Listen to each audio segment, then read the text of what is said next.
Come and have a good look yourself. Traditional spices of the highest quality, made with pride and experience. You've got a deal. I can't thank you enough for always looking after my business. Believe me, I'm not making this up. Several Eremite mercenary groups are nearly in open conflict, but does the core of 30 care?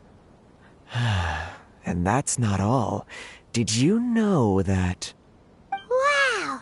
Talk about hurly-burly! This place is busy! Guess that's only to be expected for the largest port in Sumeru. Maybe it's because of what Dia told us earlier, but Paimon can't seem to shake the feeling that there's also danger lurking in these crowds. Ooh. Let's get our bearings so we can start looking for leads. We know that whatever the Academia lost is related to the gods. But other than that, we don't have much else to go on. Osfun told us to try posing as Academia students while asking around. Paimon checked the Akasha on the way here, and the Academia doesn't seem to have any research facilities in Port Ormos. Paimon doesn't get it. Won't we look even more suspicious going around saying we're Academia students and asking about the stolen item?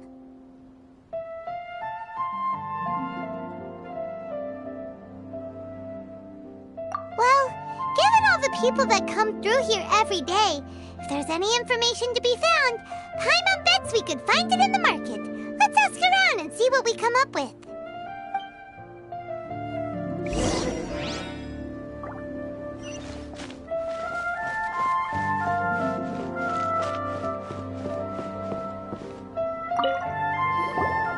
Welcome. Welcome. How can I help you two? Hi there. We would like to ask you a question. Do students from the Academia ever come to Port Ormos? Of course. Especially around this time of year. Students from Sumeru City that are about to graduate often come to Port Ormos to cut loose a little. Many people often talk about how hard it is to get accepted into the Academia, let alone graduate. But those who finish their studies and go on to become full-time researchers at the Academia have it even harder. Sure, we may not be Sumeru City, but Port Ormos offers beautiful scenery and a stress-free environment. Some even say it's good luck to come to Port Ormos, so students and researchers come flocking here when things get to be too much at the Academia. You see over there? Those are students from the Academia.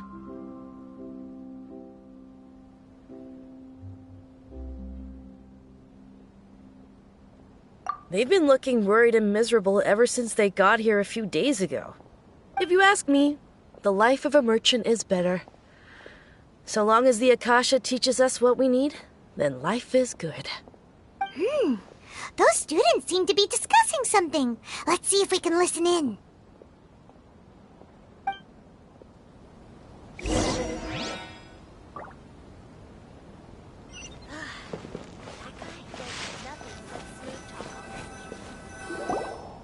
It's no good. I've tried asking around, but I haven't been able to learn anything useful. Not to mention that a bunch of scary-looking Eremite mercenaries have been posted along the streets now. There's been a lot of fighting between the different Eremite factions in Port Ormos. If we choose to move on our own, then it would be wise to steer clear of them. Especially the group that's constantly shouting some stuff about the Scarlet King and some resurrection. I've even heard that the Citadel of Regzar is starting to get fed up with them. What was that group called again? Ein something or other? They're called Ein El Akhmar. Today, I heard that the thing we're after might be in their possession at the moment. Wait, come again? Don't you see? Many of the Eremites in Port Ormos deal with trading this kind of thing. They're usually pretty wary of outsiders, but not so with students of the Academia. It's because the kind of goods that students are looking for aren't the kind of goods that Eremites are after. As long as they know you're a student, then deals can be made. I've heard that Ein al-Hakmar likes to set up shop at the Jafar Tavern. Supposedly, if you're willing to part with 500,000 Mora, they'll give you info on anything. Wait, did you say 500,000? If information alone costs that much, then how could we ever afford to buy what we're looking for? I guess we might as well give up on trying to graduate this way. I wouldn't worry too much. Our field of research is very niche. Who else could possibly be after that kind of shady knowledge? I bet it's practically worthless to anyone aside from us. Well, I guess that makes sense. Then the only thing left for us now is to find a way in. Why don't we all just pool our money together and pay for the information? Whoa! Did you hear that? A niche field of research and shady knowledge? It all sounds pretty suspicious to Paimon. Is knowledge something people just buy and sell like that? So, what's your plan? Wait, didn't you hear what they just said? Buying information is going to cost us 500,000 mora! Have you lost your mind? Oh, all right. Paimon never thought she'd agree to parting with that kind of mora.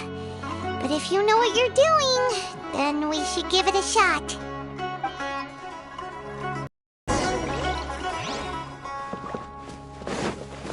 Out of all my careers.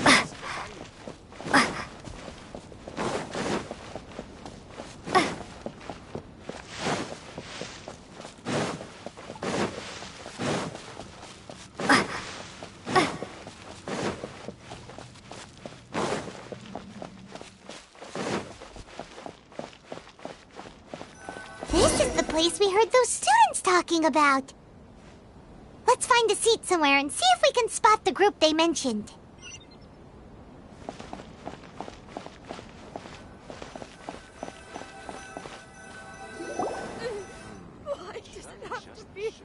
Oh, you've arrived. Please, take a seat. So, they think that they can go toe-to-toe with the boss? Ha! Once we reclaim the power of the Scarlet King, they'll be the first that the boss punishes. They're nothing to be afraid of. Our main rival now is the Caracal Battalion. They've also amassed a significant amount of mora this time, so we mustn't underestimate them. How can the Caracal Battalion compete with the boss when they're nothing but a bunch of money-grubbing opportunists out for a quick mora? Yeah, with Boss's fervent devotion, he'll be able to use this power to bring our god back this time. Huh. All these guys talk about is the Scarlet King, so they're probably the ones we're looking for. Greater Lord Ruka Devata. That traitor and her followers must not be spared. The day will come when the Scarlet King exacts vengeance on Sumeru, and all of them shall be punished. Yeah, Paimon was wondering what they meant too. We should ask about that if we get the chance later.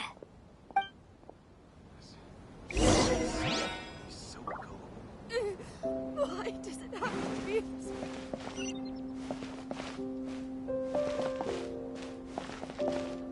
Welcome. Huh? Who are you? What do you want? A student? What's a student from Sumeru City doing in Port Ormos? Ah, well, if it's info you want, you've come to the right place. The question is, can you afford it? Oh, Paimon can't stand to see so much more ago. But there's no other choice right now. Here, this is the merchant's address. Whatever you're looking for, you'll find it there. Well, what are you waiting for? Oh, that's right. We heard you mention the Scarlet King just now. We're actually interested to know more because we're, archaeology students. Fine. Since you've already handed over the Mora, I guess I can throw in a little extra info. As you can see, members of Ain al-Ahmar are devout believers of the Scarlet King. Years ago, the Scarlet King founded the great desert nation that was our homeland. It was an advanced civilization, far beyond anything you'll see in present-day Sumeru.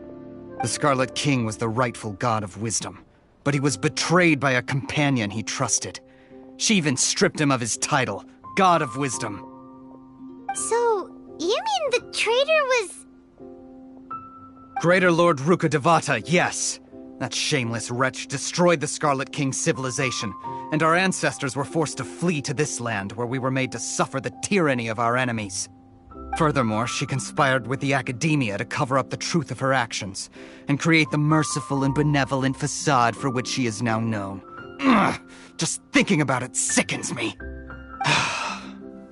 But the story doesn't end there, oh no.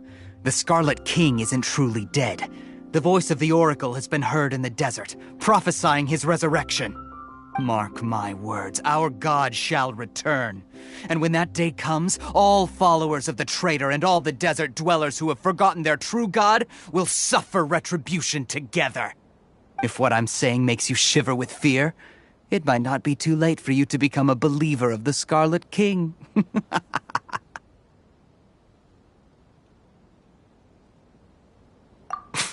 I don't have anything to say to you Academia people about that.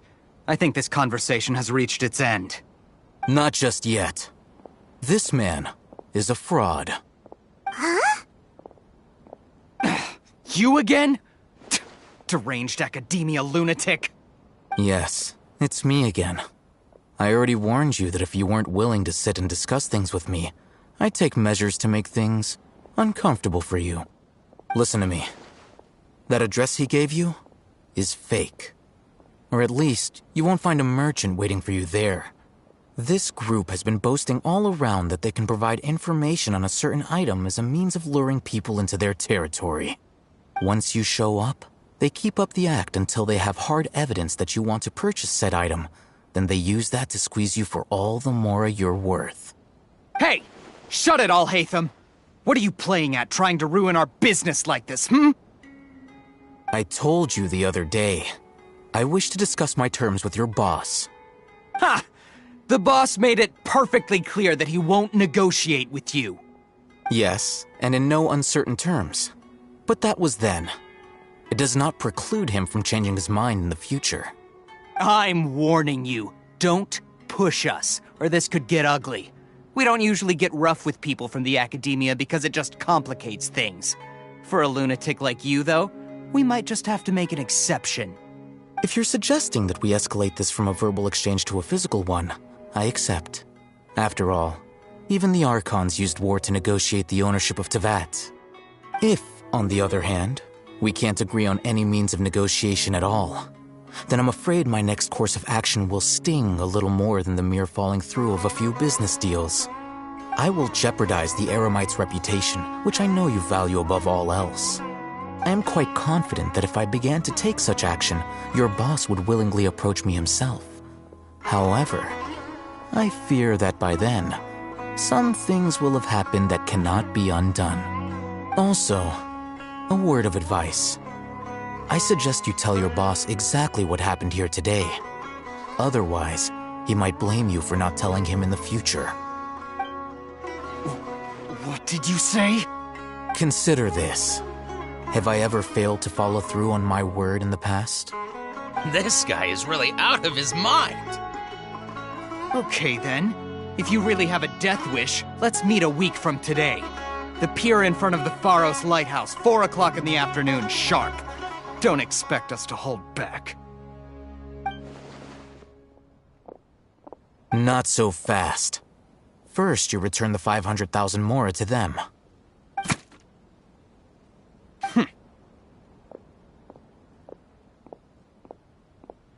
Please, I beg you, don't provoke them. We can't afford any trouble with this crowd. They haven't even paid for their food yet. Ah, Mr. Iman. There appears to be fewer staff in the restaurant recently. This wouldn't happen to be because they're all busy spreading the word to the students, would it? Well... Someone who chooses to do business with a group like that really can't afford to get so flustered the instant someone confronts them about it. Consider the meal compensation for our silence. I'd say you're getting an excellent deal. Whoa, did you see that? He not only got us our Mora back, but sent the Emirites running too! Plus, he seems to know a lot about what's going on around here. Let's catch up with him and ask some questions. He went that way! After him! Welcome.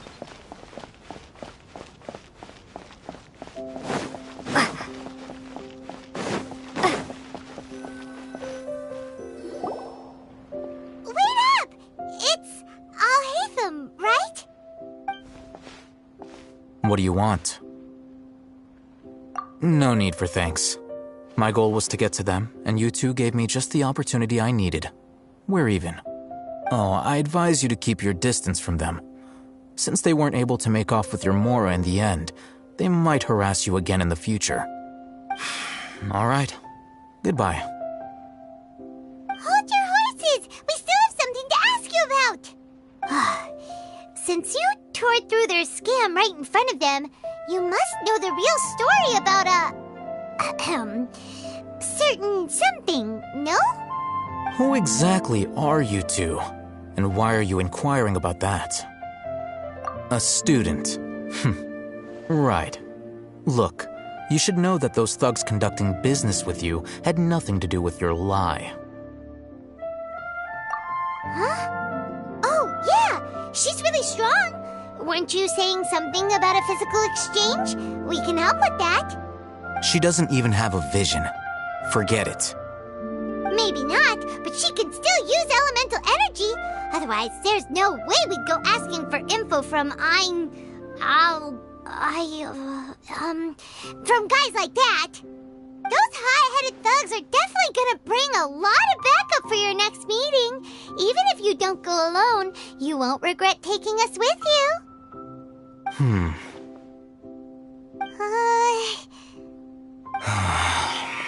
All right, I accept.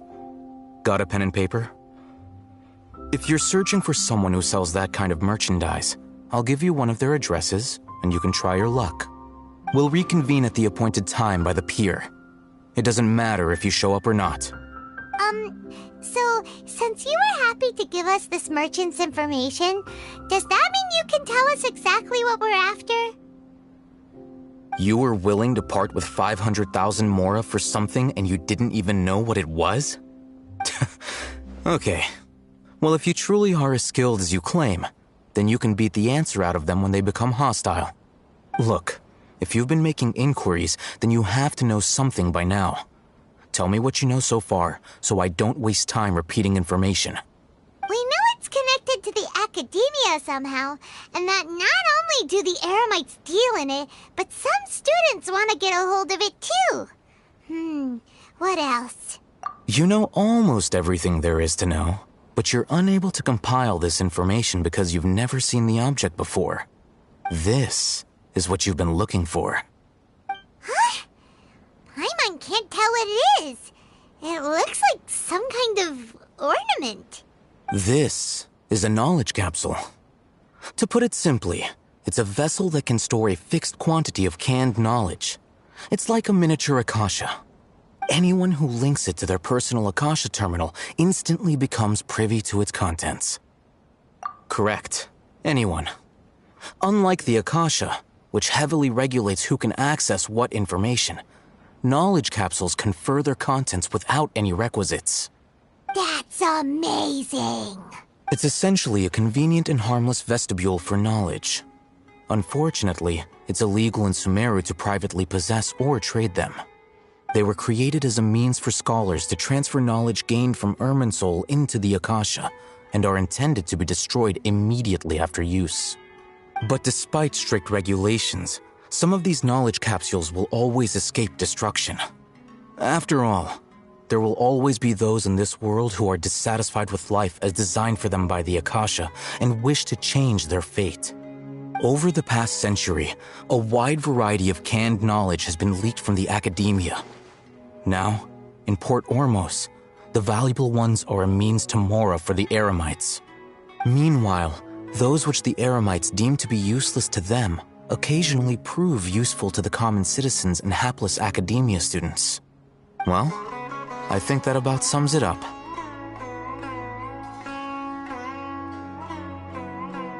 Oh, so that's your true objective. With our current arrangement, I don't believe I can offer an answer. You're still resolved. Fine. Let's talk somewhere with fewer people.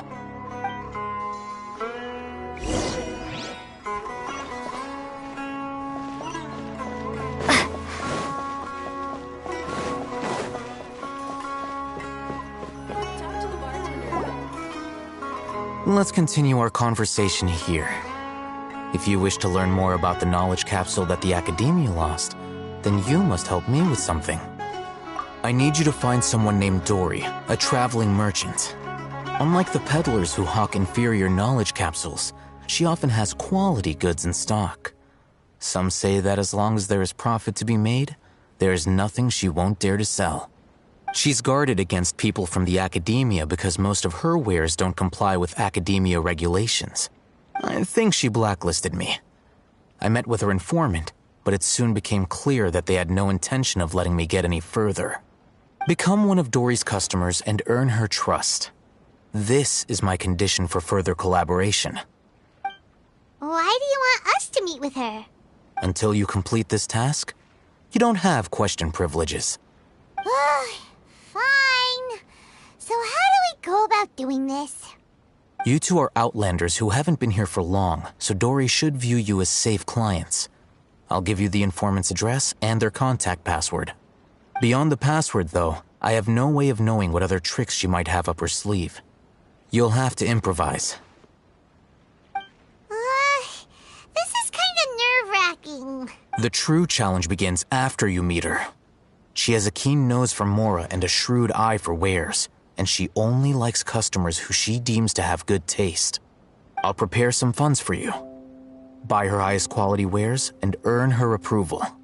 But we only just saw a knowledge capsule for the first time. We don't know how to tell which ones are good and which ones are bad.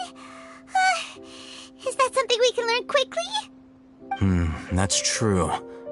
Have you two heard of elemental sight? Oh, that's a surprise. Guess I'll have to hold you in higher regard. Anyway, that ability should resolve your issue.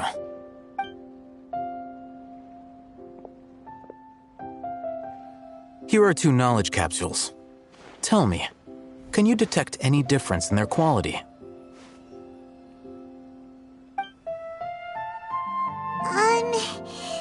They look the same to Paimon. Try inspecting them with elemental sight. How'd it go? Did you see anything? Rumor has it that higher quality knowledge capsules generally appear brighter when viewed through elemental sight. That's because knowledge originates from Irminsul, the root of Dendro power itself. The more powerful the knowledge, the richer it is in Dendro energy. However, some canned knowledge with a high concentration of elemental energy is of little use in contemporary times, so those capsules are of little value. Using elemental sight is merely a stopgap measure, but it should suffice for earning Dory's trust. That sounds pretty impressive.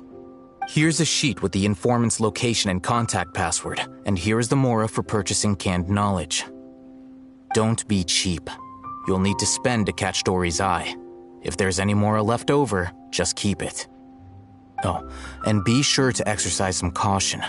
There have been Matra present in Port Ormos lately. Your efforts will be for naught if they catch you. Matra? They belong to the Academia's regulatory body. They also handle cases of illegal canned knowledge transactions. Like I said, the Academia has banned both their trade and possession. The Matra are razor sharp. You're in for nothing good if they lock their sights onto you. If you two want to back out, now's the time. Okay, then we have a deal. If you succeed in your dealings with Dory, come find me at the Wikela Funduk. We'll have an open discussion then. Look what Al-Haytham wrote. Dory's informant is a trader near Old Ormos. Let's follow these instructions and try to get in contact with him.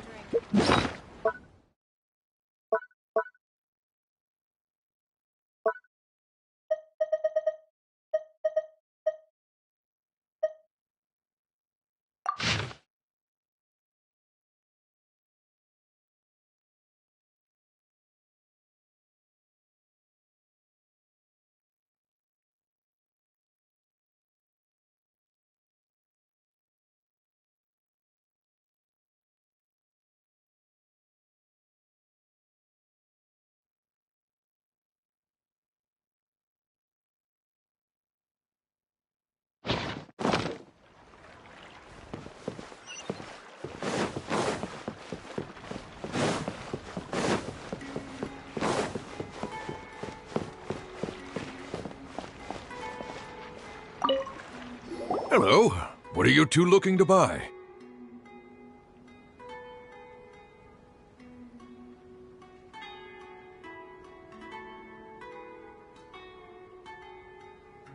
Wait, are you sure you're remembering that right?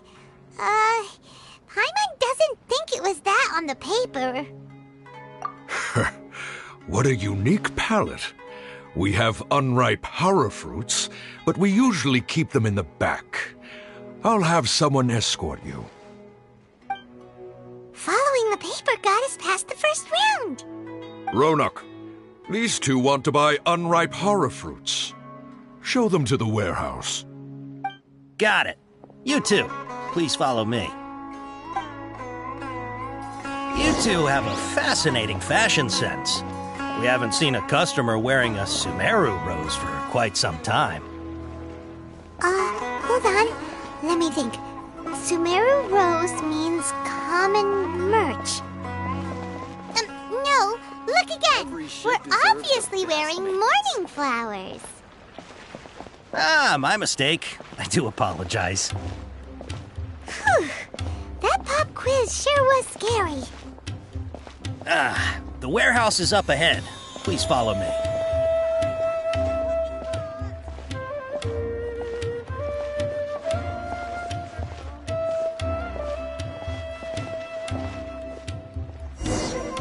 Before I retrieve your products, I need to confirm a few things. Please forgive me, but we may not have sufficient stock for you today. Earlier, many of our hara fruits were taken by mice.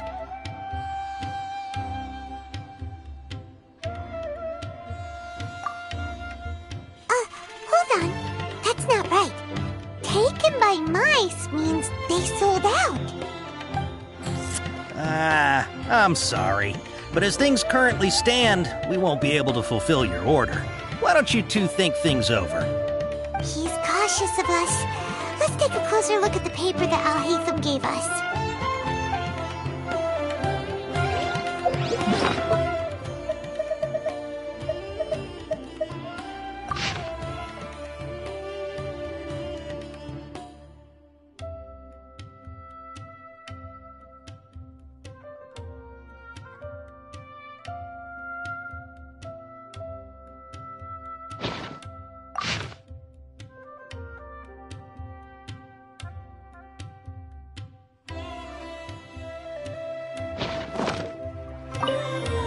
Before I retrieve your products, I need to confirm a few things.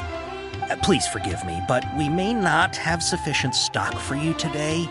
Earlier, many of our hara fruits were taken by mice. Thanks. If better goods come in, you'll be the first to know. You look like you have some skill. Why don't I pick out some fruits that'll make you dizzy?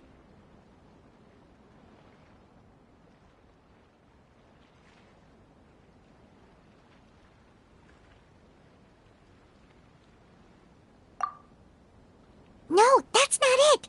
The paper said that heat stroke is the answer to erudition. Eating something that causes heat stroke sounds horrifying. I'm sorry. But as things... He's cautious of us. Let's take a close... Before I retrieve your please forgive me, but we may not have sufficient stock for you today. Earlier, many of our hara fruits were taken by mice. Thanks. If better goods come in, you'll be the first to know. You look like you have some skill. Why don't I pick out some fruits that'll make you dizzy? Yep, that's the right answer. But eating hara fruit that makes your head and ears ring sounds like a bad life decision. Would you like your hara fruits to be packaged in the Sumeru City or Port Ormos style?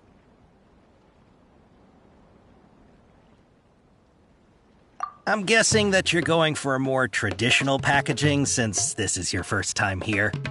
Wait a sec. Sumeru City style means we're only buying a few things. He won't take us to see Dory if... He's cautious of us. Let's take a closer... Before I retrieve your products, please forgive me, but we may not have sufficient stock for you today. Earlier, many of our hara fruits were taken by mice. Thanks. If better goods come in, you'll be the first to know. You look like you have some skill. Why don't I pick out some fruits that'll make you dizzy? Yep, that's the right answer. But eating horror fruit... Would you like your horror fruits to be packaged in the Sumeru City or Port Ormos style? Wow, you two sure are generous customers. We'll be sure to package your products beautifully. Okay, everything has been confirmed. Miss Dory is waiting for you up at... Shoot! It's the Matra! Run!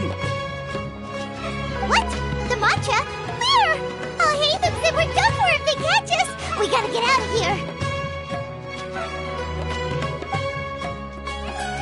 We don't know this area, so let's follow that informant.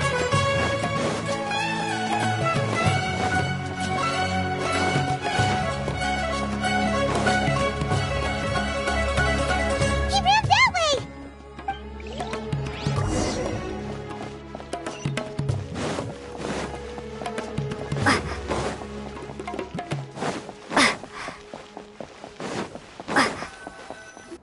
Look, he's over there.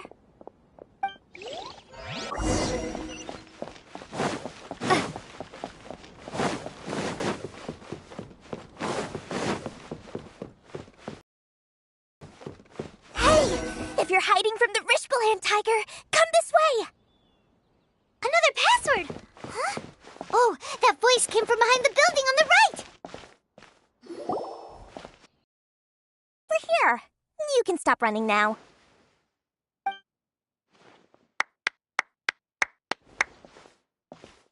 So you were the one who was calling out to us just now.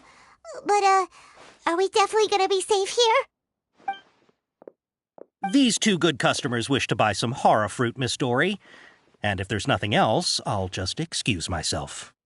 Oh, very good. Thank you. Huh? Wait, you're Dory? Paimon sure thought you'd look a whole lot scarier. Hey, what are you trying to say, Princess Pea-Brain? I can be scary enough when I need to be, believe you me. If you don't watch what you say, then you can forget about doing any business. But it seems you two have actually done pretty well so far. Not only did you manage to find the informant, your reactions were also pretty sharp. You don't really look like criminals or anything, but I bet my Mora that you've been involved in some shady dealings, haven't you? Paimon's not sure if that's supposed to be a compliment, but we'll take it. I can't risk doing business with people who start huffing and puffing after just a few paces. No matter how much Mora they might have. Not only will they get caught by the Matra, but they'll also get us into trouble. As decent folks trying to run an honest business, we don't need any of that. Wouldn't you agree? So that's why I prefer to have customers like you. It's your first time here, but don't worry, I won't ask too many questions. Even if you wish to buy enough knowledge capsules to decorate your house with, please, knock yourself out. As long as you have lots of round, shiny Mora, then we're all good.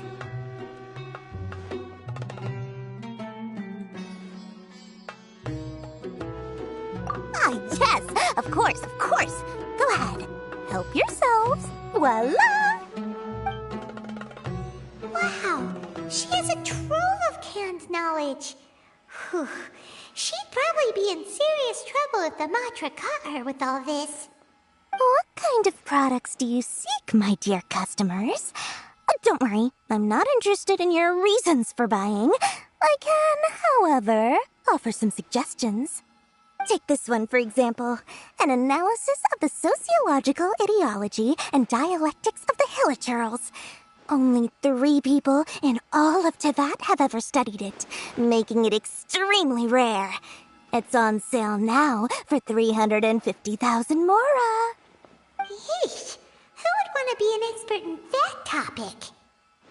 Or how about the architectural styles and construction methods of Teyvat in the early Archon War period? With this one, you can become an expert in historic architecture preservation and find an excellent, well-paying job in nearly any nation. Ooh, now this sounds like it could be useful. 2,000,000 Mora, and it's yours. No discounts. Whoa! That's a lot of Mora! Of course, you are free to pick whatever your heart's desire. The contents and price of each knowledge capsule are indicated in small text on the body of each one, down at the bottom. Alright, let's try the method that Alhaitham mentioned.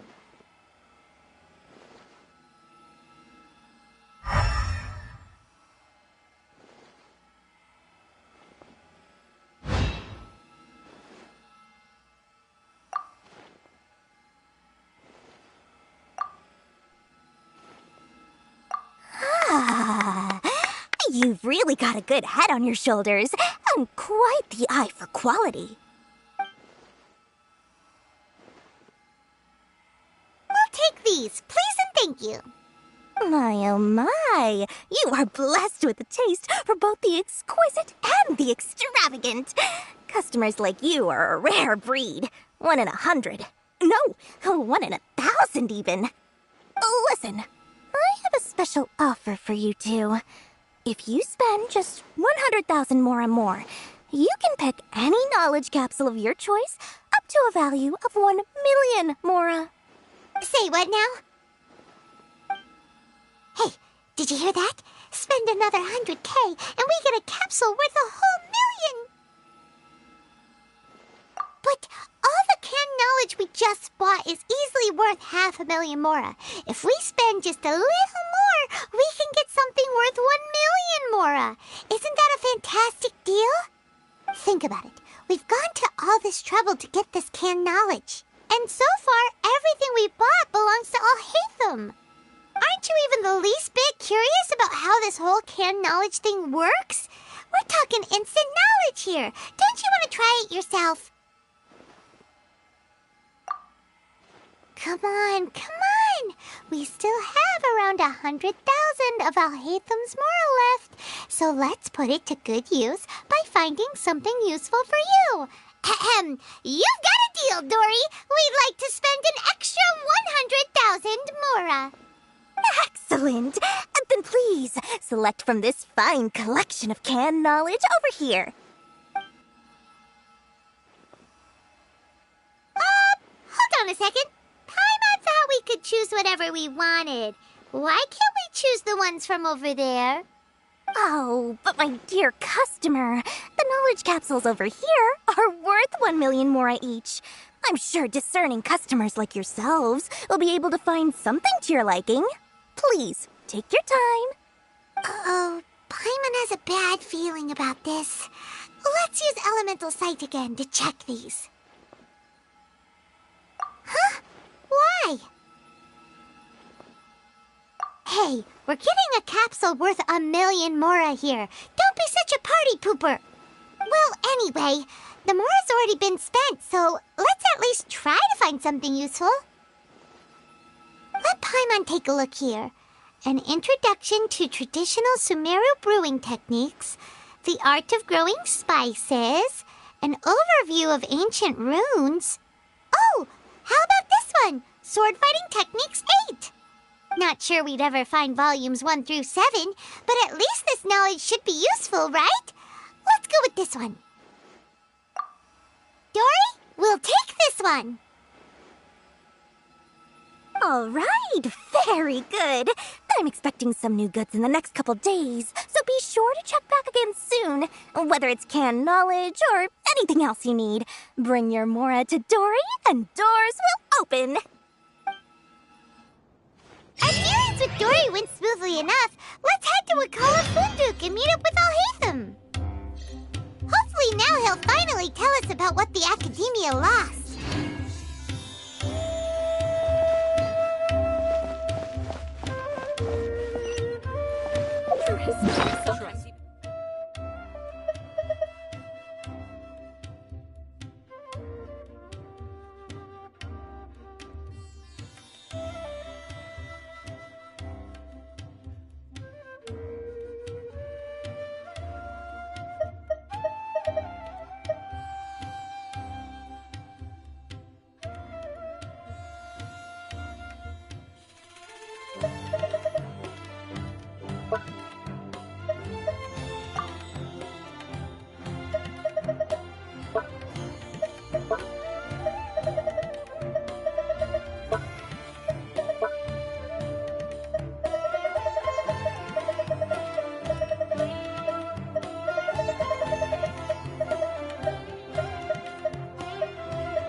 You two made it.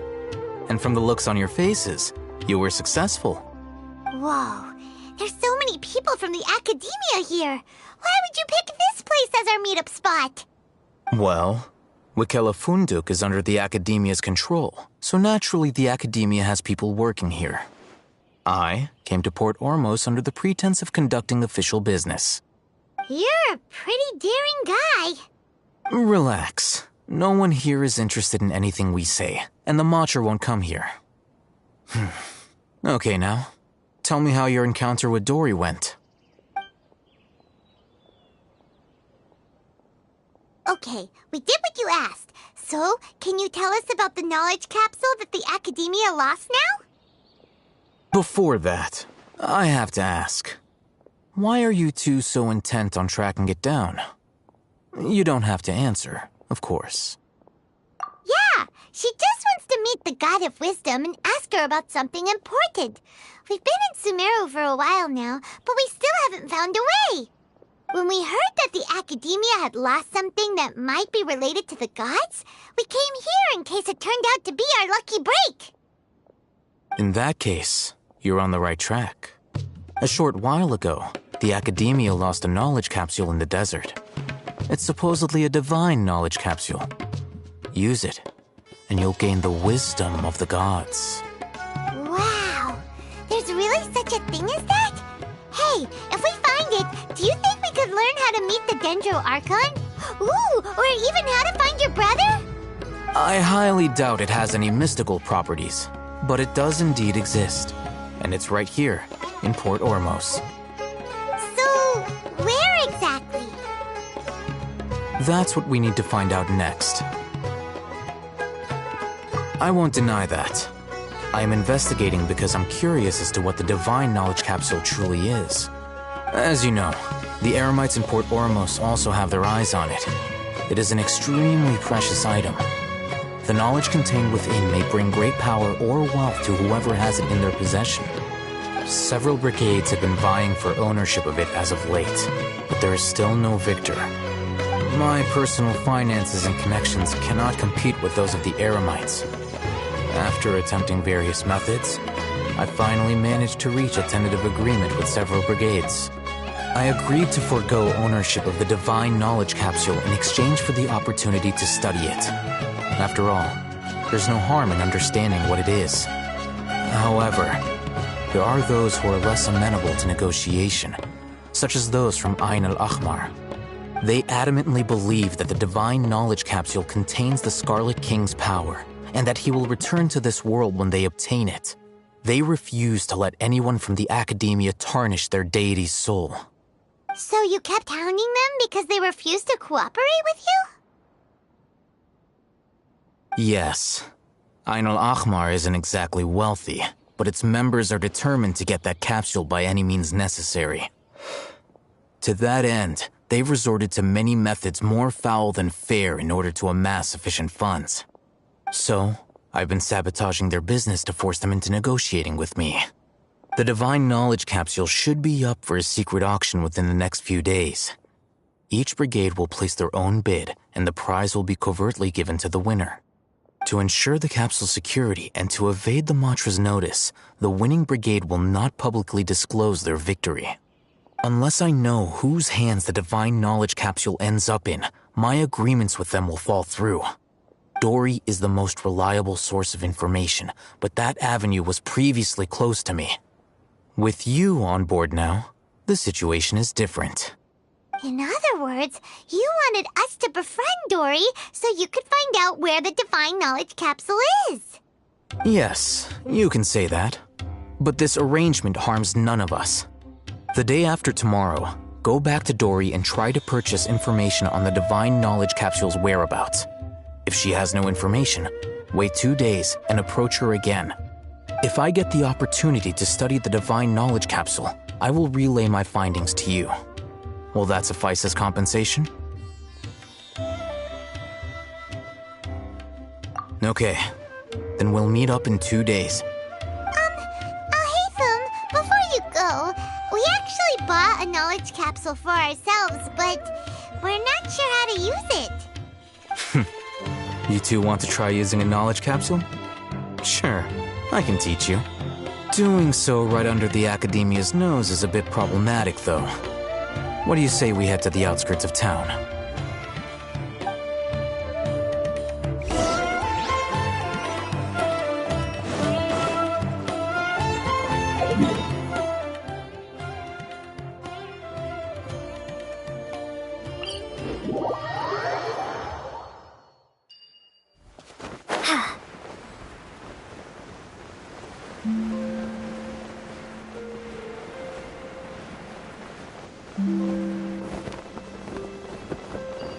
This is not the end.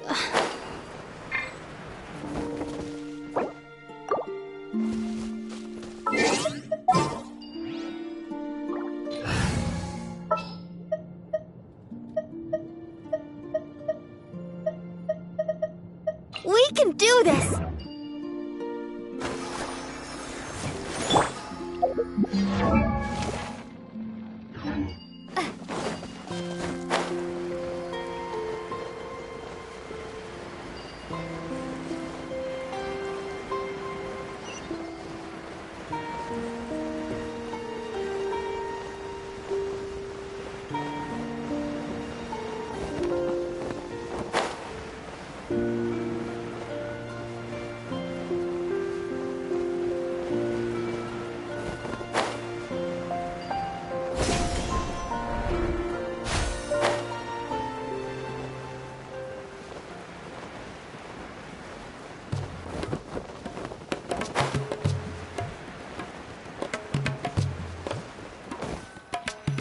Alright, this place works.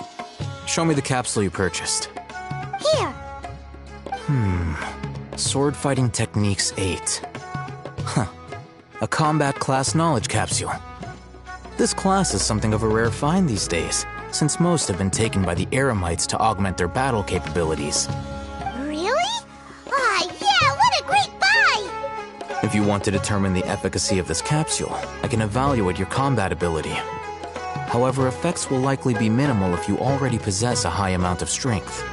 We can conduct a controlled experiment where you fight 2 battles, one before using this knowledge capsule and one after. While you fight, we can use an Akasha terminal to monitor your various physical parameters. There may be variances in your physical strength between the 2 tests, as well as a disparity in your opponent's abilities. But don't worry, I'll run statistical analyses afterward to mitigate any confounding effects. You must have been one of those guys at the Academia who got top grades on everything. Paimon's curious about something, though. You definitely weren't one of those students who needed pan knowledge to graduate from the Academia, right?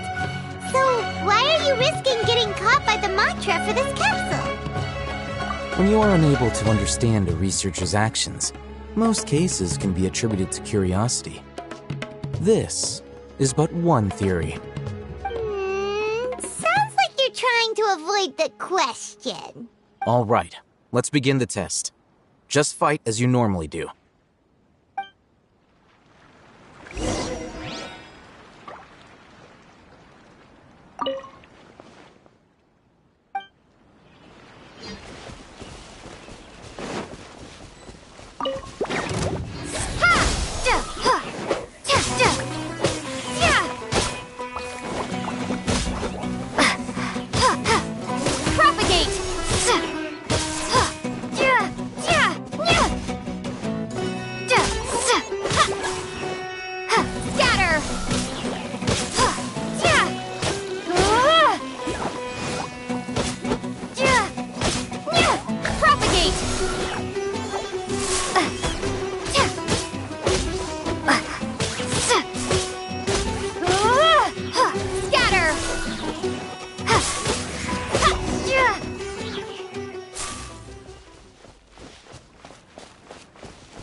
All right. I'll link your Akasha terminal to record data. The next step is to use this knowledge capsule. Hold it in your hand. I'll help you establish a connection with it so you can activate its power.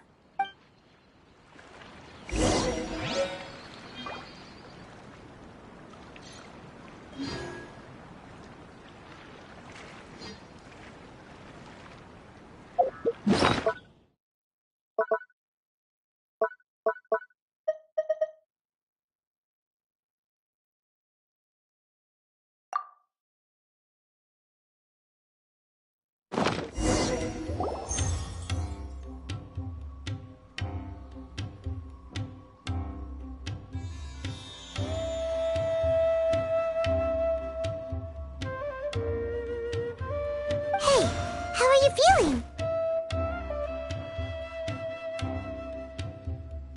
You mean that it worked? All right. Time for round 2. Fight with the same composure as before.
Now, start recording data again. Oh, hey, Thumb. How's it going? Well, the knowledge capsule you purchased did improve her combat capability. During the second fight, her overall fighting performance increased by 0.073%. Wait, how much?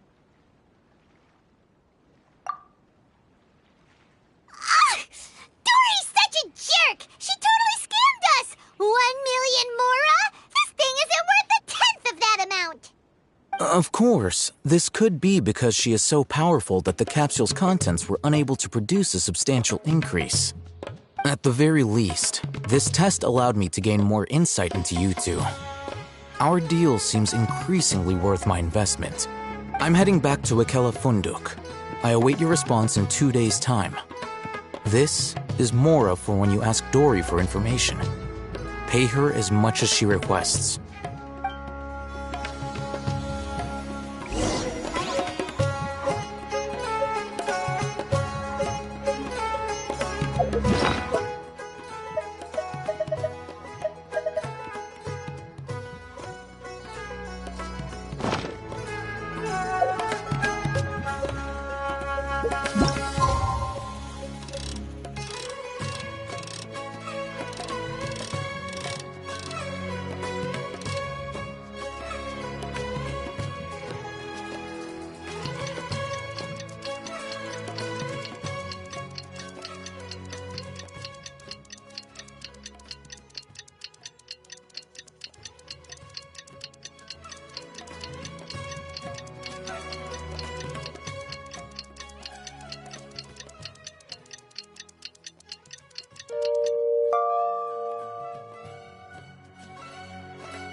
Today and ask her about where the Divine Knowledge Capsule is.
patrons. What can I do for you this time?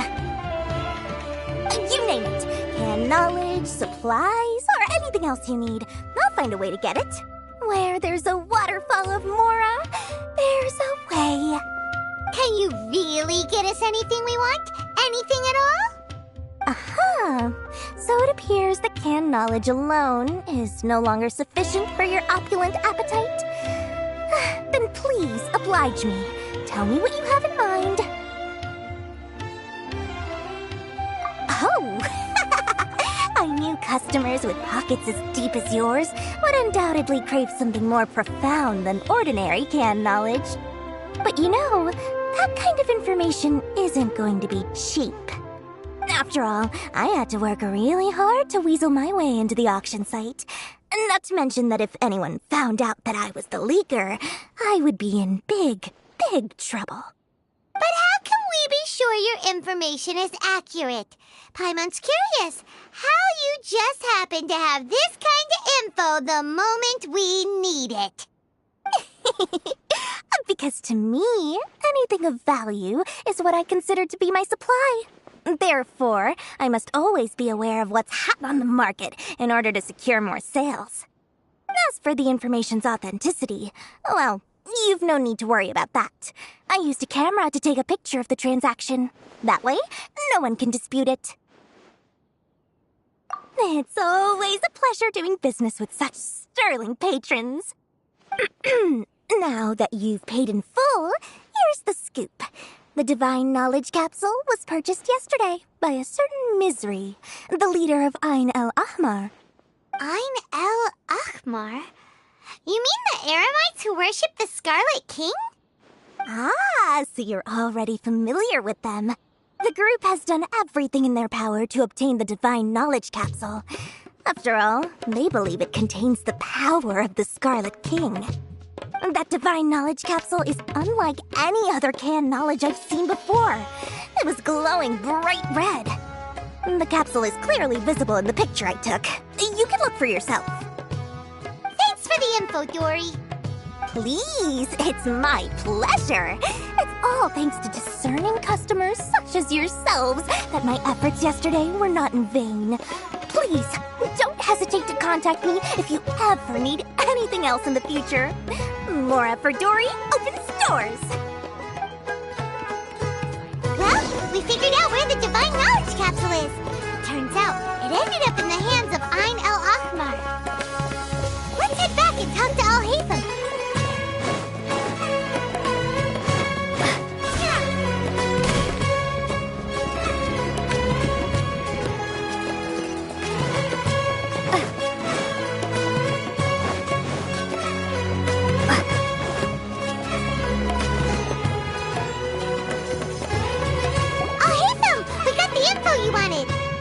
Really? All right. Let's hear it. Dory even gave us evidence to verify the intel. Have a look. Huh, look at that. Clear as day. It must have taken some guts just to infiltrate the scene of the Eremites' transaction. But then to get close enough to take a picture like this. Bold move, Dory. Very bold move. All right. The person in this picture is indeed Misery, the leader of Ain el Ahmar, and the glowing red capsule he's holding appears to be the Divine Knowledge Capsule. In which case, if we play our cards right, when we confront them next week, we should be able to force them to show their hand. At first, Paimon didn't get why you were provoking these Ain el Ahmar guys. But now, it sort of makes sense. Everything's playing right into your hands. After we defeat them, we can finally have a serious talk with their boss and get them to lend us the Divine Knowledge Capsule. Thank you for your time and efforts. Take a few days off while I make some preparations. Let's meet up again on the afternoon of the arranged date, 3 o'clock sharp.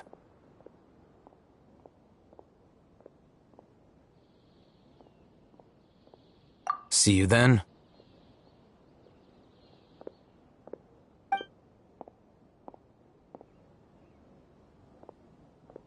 Al-Haytham sure is taking his time.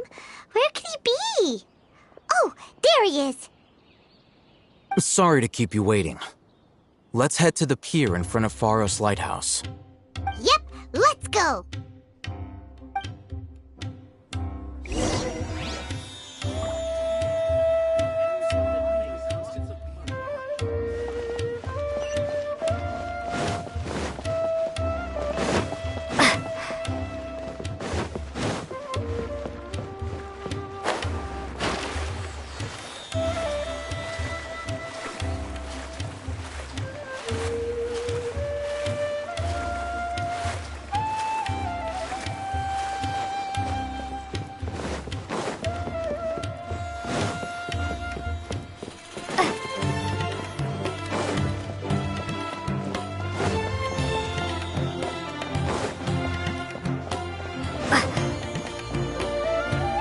I'll hate them.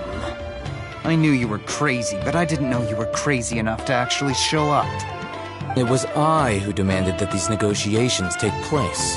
I was more worried that you might go back on your promise. But to your credit, it appears that you're sticking to your word.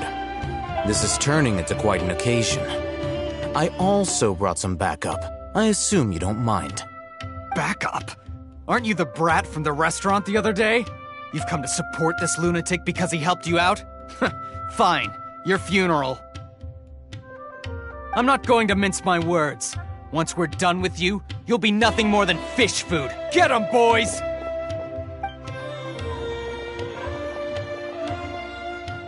Uh-oh, here they come. Good luck, you two.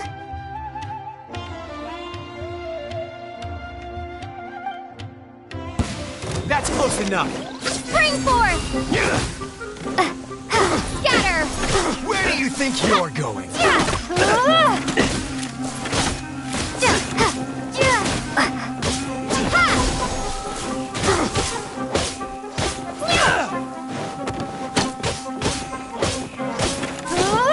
Propagate!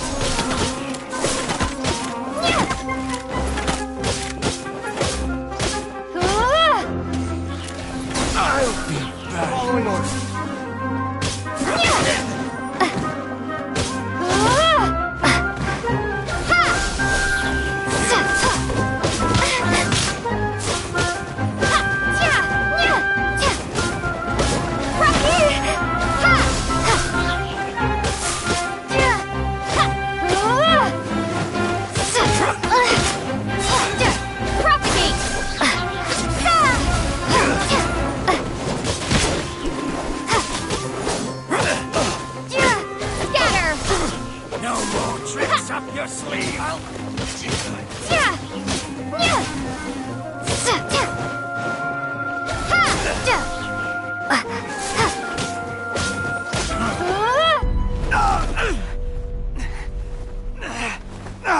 Academia scum!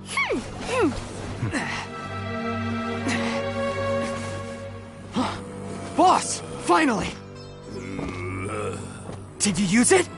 Great! Now we can...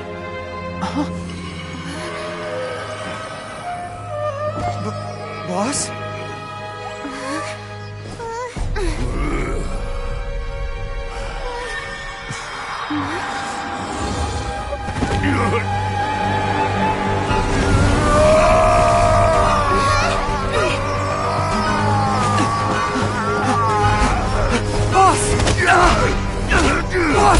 What's wrong?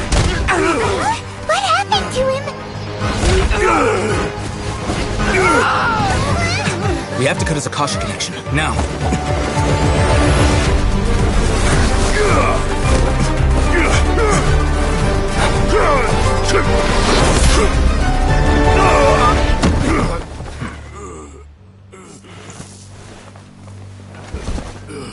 Target acquired! Arrest him!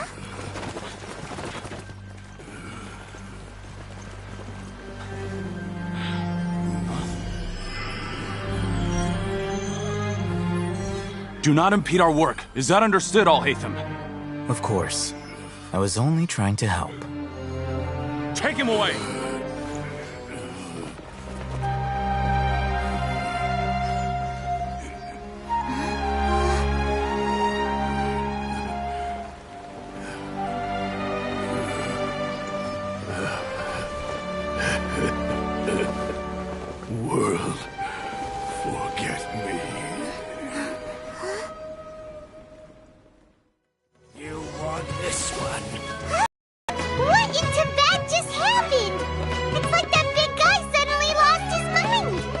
It looks like he used the Divine Knowledge Capsule. You mean the Divine Knowledge Capsule did that to him? Oh, yeah. You mean how some researchers go insane after getting knowledge from Irminsul? I've heard of numerous incidents of researchers in Satyavada life going insane. The state that man is now in suggests that this is a similar situation. This Divine Knowledge Capsule does appear to be linked to the gods, but beyond that, it doesn't seem anything like the rumors suggest. Possessing it doesn't grant you divine wisdom or power. Did you hear what he said? World, forget me. What could that possibly mean? If the mantra took him away, then that means the Academia got the Divine Knowledge Capsule back too. What a shame. We were so close. Still, Paimon didn't expect the Divine Knowledge Capsule would be so dangerous. Imagine if we tried to open it. Oh, who knows what would have happened to us? As things stand, there is no reason for me to remain in Port Ormos.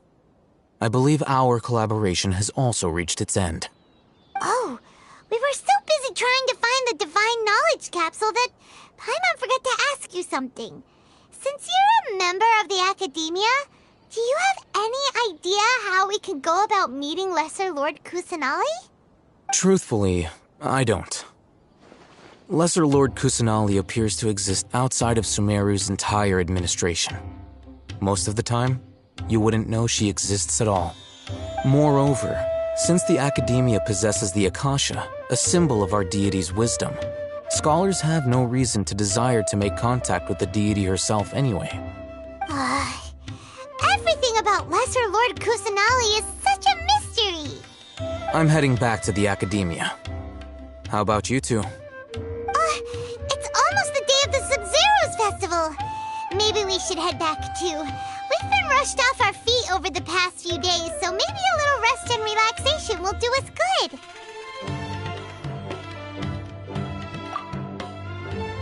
Then we'll part ways here, Alhaitham, until we meet again.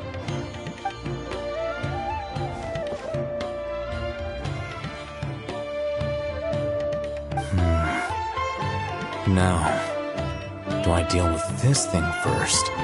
Or should I produce the report that the higher-ups require?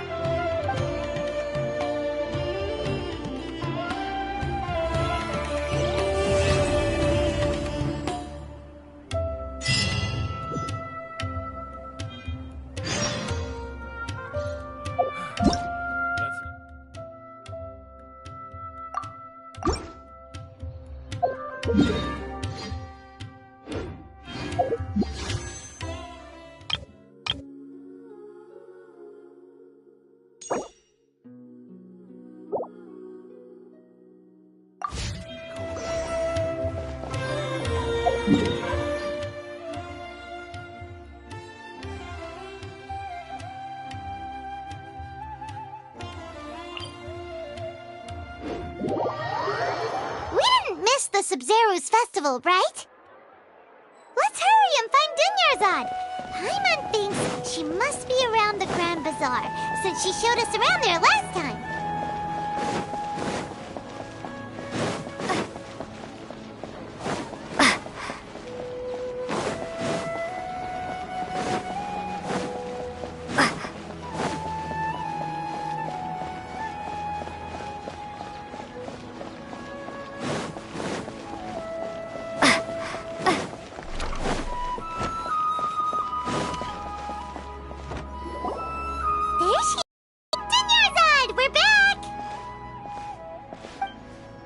Just as promised, Traveler and Paimon.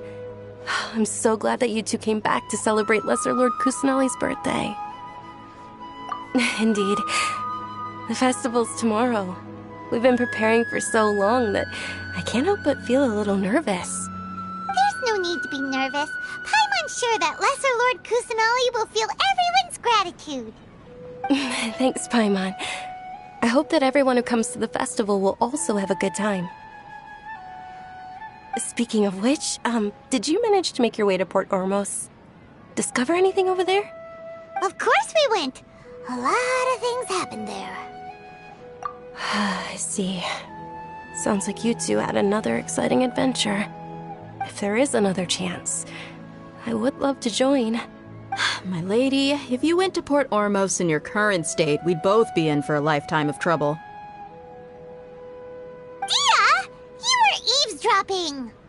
It's called covert protection. Keeping an ear out for what's going on around my employer is part of the job. It's all right, Dia. I merely said I would like to go. I know better than to think my body could handle it.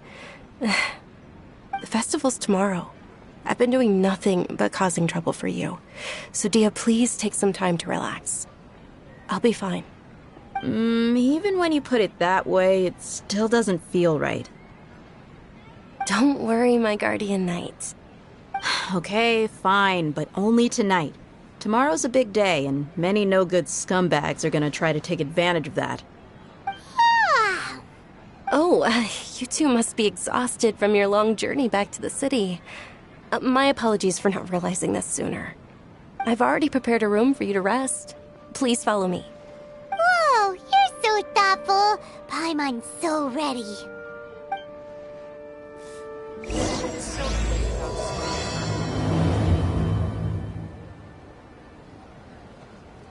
I've got great food and great...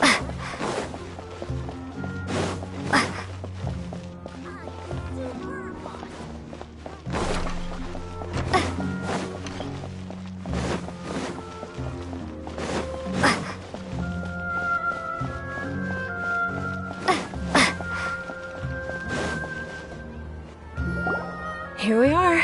It's also fairly close to where I've been staying. It looks really nice.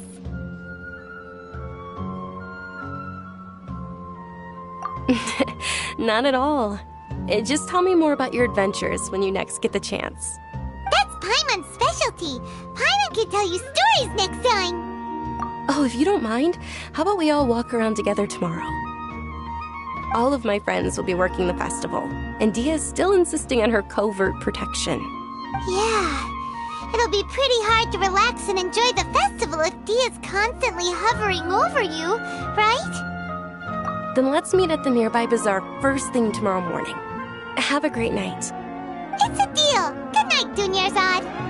I may be too excited to fall asleep tonight. See you tomorrow. Paimon's starting to really look forward to the Sub-Zero festival too. Will there be lots of yummy food? Oh, no. Thinking about food is just gonna keep Paimon up all night. The earlier we sleep, the better. Let's go inside, traveler.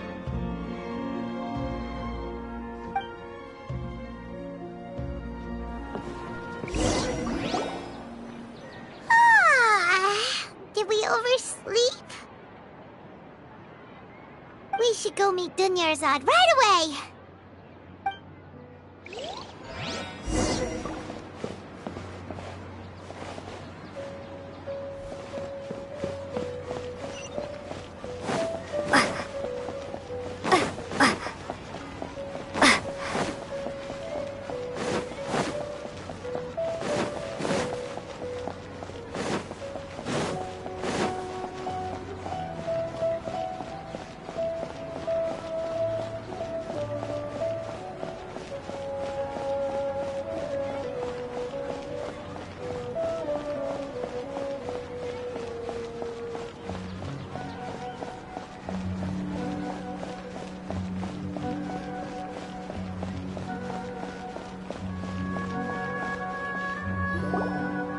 Traveler, Paimon, I've been waiting for you two. Good morning, Dunyarzad. We must have overslept a little bit. Not at all. I arrived early. Today is finally here.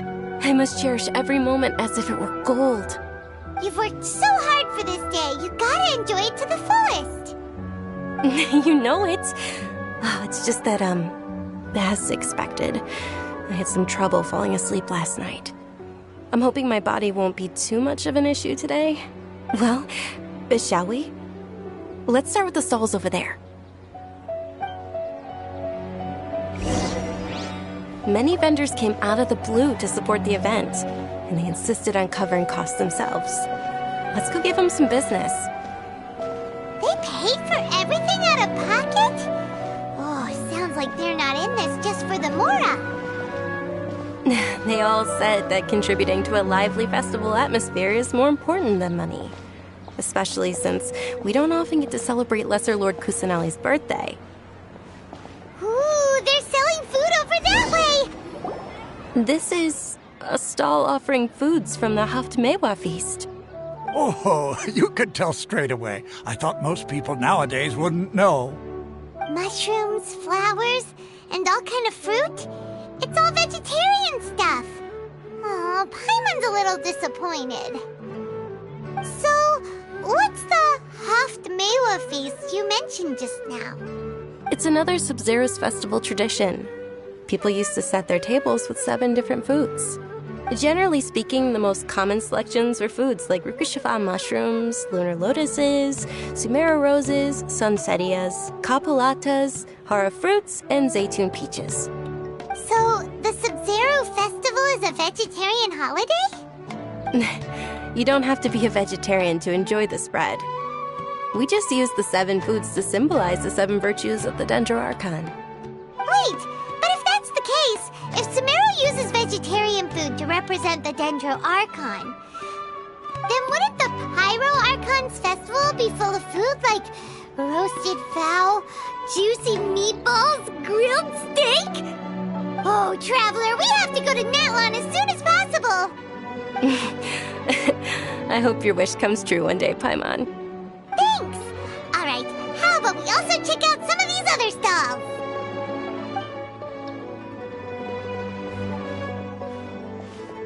Dear customers, would you like to try your hand at alchemical divination? What's alchemical divination? Those two things sound like they'd be fun to try together. Right? I thought the same when I first heard about it. It is said to be a mysterious craft invented by none other than Lesser Lord Kusanali herself. So, how does it work? It's quite simple. After you give me any 2 alchemical reagents, I'll use them to perform a random transmutation. Sure sounds random. So random that it will probably fail. That is precisely what we need. After the transmutation fails, your one and only diviner here will interpret the remnants. Well, according to Lesser Lord Kusanali, everything is interconnected, and all that occurs can be traced back to fate. You could say this is a pearl of old wisdom. Why does everything sound so much more credible when Dunyarzad says it? Are you guys working together? So that's the true wisdom behind it. This young lady sure knows her stuff. So, how about it? Want to give it a try?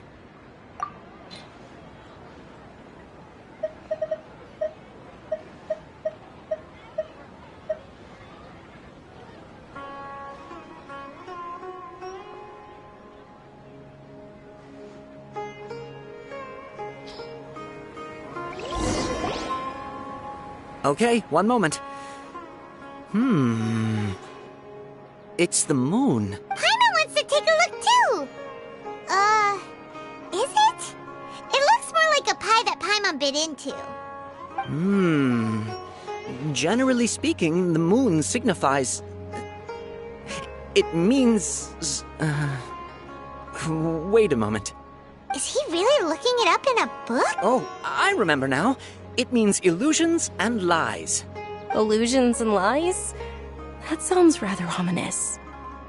Yes, but this book says that if you trust your intuition and overcome your fears, the sun will surely rise.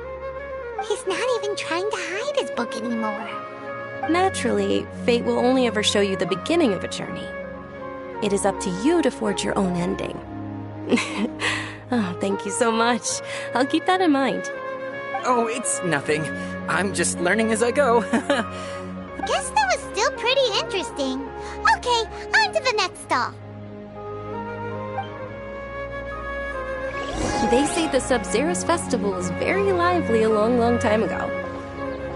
Large flower carriages used to parade through the city. As they headed towards Port Ormos, people would throw flowers, candy, and liquor all along the way. Dunyarzad's eyes are sparkling right now. I wish I could have seen that spectacle. But if you ask me, I'm sure Nilu's dance of Sub-Zeros will be just as impressive.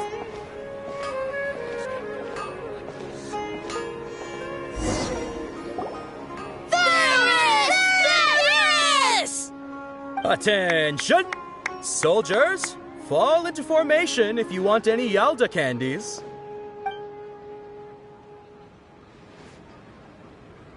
It's a weird guy with a weird hat.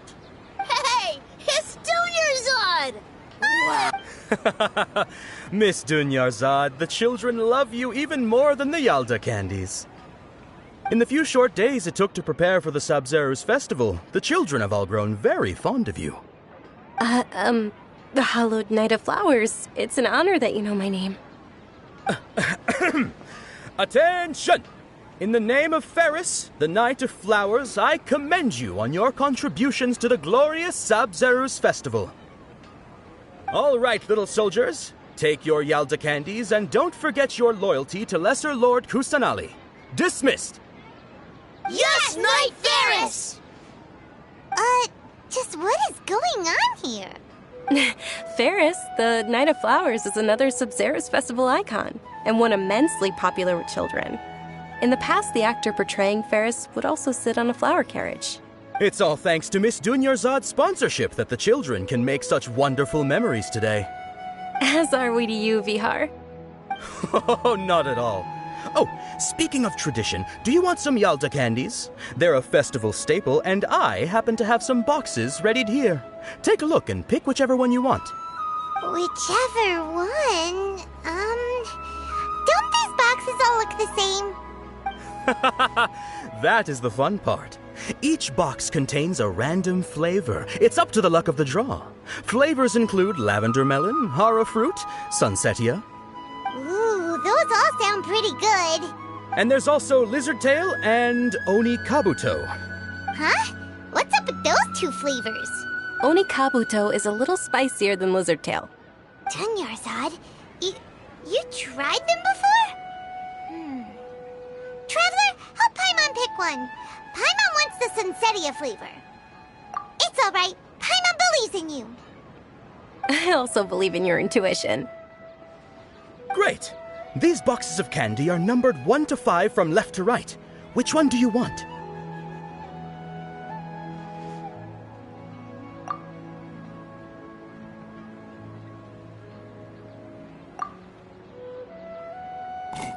Attention! That's unfortunately Oni Kabuto. Oh, Paimon thought you survived so many epic battles because you had incredible luck. But looks like Paimon was wrong. The Sunsetia flavored candy was in box number 4. How about this? The most important thing is that everyone has a good time at the festival. So please, take both boxes. Really? Thanks a lot, Knight of Candies! It's Knight of Flowers, not Knight of Candies. Paimon really wilted the carriageless Knight of Flowers. They all basically sound the same. We got our candy, so let's keep going. Oh, actually, I just remembered that I left something behind. Since you're here, can you come with me to get it? Dunyarzad, you probably forgot because you're so excited about the Sub-Zeros festival. How embarrassing.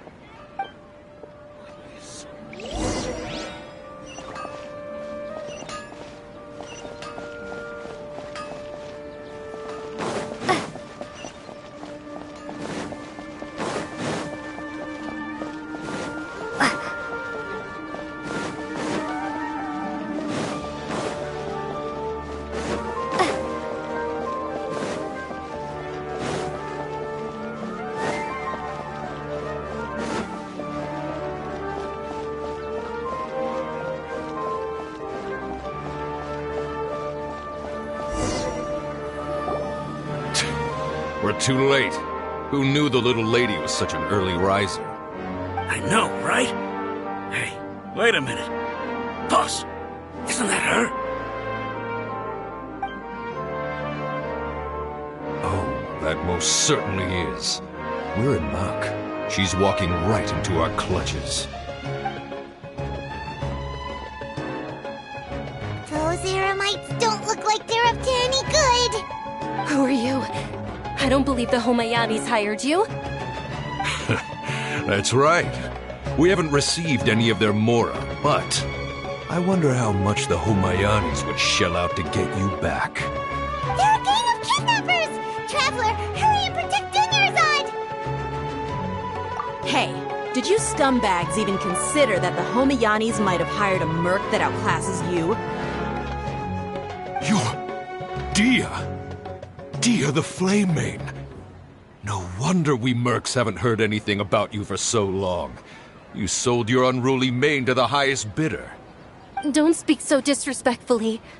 My family started working with her as gratitude for her past kindness to us. Don't worry about it, my lady. Just some friendly banter between mercs. One punch and those rabid dogs will expose themselves for what they really are. Aren't your claws all dull by now? Don't get too cocky! Traveler, take Miss Dunyarzad to a safe location.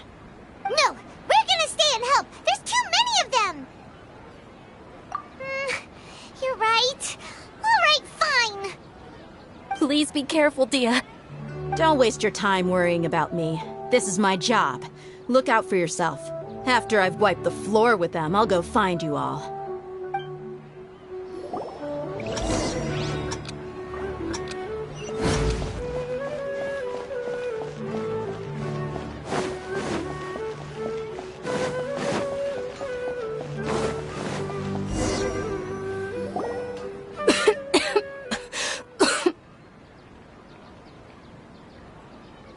Dunyarzad, are you okay? You look a little pale. Are you in shock? I'm fine. My body always reacts like this whenever I exert myself too much. You sure you're okay? I'll be fine after some rest. I'm more worried about Dia. After all, none of this would have happened if I hadn't insisted on coming out today. Yeah, don't worry.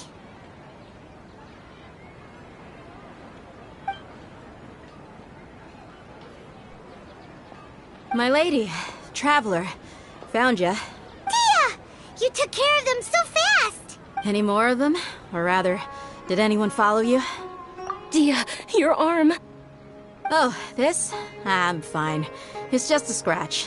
Normally they wouldn't have been able to land a hit on me at all, but I'm still getting used to this new greatsword.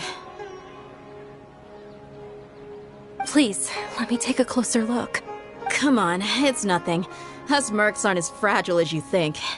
Hold on, you said something about a new greatsword. What happened to the one you were using before? About that. Well, I sold it, because I was low on mora. Stuff like this happens every now and then. It can't be. The anonymous donation that was used for the venue's final round of preparations?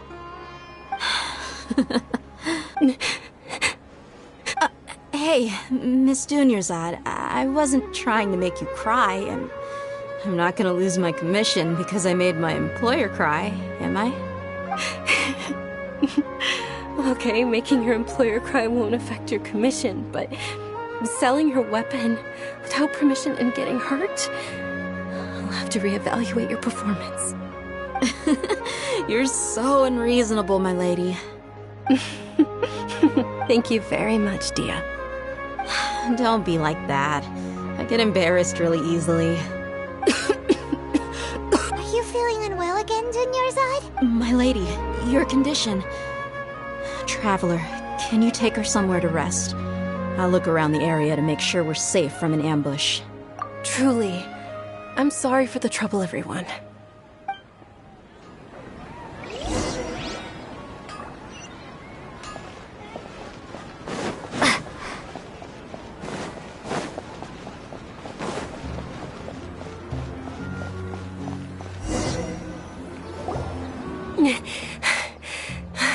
Are you feeling better, Dunyarzad? Yes, much better. Just give me a few moments and I'll be good to go. I didn't realize you were concerned about it. I guess I shouldn't continue to keep it a secret. I was actually born with Elazar. It's terminal now. Can't believe it's Elazar! Oh, you've already heard of Elazar.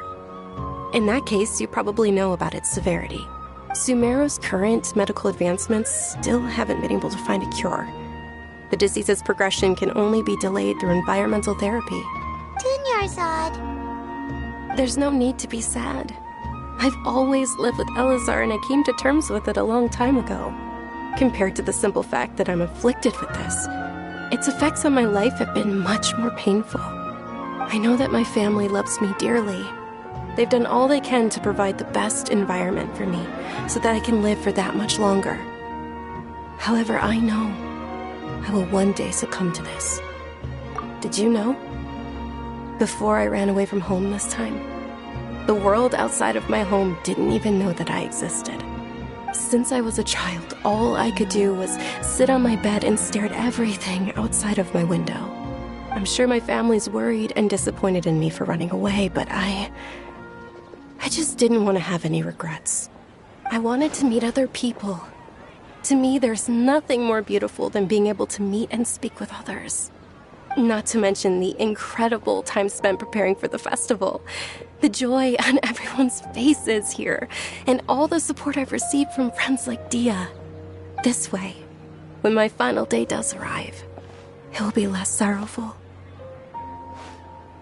At the very least, many people will remember that I once existed in this world, right? As long as you don't forget Paimon. Paimon also won't forget about you. No, even if you forget Paimon, Paimon will still remember you. Thank you two so much. I apologize for the depressing conversation. This is out of character for me.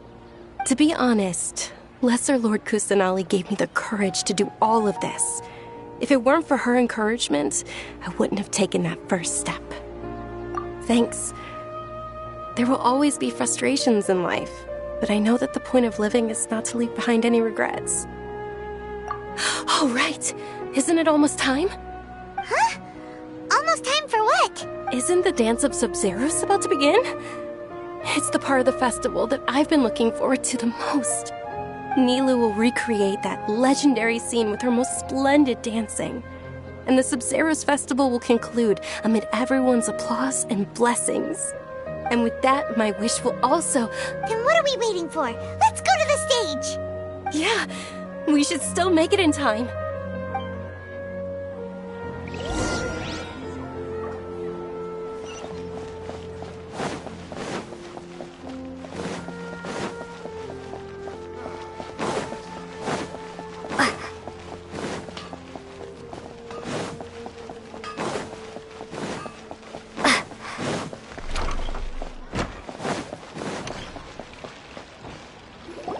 Were you not aware that the law prohibits this type of performance from taking place without prior permission? Over there! Someone's yelling at Nilu! I think I just saw the Academia's Grand Sage. Why is he here in person? But the Dance of Sub-Zeros is one of the key parts of the Sub-Zeros festival. If we can't perform it... The Sub-Zeros festival. The law also prohibits the private hosting of large-scale religious festivals. Only the Academia can host such an event. If you continue to resist, we will have to order an investigation into every single event organizer. The Grand Sage has already granted you much leniency. I advise that you exercise tact. How did things turn out like this? The Academia was originally responsible for the Sub-Zeros festival, but they failed this responsibility for many years. I need to speak with them. This is a hard pill to swallow, but you're right. Things would only get worse. Art, dance. Aren't you ashamed of pursuing such frivolous and meaningless activities in this land of knowledge and reason? Our Archon created the utopia that is Sumeru City for all scholars who sought validity, verity, and truth, while people like you wish to defile it. No. I believe that our Archon never rejected the arts. Even the goddess of flowers dedicated a dance to her. With your lack of intellectual credentials, I do not believe you are qualified to debate with me. What you should be doing is finding workers to tear down this ridiculous eyesore. When we return, have the scribe draft an ordinance before the next Nyargarbaha Day that prohibits public art performances. We will announce it to the public later via the Akasha. Understood. I will inform him when I return. The Sub-Zeru's Festival.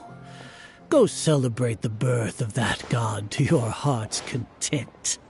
Nilu, are you okay? Oh, Dunyarzad. You all saw that just now? The Grand Sage ordered us to stop the performance. Yeah. Let's go somewhere the Academia can't find us and perform there. But how do we let everyone know? And what about the atmosphere on the stage? Or we could get people to block them off so they can't interrupt the performance. No. They just threatened to investigate the organizers. If we were caught... Nilu, it's all right. Don't worry about it. But you've been looking forward to the Dance of Sub-Zerus so much. And I know how important this festival is to you. I don't want you to have any regrets. It's okay. Seeing you care this much about my feelings is more than enough. It would be too risky to continue the Sub-Zerus festival at this point. I don't want to get everyone in trouble. If you say so. But you can sneak out for the next Sub-Zerus festival, right? We'll make sure the next one is a smashing success. The next one. Yes. Okay. It's a promise. It will be a smashing success. I can't believe this is how things turned out. Those heartless geezers. It really is okay. There's nothing we can do about it. Still, I'd be lying if I said I had no regrets. I would have loved to see Nilu's dance.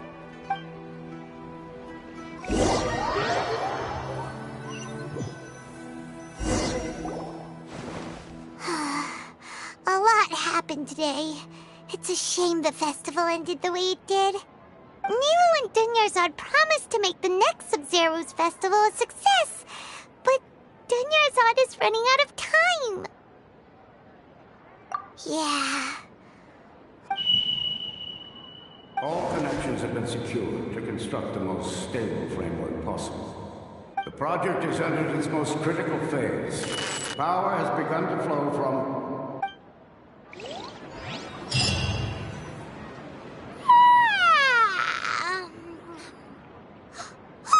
We're gonna be late! It's all because you wouldn't get out of bed! We should go meet Dunyarzad right away!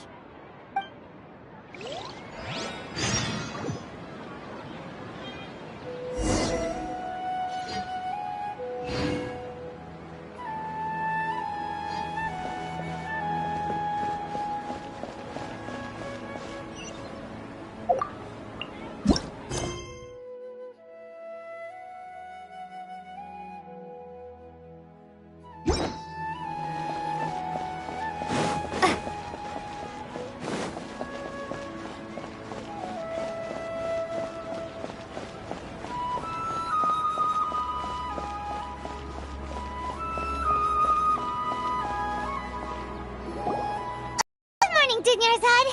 Sorry we're late. Not at all. I arrived early. You seem kinda tired. Did you not get enough sleep? I'm doing well. There's no need to worry. Shall we go? Let's start with the stalls over there. Sure! Traveler? Why are you just standing there? Let's get going!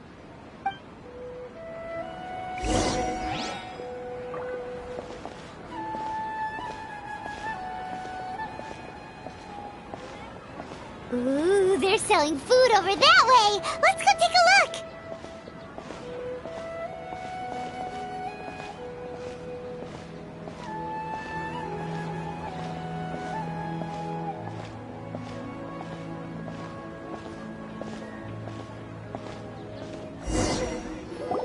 This is a stall offering foods from the Haftmewa feast. You are quite well informed, miss. I thought most people nowadays wouldn't know. They're all plants!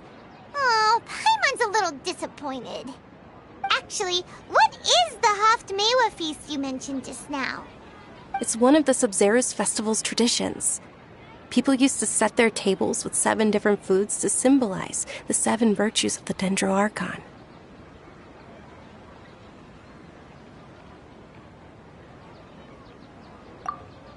It's appear to be in the form of the moon. Really? Paimon thought it looked like some kind of food. The moon signifies... It's escaping me for now. Wait a moment. Is he really looking it up in a book? Oh, right. It means illusions and lies. But if you trust your intuition and overcome your fears, the sun will surely rise.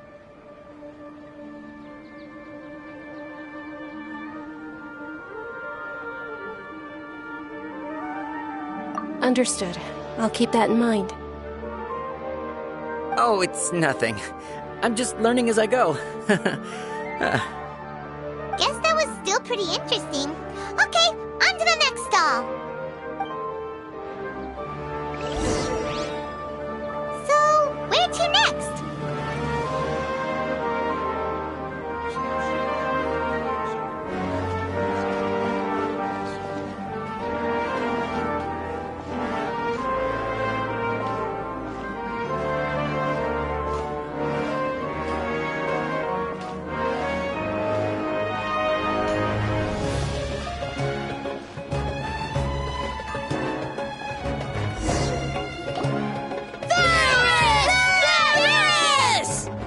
Alright, soldiers. Now that you have your Yalta candies, don't forget your loyalty to Lesser Lord Kusanali. Dismissed! Yes, Knight Ferris! What's going on? Is this a play? Ferris, the Knight of Flowers, is another Sub-Zerus festival icon and one immensely popular with children. It's all thanks to Miss Dunyarzad's sponsorship that the children can meet the Knight of Flowers. Oh, do you want some Yalta candies? I happen to have some boxes readied here. Take a look and pick whichever one you want. What's to pick? Don't these boxes all look the same? It's not that simple. Each box contains a random flavor. It's up to the luck of the draw. Flavors include lavender melon, hara fruit, sunsetia. Ooh, how interesting. And there's also lizard tail and oni kabuto. Ugh, why do those flavors even exist? Traveler, help Paimon pick one. Paimon wants to eat the sunsetia flavor. Great! These boxes of candy are numbered 1 to 5 from left to right. Which one do you want?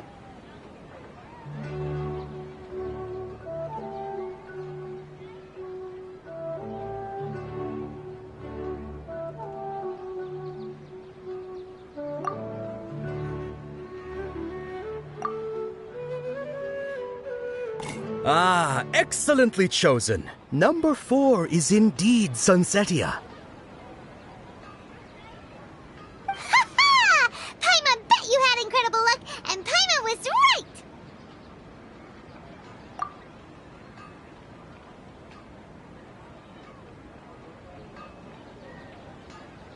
Huh? How's that possible? It's obviously random. Maybe we didn't sleep very well last night. Or maybe we slept too much.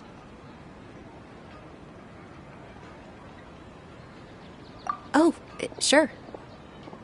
Huh? Where are you going? You're just gonna walk off like that?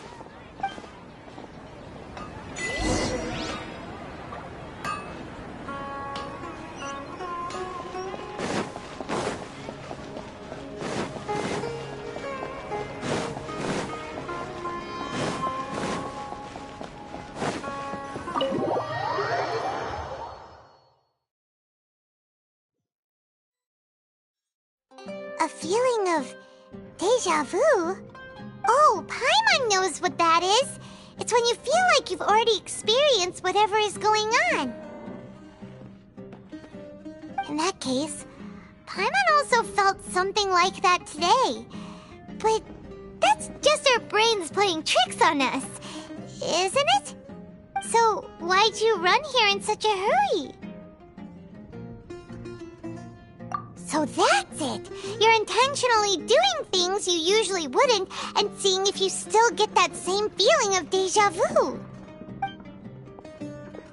Welcome, you two. Are you here for lunch? What would you like to eat? Got it. You don't look like you're from these parts, but I gotta say, you've got good taste. I'll give this order to the kitchen. Coconut charcoal cake? Isn't it that burned thing that didn't look tasty at all? Oh, Paimon understands what you're trying to do now. You'd never normally order something like this.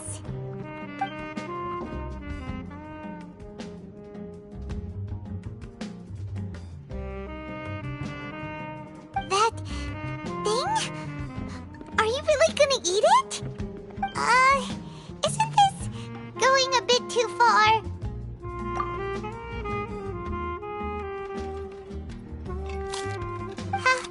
How was it? The look on your face is telling Paimon that it tasted awful. Then, you mean... That's impossible! We were just talking about how gross it looked! So, would this be a case of taste bud déjà vu? Paimon also gets the impression that we've been here many times, even though we aren't regulars. How about we go out again and try something else?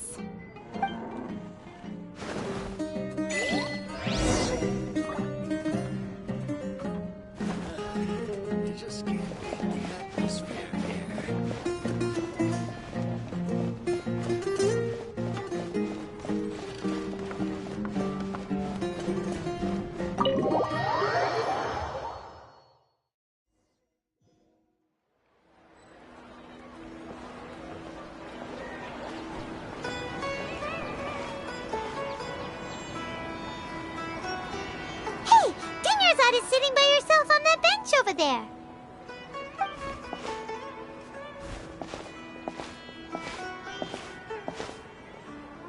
What a coincidence, Dunyarzad. We meet again. Why are you sitting here all by yourself? Oh, I ran into some kidnappers just now, but thankfully Dia came to my rescue. I started to feel unwell after that, so I sat down here. Kidnappers? Oh my goodness, are you hurt? I'm okay. Dia's arm got scratched, but it isn't serious. Whew. That's a big relief. But, Dunyarzad, you seem a little down today. It's the Sub-Zero's festival, and you've been looking forward to it so much. Not at all. I've always been like this. Excessive physical exertion or strong emotions tend to aggravate my illness. Besides, no matter how amazing today may be, it is but a single day. After however many more days, my time will come to an end. Paimon doesn't quite follow you, and Paimon feels like something's really got you down right now.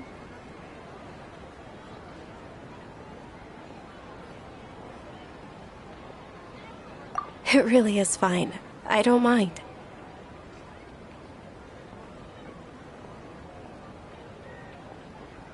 Huh? Did something happen? Dunyarzad, have you ever felt déjà vu? You know, like when you've already experienced something that's happening right now? Déjà vu? No. But my days have been the same for years now. Even if I were feeling déjà vu, I suppose I would already be used to it. Oh, Paimon sees. Then, is it only the two of us? It's almost time. Huh? Time for what? Nilou's Dance of Sub-Zeros is about to begin. Let's go.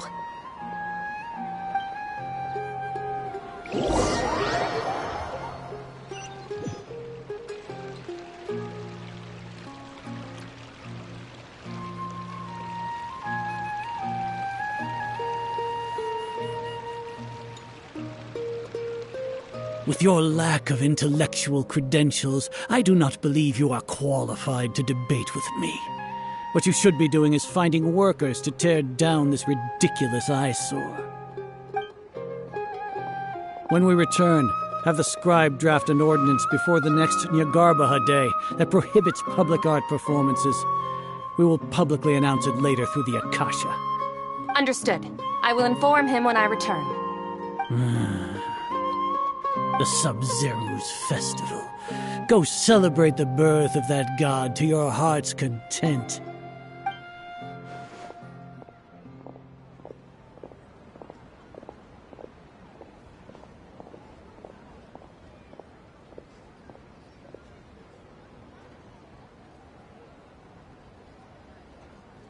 Nilu, are you okay? Oh, Dunyarzad. The Grand Sage ordered us to stop the performance. It's okay. There's nothing we can do about it. But you've been really looking forward to this. I don't want you to have any regrets. It truly is unfortunate, but I don't want to cause trouble for anyone. Didn't the Grand Sage say that he might investigate the organizers? True, but... Well, okay. I'll just have to try again next year. The next festival. I probably won't be around by then. Wait, what did you just say? No, nothing. I'll be heading back to rest. Thank you for your help, everyone. Paimon can't believe what those heartless geezers did!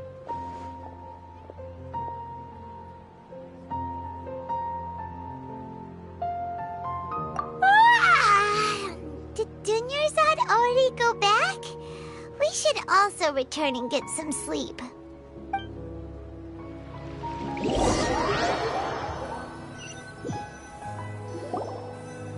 So, in the end, you still couldn't figure out what that deja vu feeling was all about?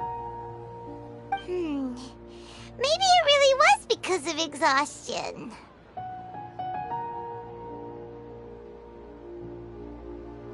Same here. That's why Paimon stopped thinking about it halfway through the day. Then, how about we settle in and get a good night's sleep? For now, we can chalk things up to exhaustion. We can do more thinking tomorrow.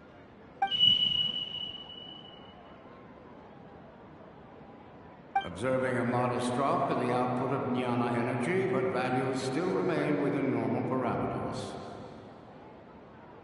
Continue to monitor for variances in the data and find the cause as soon as possible.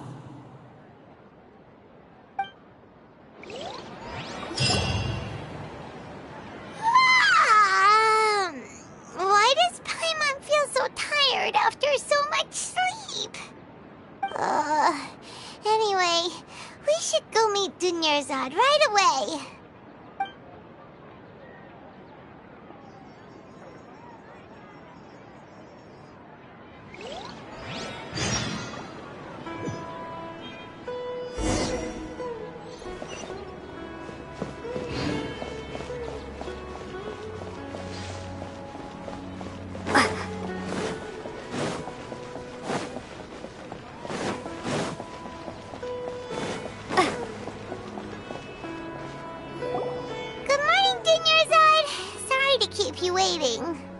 Not at all.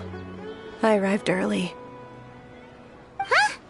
Paimon thinks you sound kinda tired. Did you not get enough sleep? I'm doing well. There's no need to worry. Shall we go? Let's start with the stalls over there. Great idea! Let's get going! Traveler?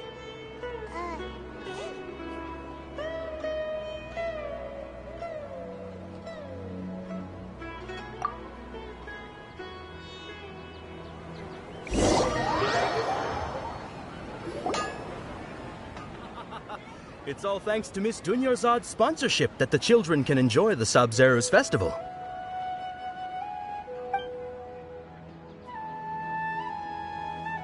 Oh, are you interested in Yalda candies? I have some boxes of candy here. Pick whichever one you want.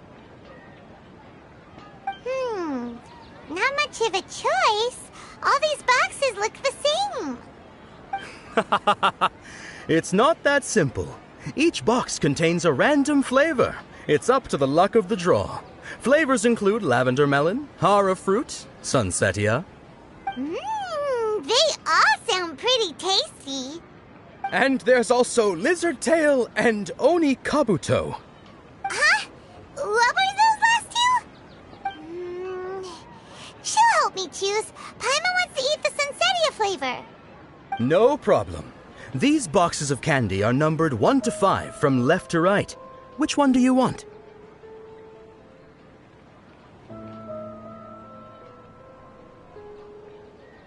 Oh, I like your confidence. No hesitation at all. Oh, congratulations! Number 4 is indeed sunsetia.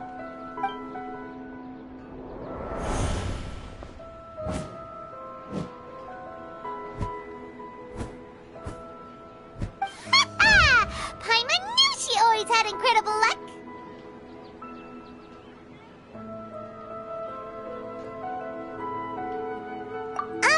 Paimon's not really interested in the other flavors.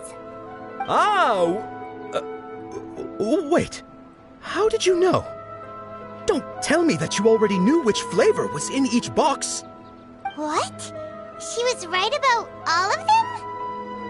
That couldn't have been luck. How is this possible? I packed all those boxes this morning and they've been sealed ever since. You couldn't have known beforehand. Mind reading? X-ray vision? Or some kind of magic trick? This is way too freaky. Tell us what's going on. Since when did you get superpowers? Traveler?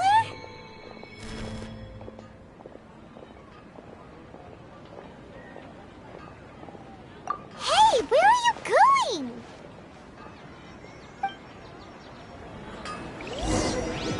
What's going on? Did you see something? Us leaving Dunyarzad without letting her know is kinda rude, you know.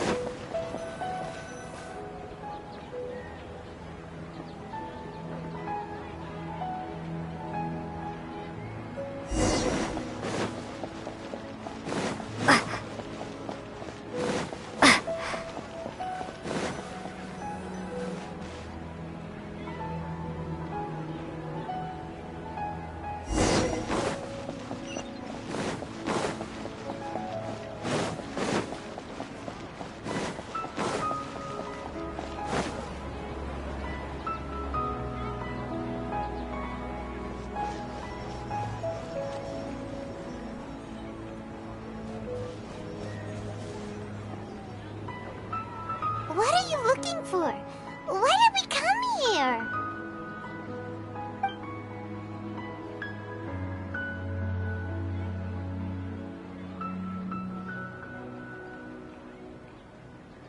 Traveler?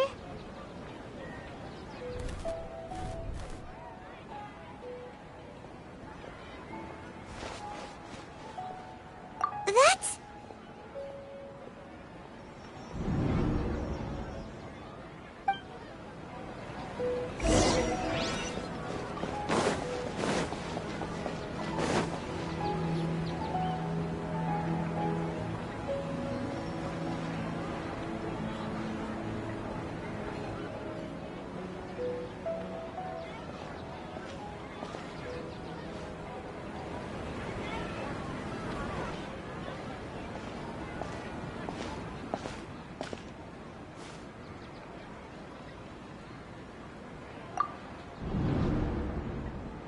Look! That's... Isn't that Dunyarzad? What's happening here? Why are there 2 Dunyarzads? You already know that this isn't your first Sub-Zero's festival, don't you? I'm sure you already know how to use this. A knowledge capsule? Where did you get it? What's inside? You should use it too, Paimon. You know Paimon? Well, this seems kinda sketchy, but I'm Paimon feels like this is what we should do.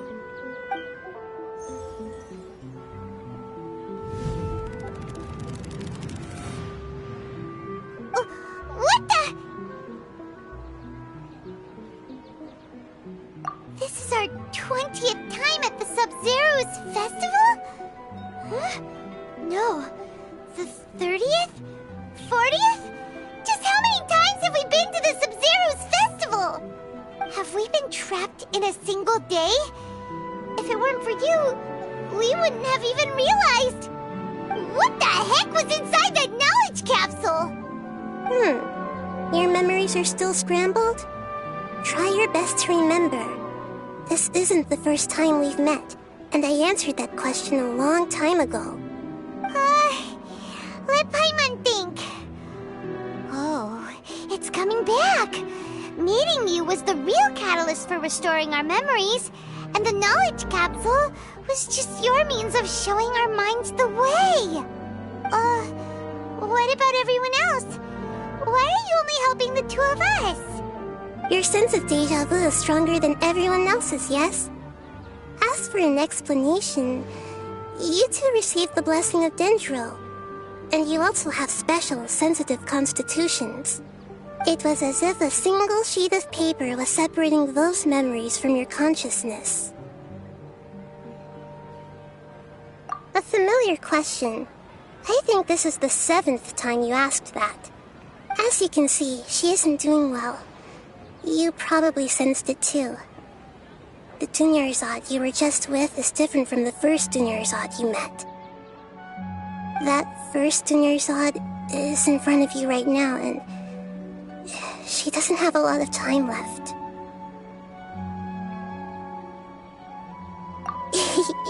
Looks like you're almost done sorting out your brain. Oh yeah, I'm Nahida.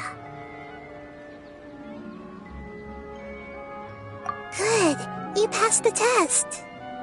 What's happening? You can awaken our memories, and you seem like you know what's going on. Oh, wait, please don't tell Paimon even you don't know. Everything in this world runs in a loop. This cycle is called the samsara. You, me, and everyone else are all stuck inside the one-day samsara. As for the truth, that's on you to find out. If you were told the truth instead of discovering it yourselves, it would literally blow your minds. I don't know how you'd be after that. I can only give you surface-level help, like bits of information and subtle hints. For the rest of the time, I'll be doing all I can to slow down Dunyarzad's illness. She looks like she isn't doing well at all. Her illness gets worse after each Sub-Zero's festival. If we can break out of the samsara, I might be able to save her. But as things are right now, she's just a small bird in the sky that's about to lose its last feathers.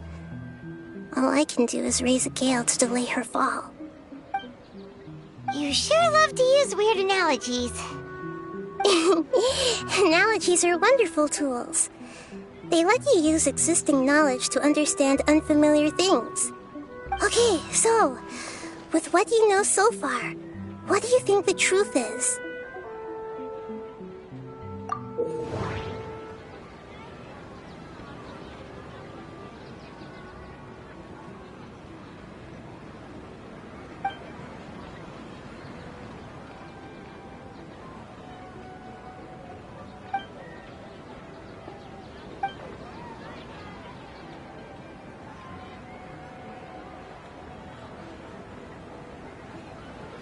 We've already experienced the Sub-Zero's festival many times. And the day of the festival seems to be in a perpetual samsara.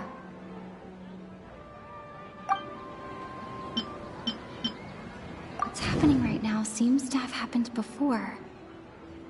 This feeling has been getting stronger and stronger.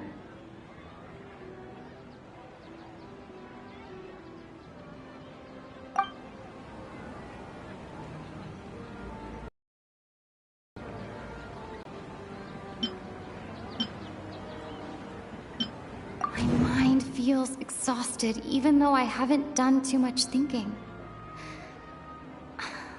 is going on?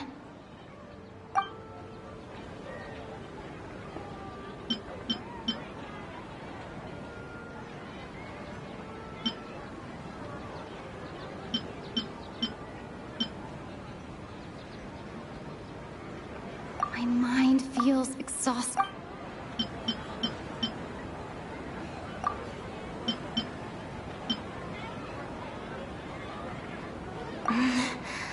I can't seem to cohesively piece everything together.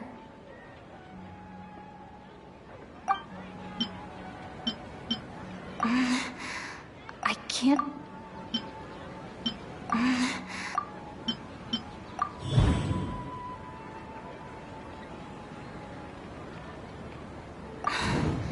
That should be it. The flow of time is endlessly cycling within one single day.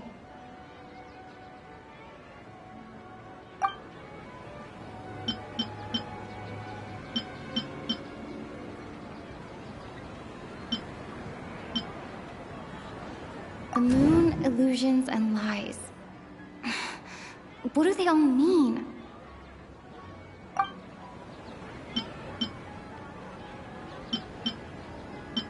Grand Sage said, go celebrate the birth of that god to your heart's content. Did he mean something more?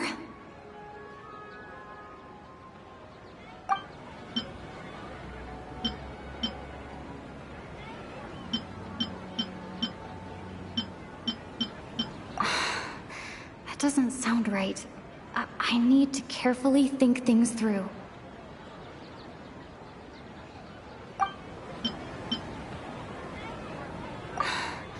That should be it. The flow... A time loop. You've given similarly wrong answers in the past. A pity. Still the wrong answer? Paimon thought that made a lot of sense. It feels like time's just repeating itself. A simple time loop can't explain some of the phenomena. You two are still missing a lot of information. Unfortunately, I can't give you any more hints. Dunyarzad! The Sub-Zerus festival is happening every day, but that doesn't mean we can waste an infinite amount of them. Hurry and find the truth before today's festival ends.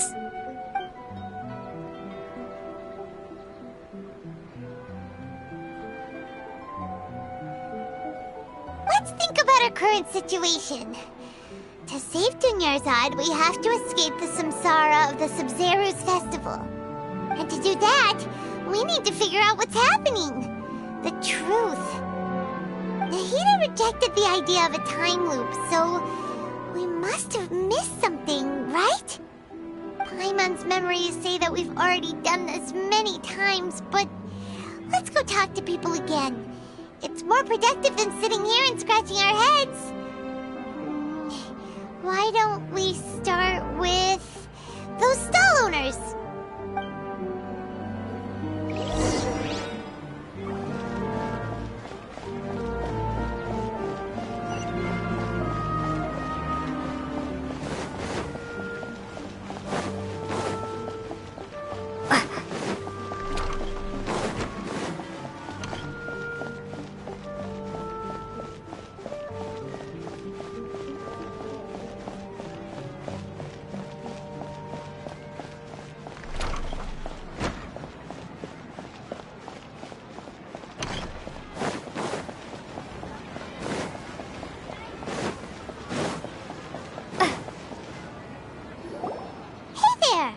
Hey, it's you guys again.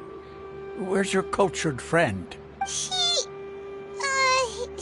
feeling a little unwell. I see. Did you come back to buy something? I guarantee the freshness of my products. I harvested them from the forest just yesterday. Huh? What brought this about? I hurried back from the forest yesterday, and I'm selling produce here today. I haven't felt anything strange. To put it another way, if you really think about it, was yesterday truly yesterday? Did you actually come back from from the forest yesterday? What kind of philosophical nonsense is this? Are you two daydreaming? Didn't you know that no one dreams in Sumeru? Go somewhere else if you want to find someone to daydream with.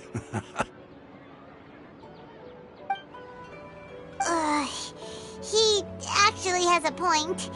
Is this a dream? Is everyone dreaming? True. It's so weird that people here don't dream. Why is that?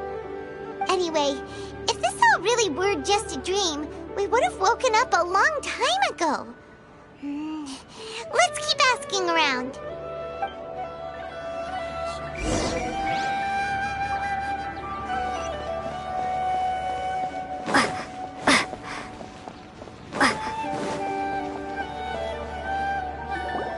Oh, it's you two. Was my divination so accurate that you felt compelled to compliment me in person? Ooh, I knew it! I told you, the god's divination is highly accurate. You just hadn't fully understood its significance yet. You're really excited about this, huh? That's exactly why we came back. Help us better understand it. Help you better understand it?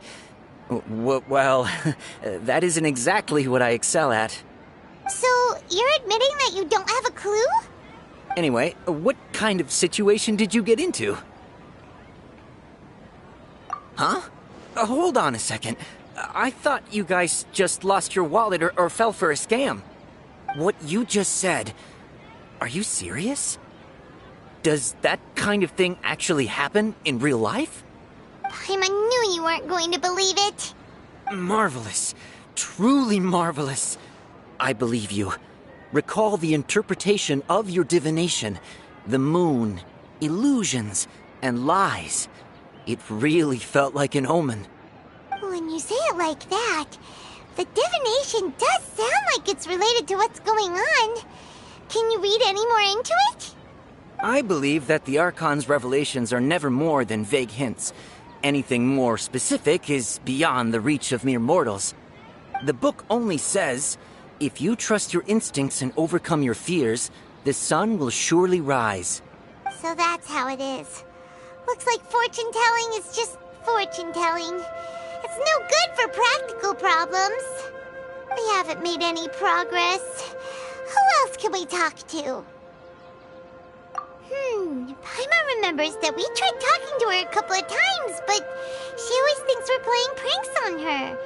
You think she'll brush us off again? Yeah, if we tap into Dia's strong sense of responsibility as a mercenary, then she'll definitely take us seriously.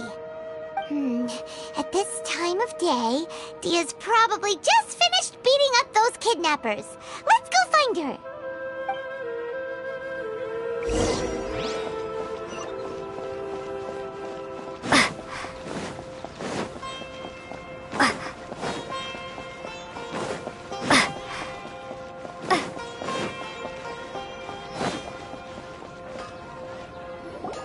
I'm fine, my lady. It's just a scratch. Perfect timing. Both of you are here. Paimon, Traveler, you came at just the right time. Listen, there was a dangerous Huh? You saw? Then why didn't you jump in earlier? If someone was protecting Miss Dunyarzad, I could've went all out. Anyway, can you do something for me? You want the Traveler to take Dunyarzad somewhere to rest up while you check to see if there's still any kidnappers around. Did Paimon get that right? How did you know what I was going to say? We need to say something convincing.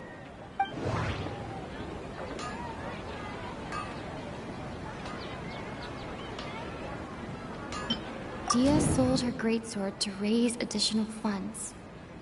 And then she was injured because she wasn't used to her new weapon.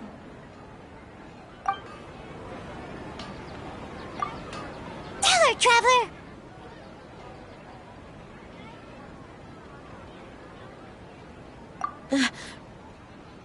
I didn't tell anyone about that. Including Miss Dunyarzad. You couldn't have known. And just now, you literally took the words right out of my mouth. What's going on? All right, so this is the situation.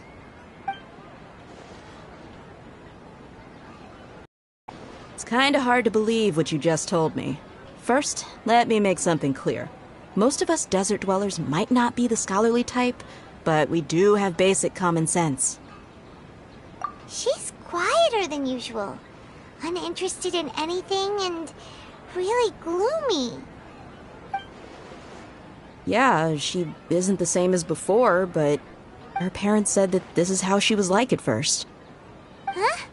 At first? I don't quite understand what you're all talking about. I'll go rest on the bench over there. My lady, are you angry? All right, I'll give you the benefit of the doubt since you knew about my greatsword. Let's make this a quick trip. Miss Dunyarzad isn't completely safe here.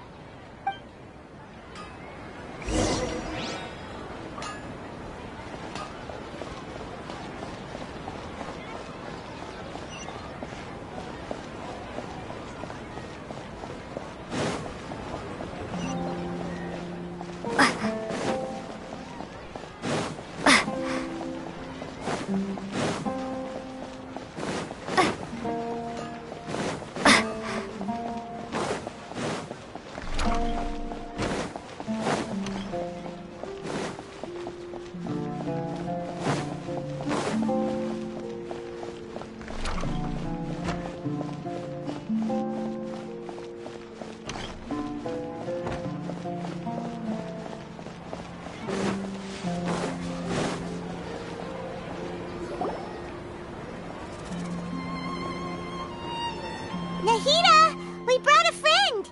Are you busy? I thought I told you that it won't help to bring anyone here. We just wanted her to see the real Dunyarzad's condition. The real Dunyarzad? Where and who are you talking to? Huh? I told you that you two are special. Other people can't see me or Miss Dunyarzad here.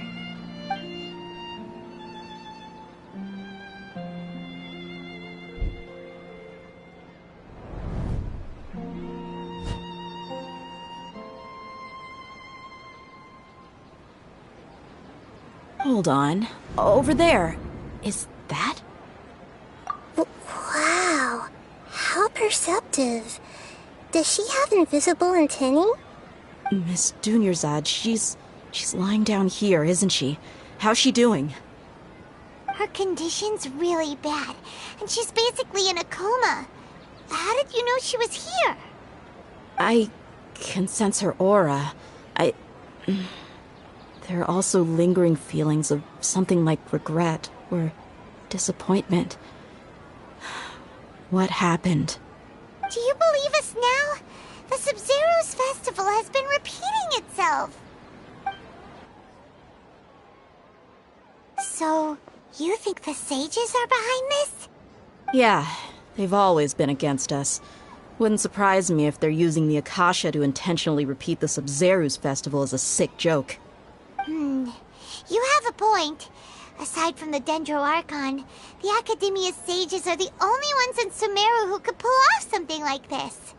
Maybe there's more to the Akasha than we know. Right! Didn't you awaken our memories using something that looked like a knowledge capsule? That means you must know something about the Akasha! The Akasha relies on the power of a gnosis to operate, as it is the manifestation of the God of Wisdom's power. It compiles the wisdom of the entire populace, and it grants knowledge to the people. A gnosis could do that? No wonder the Akasha is so magical.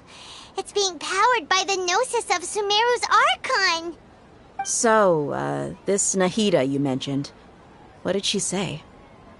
She said, and Paimon quotes, "The Akasha relies on the power of a gnosis to operate, as it is the manifestation of the God of Wisdom's power. It compiles the wisdom of the entire populace and it grants knowledge to the people." Compiles the wisdom of the entire populace and grants knowledge to the people.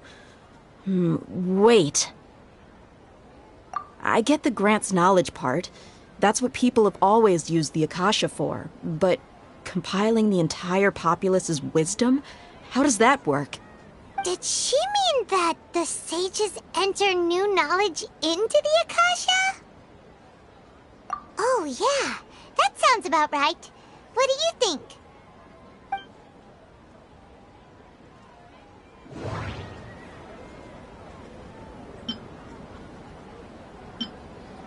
People in Sumeru don't dream. What a strange phenomenon. Okay, Nahida said, the Akasha relies on the power of a gnosis to operate, as it is the manifestation of the God of Wisdom's power. It compiles the wisdom of the entire populace, and it grants knowledge to the people. My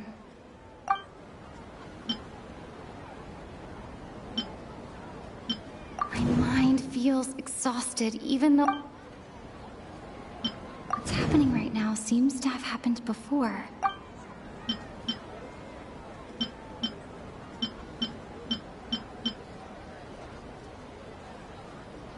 That doesn't sound right.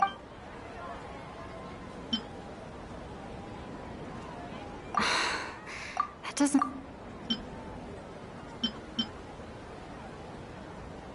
People in Sumeru don't... My mind feels exhausted.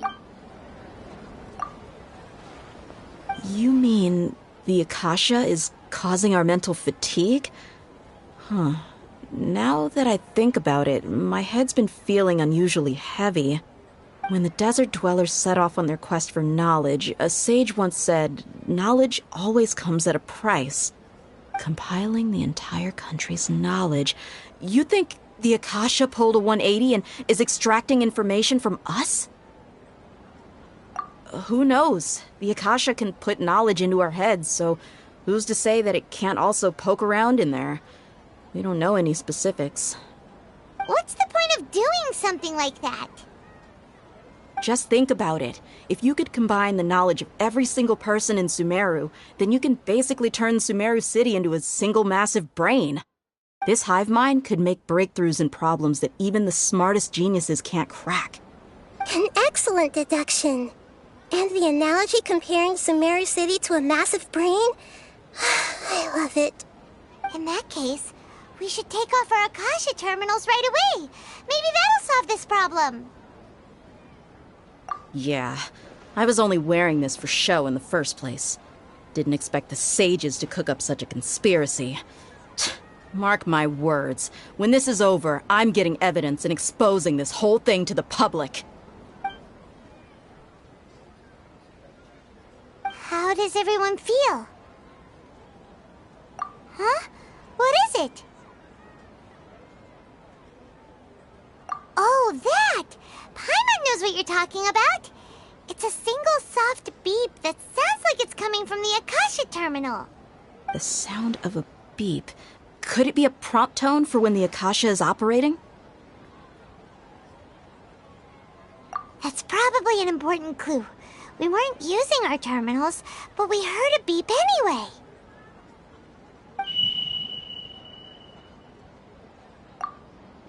Traveler, did you hear that? I heard it too. Our ears aren't messing with us. There was definitely a beep, but it sounded like it was coming from inside my head. We took off our Akasha terminals.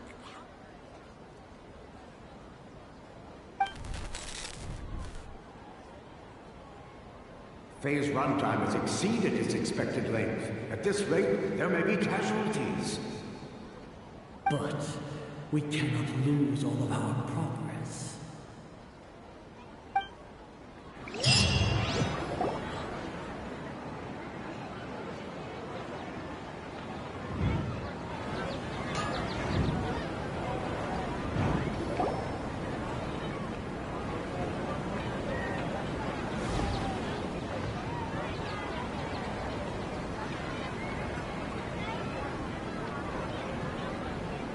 Paimon remembers everything! Good. You adapted quickly this time. We definitely took off our Akasha terminals last night, but we still heard that beep. Why is that? But now we can at least confirm one thing. The Akasha definitely has something to do with whatever's trapping us in this cycle. Oh, Paimon doesn't get it. Why would the Akasha go this far if all it wants is everybody's wisdom? It's extremely difficult for lab rats in an experiment to understand why they're being treated the way they are. If we're lab rats, then what are you? Nahida, you've never told us anything about yourself. I guess I'm the moon. The moon? Wasn't that the result of our divination? Anyway, knowing who I am won't help you get closer to the truth, so you should focus on other things. Don't get distracted and miss any clues. Okay then. Dia helped us a lot yesterday, so let's go find her. If Paimon's reading the time correctly, those kidnappers should be showing up soon.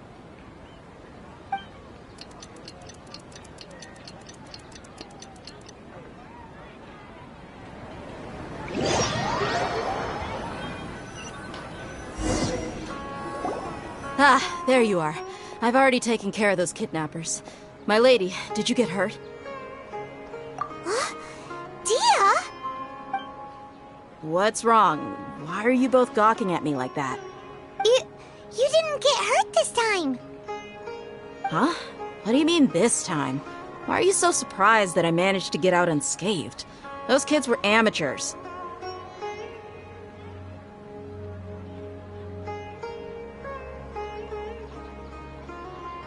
Shh! How did you know about my greatsword? I haven't told anyone about it.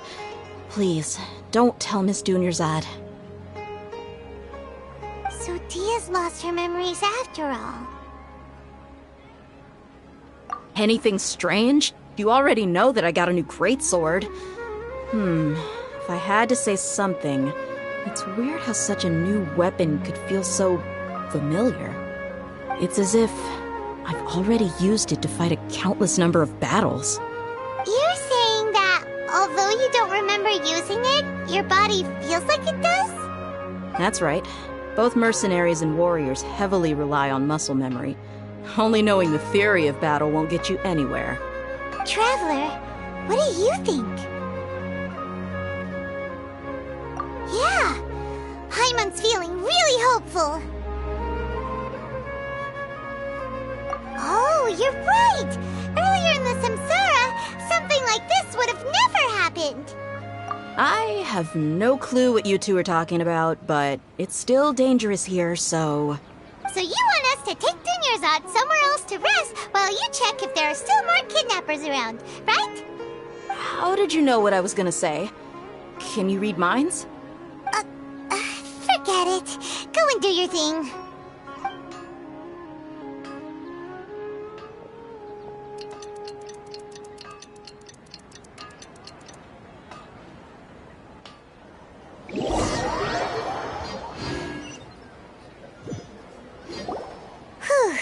It's finally nighttime. Aside from Dia not getting injured, everything seems to have stayed the same.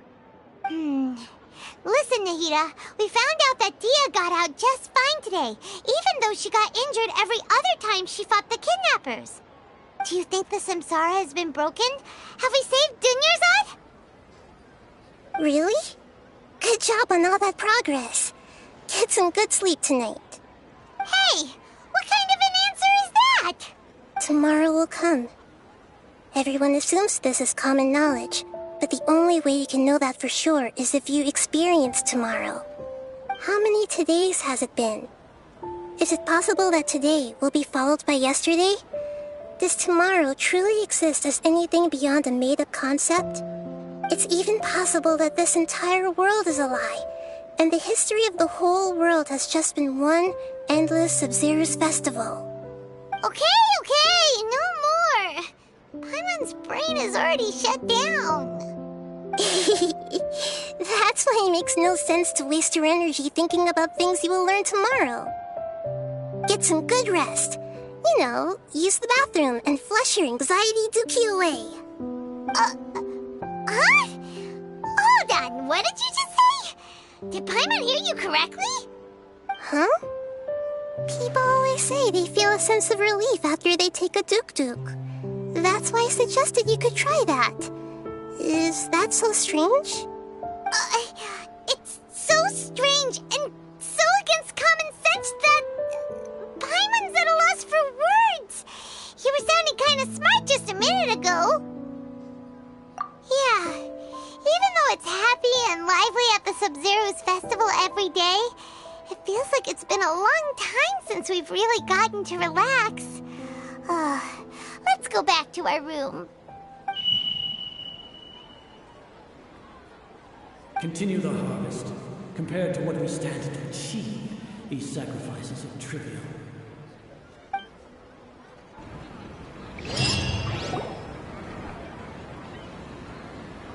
We're still in the same day!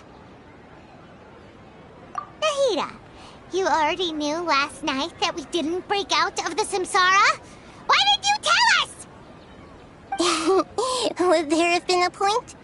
You would have spent the night with new worries, with tomorrow still out of reach. In that case, you might as well rest within that brief moment of hope. An opportunity like that doesn't come by often, and I thought it might help you clear your minds. Paimon thought that Duke did that! Whatever. Guess you were looking out for us after all. Of course. In the time we've been together, you two have been everything to me. Paimon's flattered and everything, but maybe you're taking things a little fast. What I mean is, even though I had asked you to solve this puzzle, you two are still the only ones who can see me and sense my presence. In other words, if you weren't here, I may as well not exist. That's why you two have been everything to me. Get it? Nahida's talking about confusing stuff again. Anyway, that's enough chit-chat. So, Traveler, did the new clues yesterday help you gain a new understanding of the situation? Huh? Why are you scrapping your previous theory?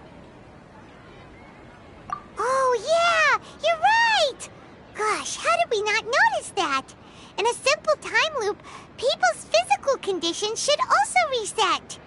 So, what's your new hypothesis?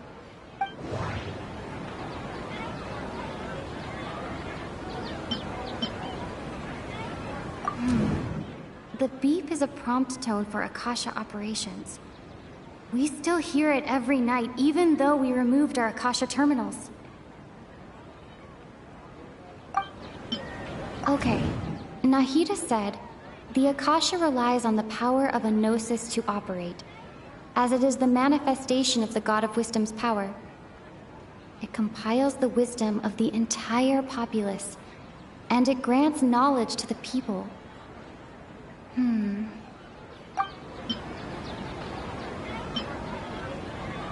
Mercenaries rely heavily on muscle memory. And Dia was able to use her experiences to avoid injury in later samsara cycles.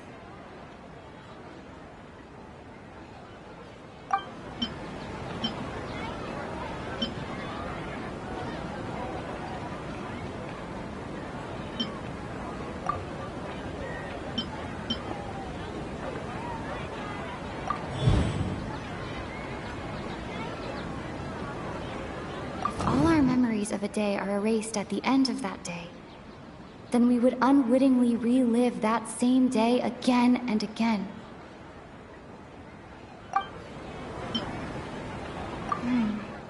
The beep is a prompt.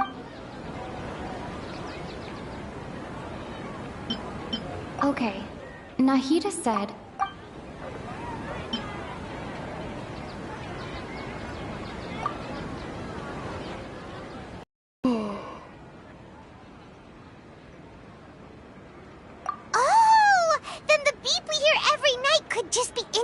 the deletion of our memories. That's why when we wake up, everyone thinks the Sub-Zero's festival hasn't happened yet. It's already the next day, but everyone still thinks it's the day before. But muscle memory can't be erased. That's why Dia has been getting better at using her greatsword. Now everything makes sense. A brilliant deduction. Nahida, tell us if we're right or wrong. To put it simply, it's as if you've mistaken a pyrocrystal fly for a firefly in the night. You lost sight of its true nature because you focused too much on your perception that it glows. That isn't simple at all! Why don't you go talk to Miss Dia again? You might learn something new. Right! She did help us find our latest clue after all. Let's go!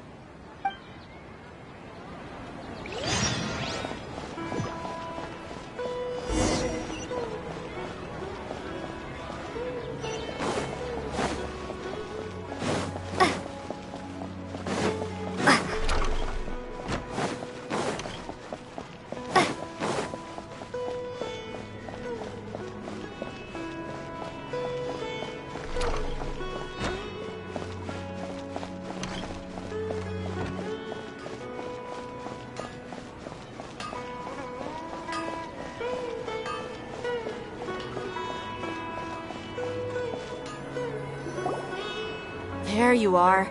Really took me a while to find you. As expected, Dia also didn't get hurt today. Get hurt? Why would I? Don't underestimate me. Well, you're still getting used to your new greatsword. Huh. Truth be told, I also think it's pretty strange. It just suddenly felt so familiar in my hands and... wait a second! How did you know I got a new greatsword to begin with? I didn't tell anyone about it. Traveler, could you explain the situation to her today? Paimon's gotten a little sick of doing it. Oh, that works.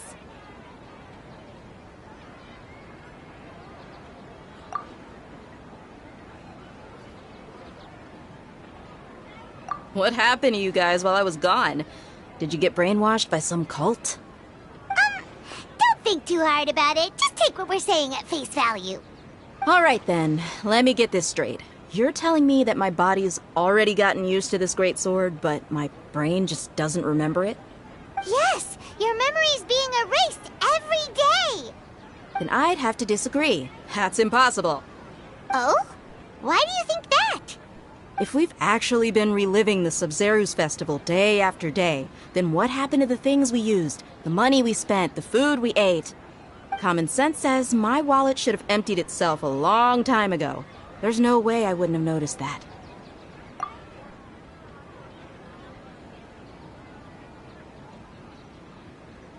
Right! They could use the Akasha to record what everyone did that day, and then use the city's resources to replenish everything! It's not very likely, but it's also not impossible. No, it is impossible. I've got proof.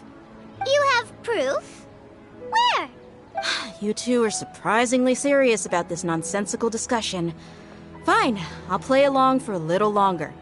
Come with me, Miss Dunyarzad. Please come along as well. I still can't guarantee that this area is safe.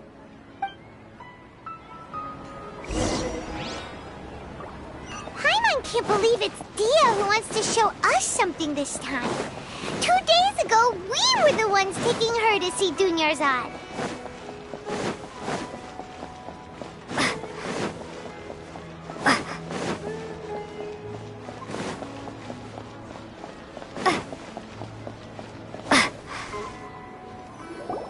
This is it. Huh? This is a wooden training dummy. What about it? See those marks on the dummy? Those are the result of several days' worth of practice. Let's say the sages didn't replace it every day. Shouldn't it be hacked to pieces by now? That's true, but what if they did? Then the sages would have had to reproduce every mark I left during previous training sessions. I'm a professional fighter. My martial school has always emphasized the importance of refined control. The force, angle, and entry point of each strike is calculated and deliberate. That's why I remember every mark on the dummy, as well as my state of mind as I made each strike. It's just as they say, each swordsman has their own unique style, and even the same swordsman can't make the same cut twice. It would be impossible to copy these marks. Is it really impossible? What if they used some fancy machine to carve every single mark? People often say that a camera's photo can never replace an artist's painting because the former has no spirit to it. The same thing applies here. At a mere glance, I can differentiate carved marks from the results of combat training. Whew, I hope that cleared things up for you. Hey, is this that new brain exercise game that's been super popular with the scholars lately? It's surprisingly fun.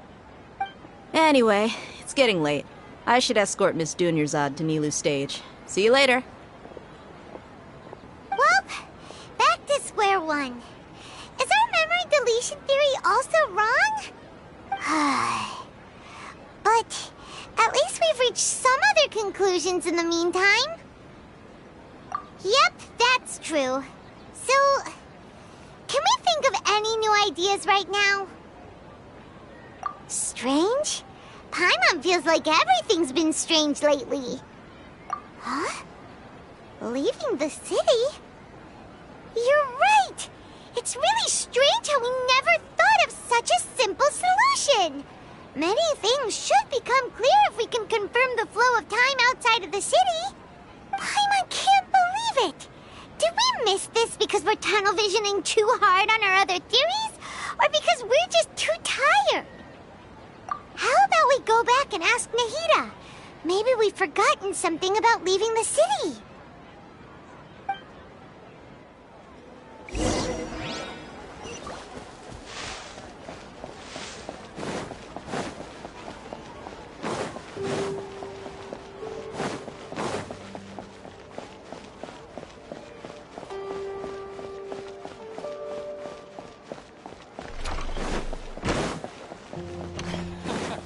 Every item I see.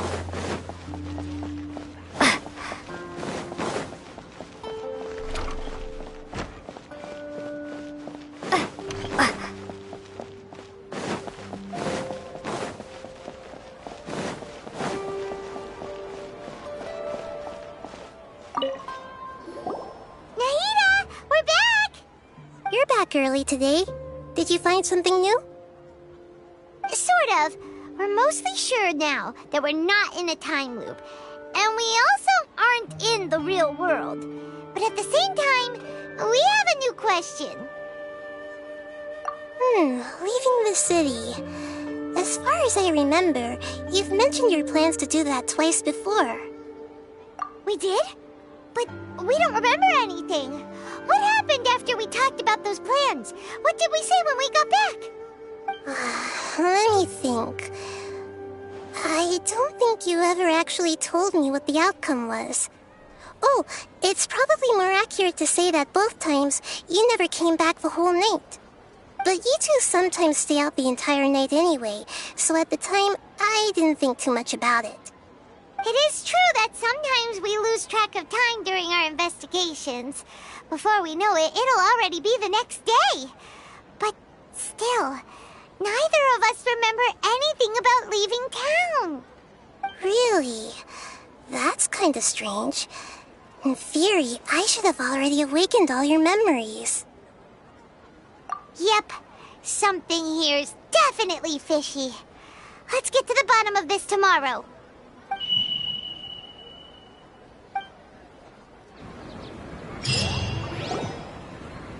Our memories are back! About that. Well, where should Paimon begin? Traveler, aside from your memories that were just restored, I have another message for you. Listen to it and you'll understand. Can't go back. There are countless spaces here.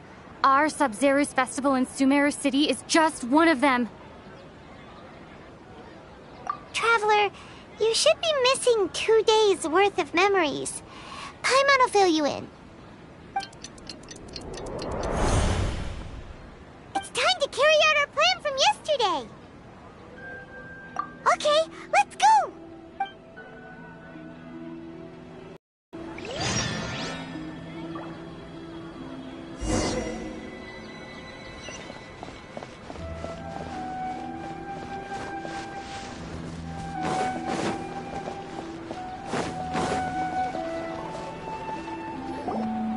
Why can't we leave the city? What is the Academia up to now? Don't ask me. It's not like I can tell you anything. This is a direct order from the Grand Sage. Just wait until tomorrow. I have a real emergency. My goods have already arrived at Port Ormos. If I don't hurry, they'll be stolen. That's your problem. Make sure you make a request in advance next time. But it's not like you can just predict business matters in advance. It looks like the Academia already announced a lockdown for Sumeru City today. How completely unsurprising. Let's go and question them. Hello, sir. Why can't we leave the city today? Here we go again. Don't ask me, I don't know either. We just received an order that no one is allowed to enter or exit Sumeru today. They didn't tell us anything else. Angering me won't get you anywhere. If I had that kind of insider info, I would have left this stupid post long ago. It looks like he really doesn't know. If we can't get anything out of him, let's take matters into our own hands. Why don't we climb over the walls? Those guards can't be everywhere at once. This is a good spot, and the guard hasn't noticed us at all. Let's hurry! Huh? Why? Are you going to leave Paimon behind? But what if things get really weird out there and you get into some trouble? Then Paimon won't be able to help you. Oh, Paimon knows that Paimon can't do much, but we've always been together, haven't we? Okay. Paimon will wait for you. Promise Paimon that you'll come back as soon as possible. Just a quick look. And please, be careful.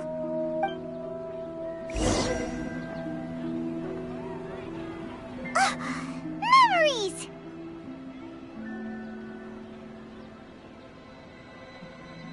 Traveler!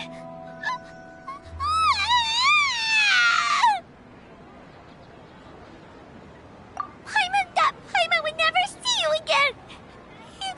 You just disappeared! Paimon waited for you for hours and hours at the city wall and you never came back! You promised Paimon that you were only taking a quick look! Paimon, calm down. She's here now. I don't think she understood what you were saying. Paimon doesn't care! Paimon wanted to go look for you, but you also said that Paimon should stay! Paimon was so worried and so scared the entire day!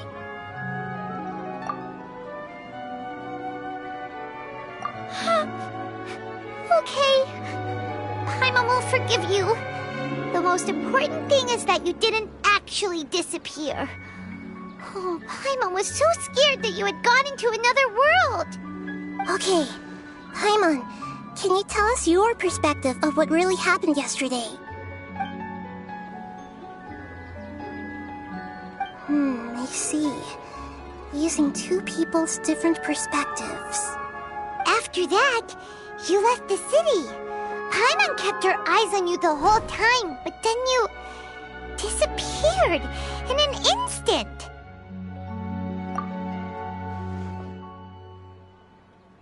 No way! Paimon was watching you with the fullest attention.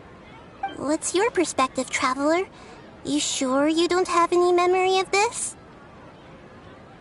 I guess that explains everything.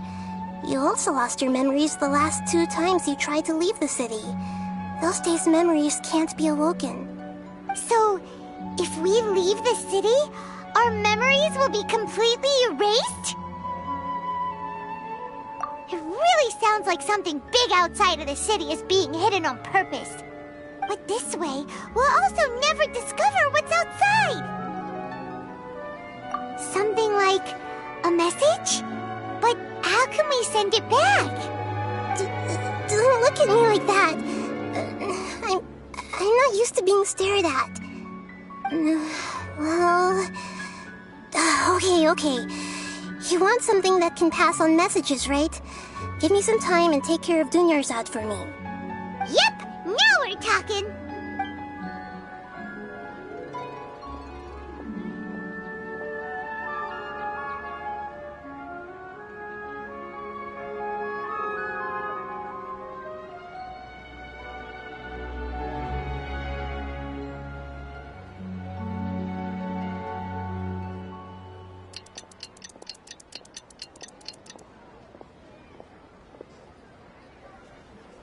done.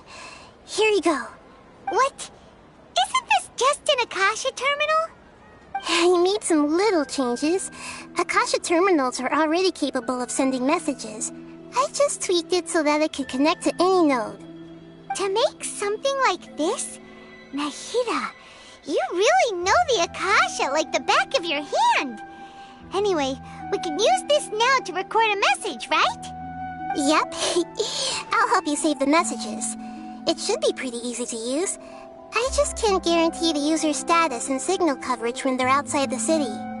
We'll never know until we try. At least we're taking the initiative now. Let's go then. Let's expose those sages. All right. Paimon isn't as worried about being separated since it happened once yesterday. But Paimon still isn't happy about it. Okay, see you tomorrow, Traveler. That covers everything that's happened so far. Yes, although the signal was choppy and had some interference, we still managed to receive 2 messages from you when you were outside. Okay, now that you understand what's going on, let's hear the messages together.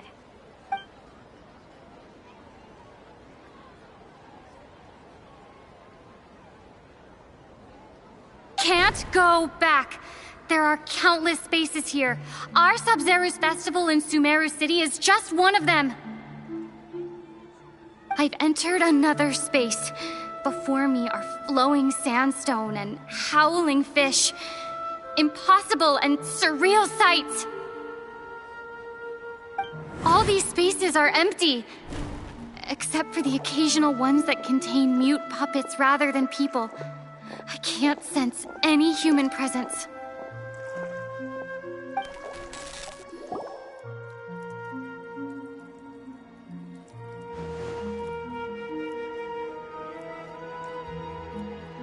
That's one heck of an info dump. It sounds like you left the Sumeru City space when you set foot outside of the walls. But everything looked completely normal when Paimon was looking out from the inside. That's unbelievable. And if we take your word for it, the other spaces all had very weird contents. There's another part here. We only received it last night. These spaces have been disappearing, one after the other, absorbed by something like a sun in the sky. And now, even the final space has also disappeared. Behind me, a lot of spaces just appeared again from thin air. I get it now. Those spaces are actually...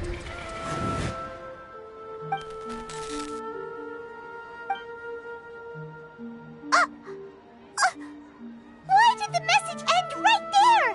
What did the Traveler want to say? What are those spaces? Probably because yesterday just happened to end at that moment. Oh, right. Paimon did hear a beep from the Akasha. Did it come from here or from the message? The message. It should have come from the Traveler's Akasha terminal. After the beep, Traveler said even the final space has also disappeared. Traveler, what do you think that final space could have been?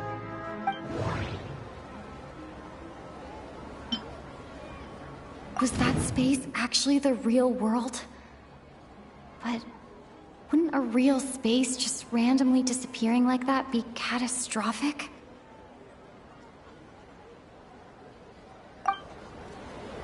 That doesn't sound...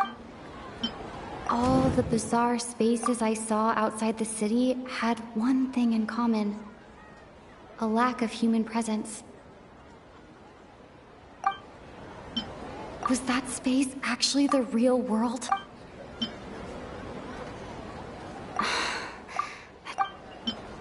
My impression is that each day in this samsara only ends at the sound of that beep from the Akasha. Oh, so that's what it is! After the sound of the beep, the final space, the Sub-Zero's festival, also disappears, and we're taken to the next day. Later on, Traveler also mentioned a bunch of new spaces materializing behind them. Do lots of new spaces appear every day? Paimon's head is spinning. Just what are these spaces anyhow? Well, consider this. For all the horrors of the Archon War, at its heart, it was just a game where a bunch of gods fought over 7 seats. So no matter how strange or spooky things may look on the surface, maybe all they point to in the end is a small and simple secret. Wow, the Archon War, huh? That's an analogy and a half.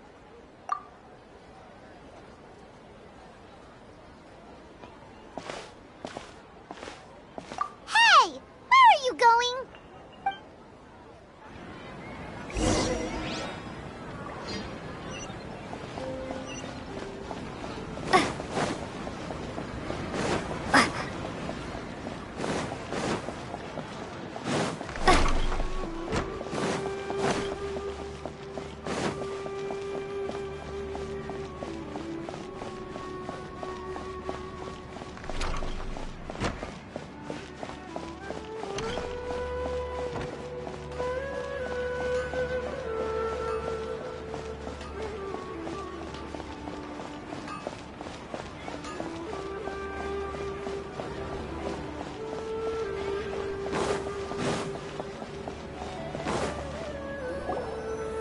Do you want some alone time to think? Alright then, Paimon won't disturb you.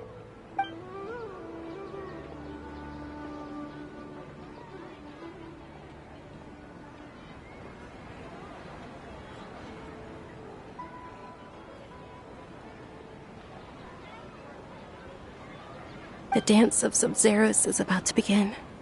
I'm going to go watch it. Okay. Why don't you go ahead, Dunyarzad? We still have some other stuff to do first. Okay then. See you later. Have you figured it out yet, Traveler? Time is ticking away. Awesome! What is it? Paimon wants to know. Oh, wait, no. Let's meet up with Nahida first. You can tell us both together. This time, we're gonna get to the truth.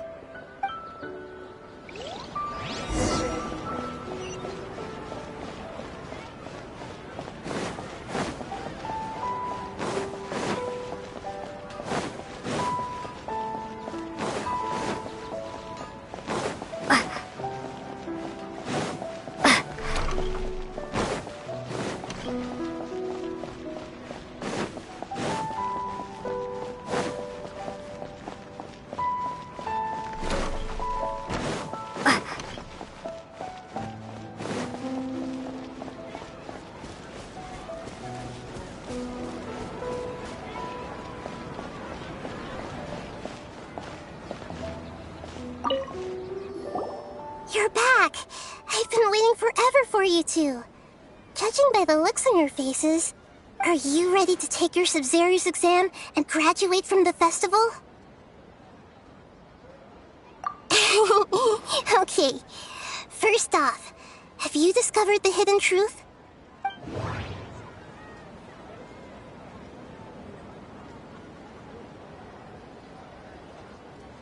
We've already experienced the Sub-Zeros festival many times.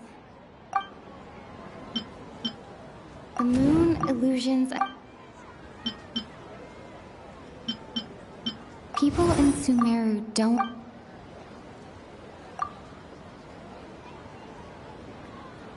I can't... I can't...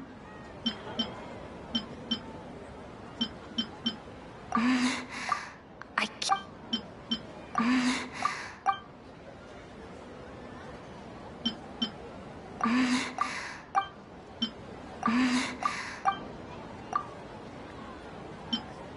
All the bizarre spaces I saw outside the city...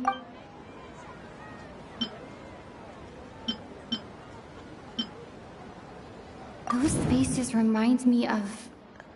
Dream.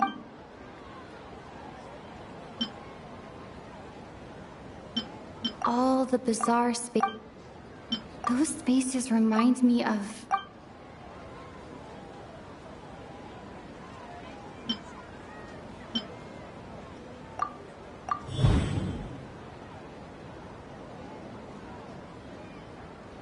We are all in a dream.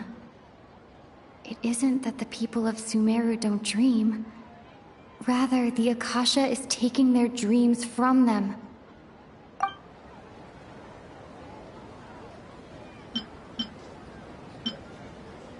Those spaces remind me...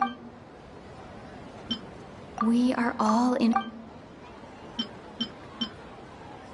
Okay, Nahida said the...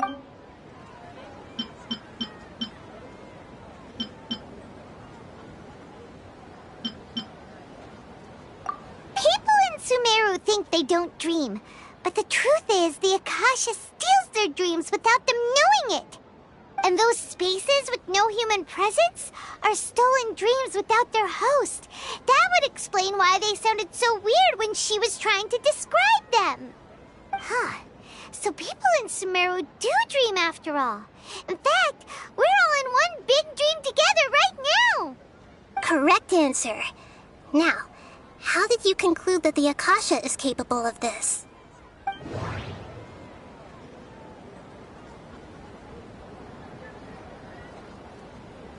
The Akasha relies on the power of a gnosis to operate. And it grants knowledge to the...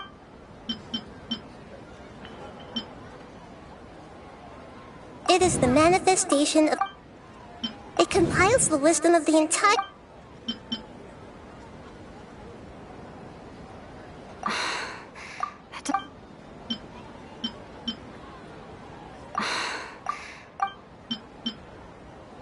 Oh, okay.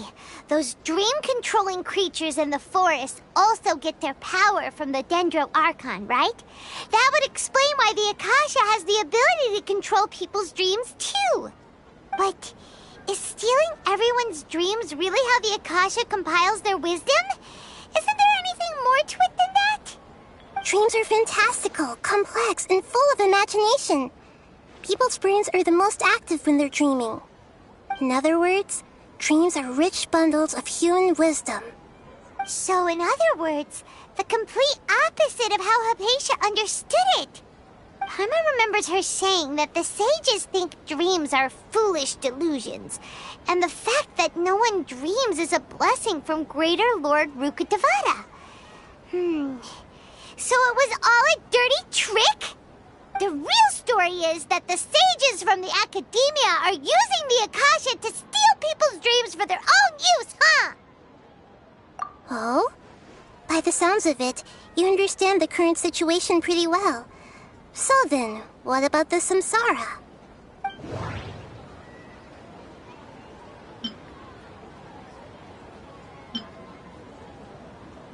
Grand Sage said, go celebrate the birth of that...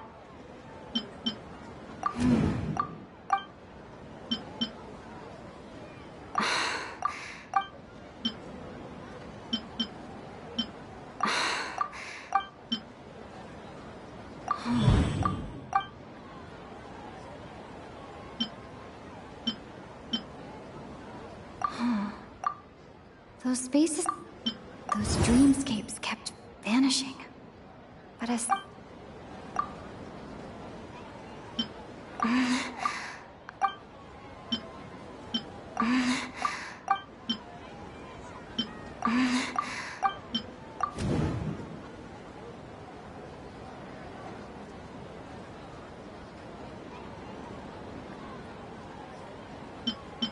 My mind feels exhausted. We've already experienced the Sub-Zeru's festival many times.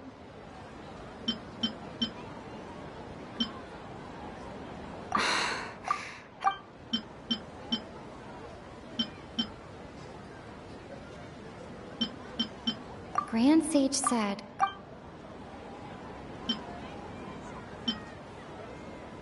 those dreamscapes kept vanishing. My mind... We've already experienced...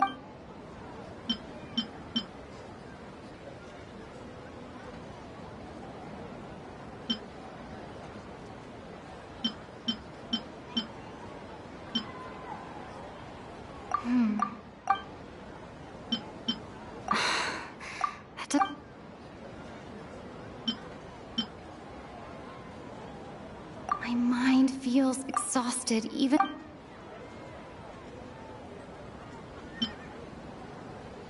We've already experienced the Sub-Zeru's festival many times. And... Correct. The Akasha is keeping each person's brain in a constant dream state, but also separating their consciousness from their own dream. Their disembodied consciousness is placed inside the collective dream of the Sub-Zeru's festival along with everyone else's, while their now vacant dreams are harvested by the Akasha. No one is any the wiser as another day passes in the dream, and so begins another samsara cycle. People wake up to yet another dream about the Sub-Zeru's festival. The dreams that belong to them are once again harvested by the Akasha, and so it continues. So, this is like a dream factory, and the Akasha is a dream harvesting machine. Did Paimon get that analogy right? Very good, Paimon. Using analogies well is an excellent habit to get into. Okay, so that beep we keep hearing is actually from our real-life Akasha terminals. Taking off our terminals in this dream doesn't do anything. Alright, last question. Who am I?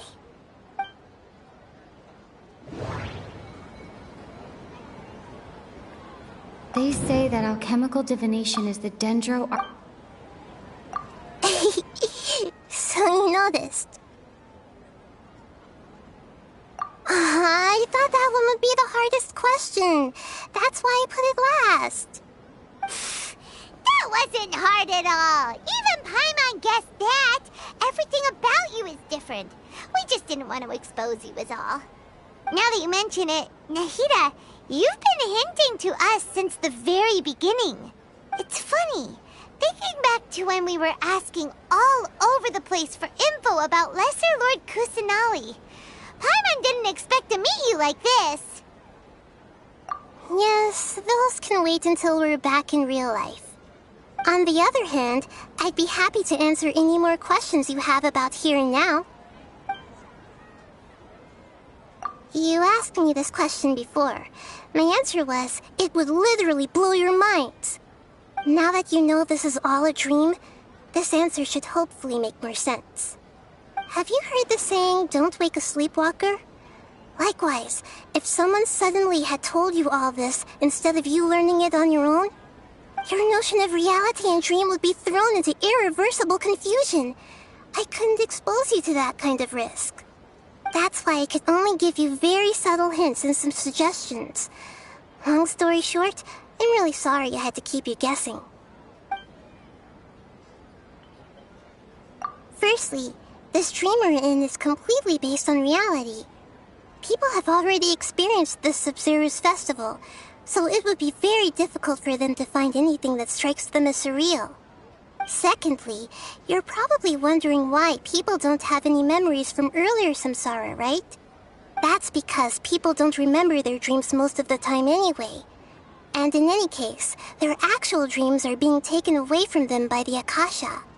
So whenever they wake up in this dream of the Sub-Zeru's festival, they don't remember anything from their previous identical dream. That reminds Paimon. Traveler had a dream when we were in the Avidia Forest, but couldn't see what it was about after waking up. Is that an example of what you mean? Yes. Only after receiving the blessing of Dendro can a person gain the Dendro element's dream-enhancing power. That explains the feelings of déjà vu. Meanwhile, everyone else has no idea that they are in the Sub-Zeru's festival samsara, while their dreams are stolen from them over and over again.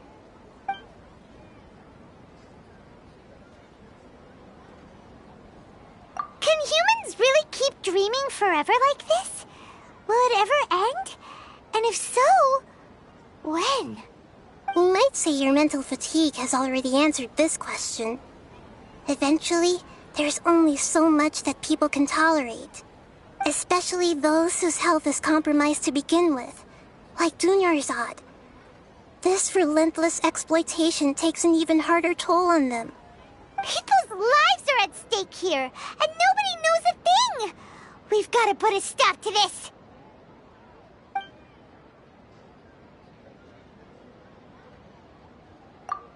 know, right? Why did they have to base this dream on my birthday? Could it really just be a coincidence? Even you don't know the reason? Wow, now that's strange. The Academia sages are determined to harvest lots of dreams in a short time, no matter the cost. They have to be up to no good. Unfortunately, I don't know anything about it. Traveler, do you have any information?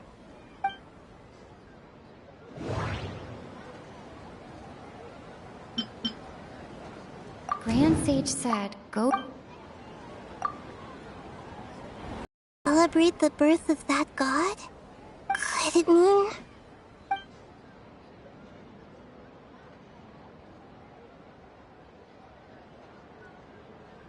deceiving the people of Sumeru with no regard for their safety? No matter what they're trying to do, this is unforgivable.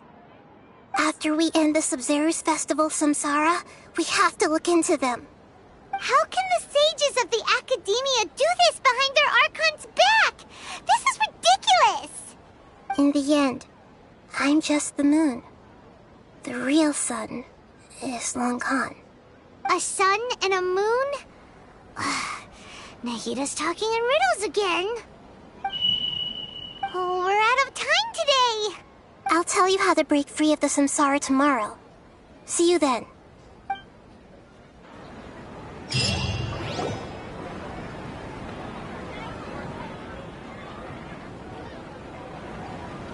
Good morning, Nahida. Wait. Now that Paimon remembers everything, should we instead say good morning, Lesser Lord Kusanali? Hey! What's wrong, Nahida? You don't look too good.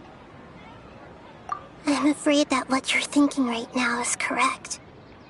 Did Dunyarzad already disappear? No way! Are we too late? The real Dunyarzad's consciousness has indeed disappeared. It can no longer endure the constant dream harvesting.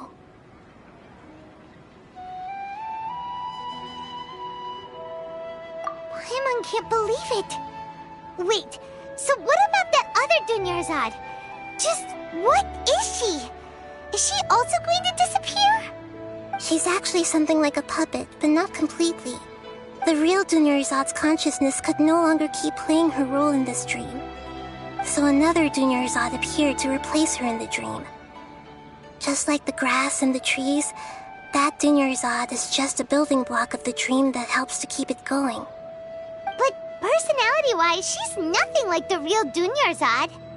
Puppets are stiff, and can't copy a living person's vitality.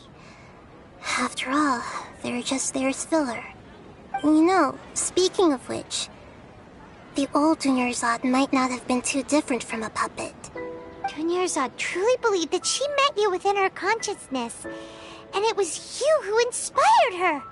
So you do remember her after all. Yes. Back then, her family was overly protective of her. No one cared about her personality or thoughts. It was as if she only lived to stall her Elazar. I just gave her a little wisdom so she could look at life in a new way. So that she could be her own person. But even so, she's still... far from it. I'm still a long way off from being a real Archon. I couldn't even save her. If I were a competent Archon, I wouldn't have let my most faithful follower die at the Sub-Zerus Festival with so many regrets. Please don't beat yourself up over it, Nahida. It's the sage's fault, and theirs alone.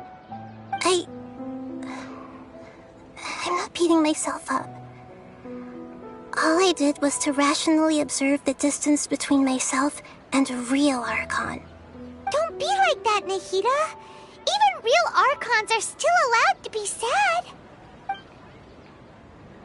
To prevent more tragedies like this, we must end the samsara as soon as possible. Great, but how do we do that? Although the Sub-Zerus Festival dream is under the Akasha's control, only humans can dream. Even the Akasha is unable to create them. That means this dream belongs to a host who created it. Huh? So, how should we find that person? Well, if this is someone's dream, then everything here must come from deep within their consciousness. Which means, with the power of imagination, they can change anything in this dream. Imagination? What do you mean by that? Imagination means breaking through what you perceive as normal. Like when the server at the tavern brings a plate to you, you'd naturally assume that food is on it. However, if you're the dream's host and you become aware that you're dreaming, when you imagine gold and more on the plate, the dream will respond in kind, and the server really will bring you gold and mora. But right now, our host is unaware that this is a dream. No matter how many times they're served, it will always be food. Find some way to make that person realize that they're dreaming. Usually, once that happens, the person will wake up and the dream samsara will be broken. How are we going to find them, though? If it could be anyone, it'd be like looking for a needle in a haystack. And even if we did find them, how are we supposed to make them realize they're dreaming? After all, like you said, don't wake a sleepwalker. It's extremely difficult, yes. But the only ones who can do it are you two. Remember, everything you've achieved up to this point has all been for the sake of finding the host and ending the samsara. As for me, during this time, I'll be out of town. Out of town? Are you going to that place full of dreams where the traveler went? Yes. I want to try something. There must still be a small wisp of possibility. Hurry and go. Dreams are supposed to be fantastical, romantic, and full of pleasant surprises. Unnecessary things like this samsara need to end. Paimon's still a little upset that we've come this far only for Dunyarzad to... She was such a good person, with such a simple wish. But fate was against her. Yeah, saving Dunyarzad is what kept us going this whole time. But we mustn't lose hope, Traveler. Dunyarzad would definitely want to see us save everyone else. So let's break the samsara for her sake. Paimon's wondering, do you think the sages would get one of their own to be the host of this dream? Feels like it would be easier to control it that way, no?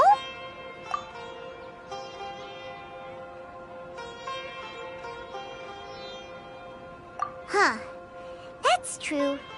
Plus, the sages probably weren't counting on there being other factors beyond their control, like Nahida and us.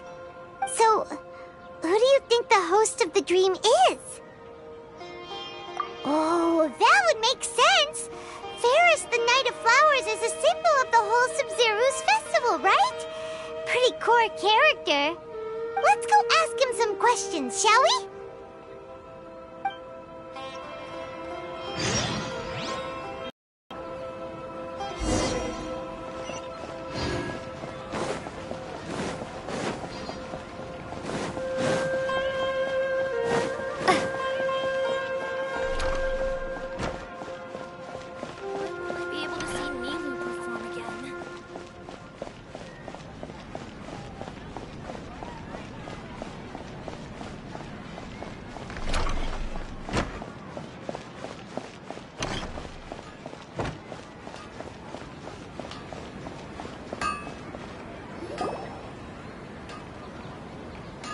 You're back.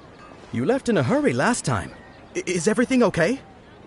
Everything's fine. Just, it's a little hard to explain. Would you mind taking part in a little experiment with us? An experiment? That came out of nowhere. I'm listening, though. What do you need me to do? Could you make a wish? You want me to make a wish? Is that a new Sub-Zeru's festival tradition or something? Less questions, more wishing! Okay. My wish. Okay. I'm a little nervous saying this out loud, but I want Miss Dunyarzad to be happy. Oh. I noticed earlier that she looked a bit down, and she wasn't really talking to anyone. She just doesn't seem like herself. She's always so gentle and kind, and all the kids love her. I've also wondered if the reason she asked me to be fairest Knight of Flowers is because I'm special to her, or something. So, you have a crush on Dunyarzad? Oh, is it that obvious? After what I just said, I guess it is.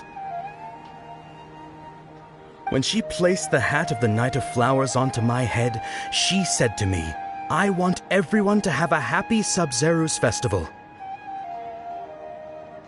What she didn't realize was that I'm not that interested in how everyone else feels.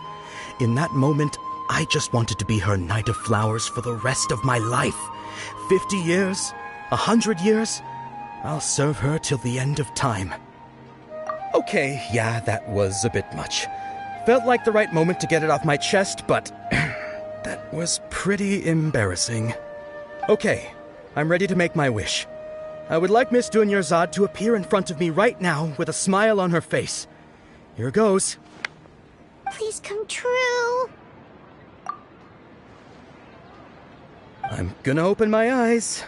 Oh, you're... What? Fucky? Sorry, but only one portion of Yelda candies per person. Back home you go. Nice try, you two. Anyway, never mind. I don't need to see her appear right in front of me. As long as she's happy. Guess he isn't the host of this dream after all. Should have expected it wouldn't be this easy.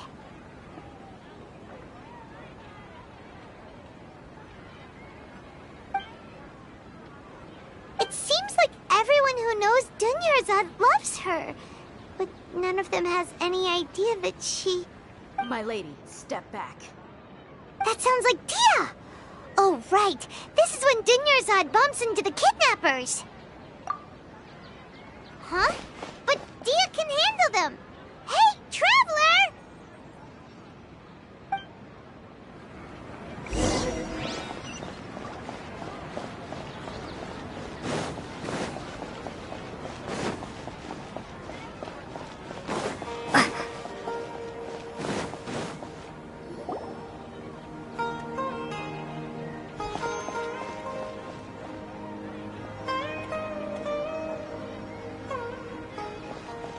Oh, it's you. Great timing. Please take...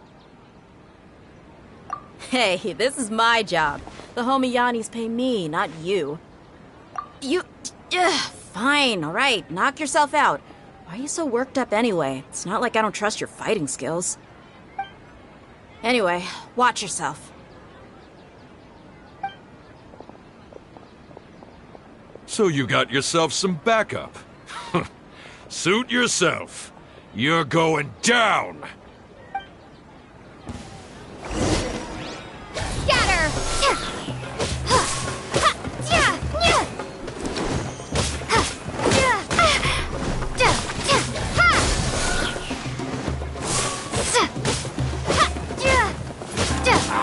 Come on! Where do you think you're going? Propagate!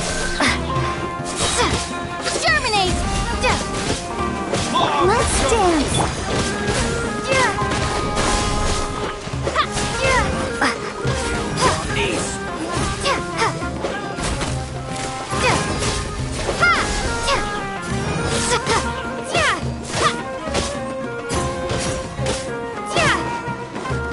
I'll be back. Following orders.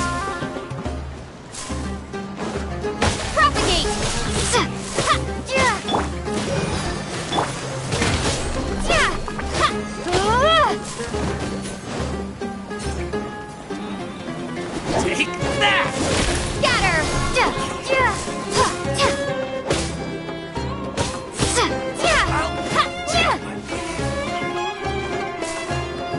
Where do you think you're going?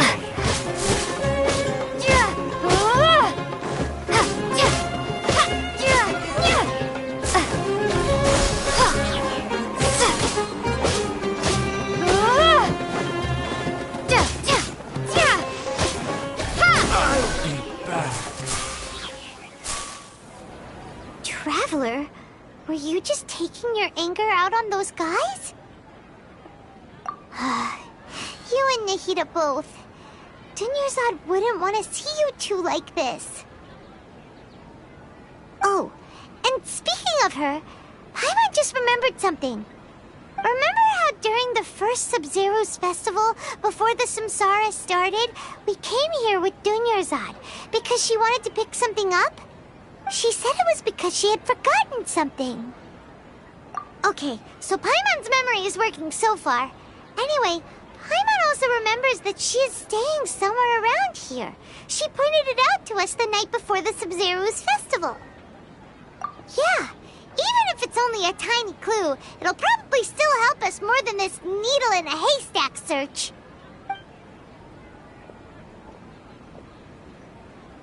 This is the place! It's rude to enter other people's spaces without permission, but desperate times call for desperate measures! Hey, the windows are unlocked! Okay, Paimon's gonna take a peek inside.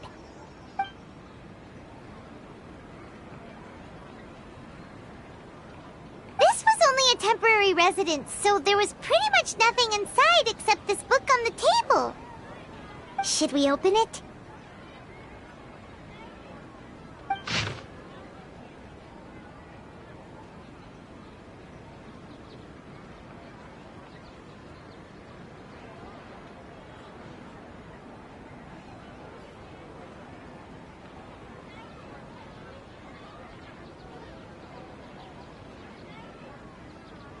Wow, Dunyarzad wrote all of this. Sounds like she was always thinking of us even while we were away. Even though she was also busy preparing for the Sub-Zero's festival and had all her health problems to worry about. She must have wanted to give this to us as a gift on the day of the Sub-Zero's festival, right? If we hadn't found this book, we never would have known. But now that we know, we can't even thank her. Hey! Where are you off to now?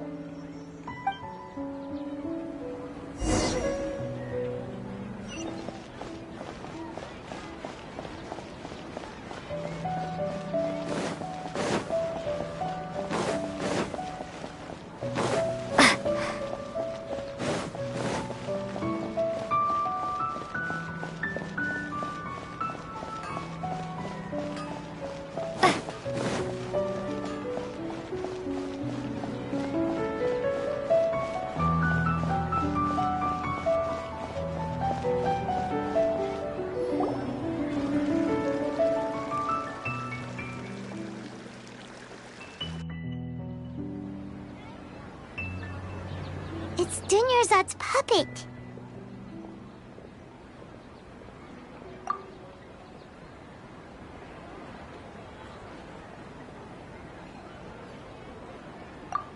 Traveler? You must be exhausted.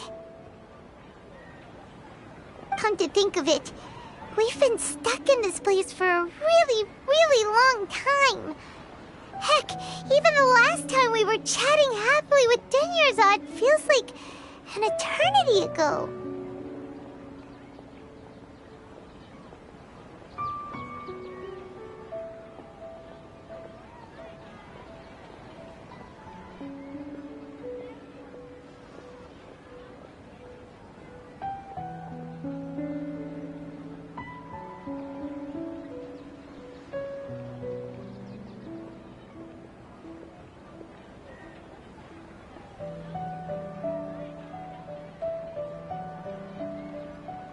Paimon still remembers when we were sitting here, and the way her eyes sparkled when she talked about Milu's Dance of Sub-Zeros.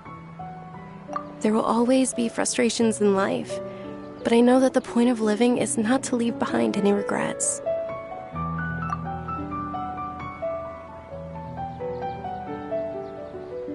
That was what the real Dunyarzad said, wasn't it?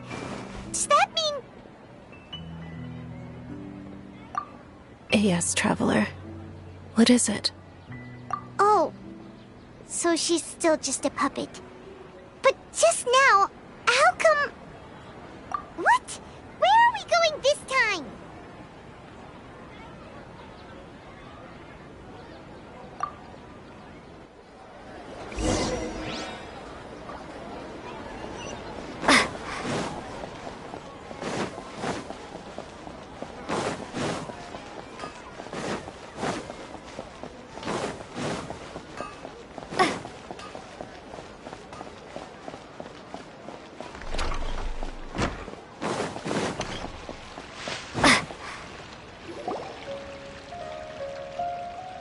Continue to resist, we will have to order an investigation into every single event organizer. The Grand Sage has already granted you much leniency. I advise that you exercise tact. How did things turn out like this?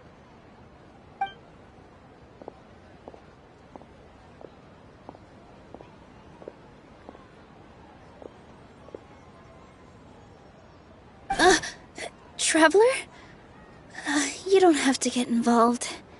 He's a sage from the Academia. I don't want to drag you into this. Traveler? Traveler? What the heck are you doing? If you get arrested by the Academia, that's another day gone to waste!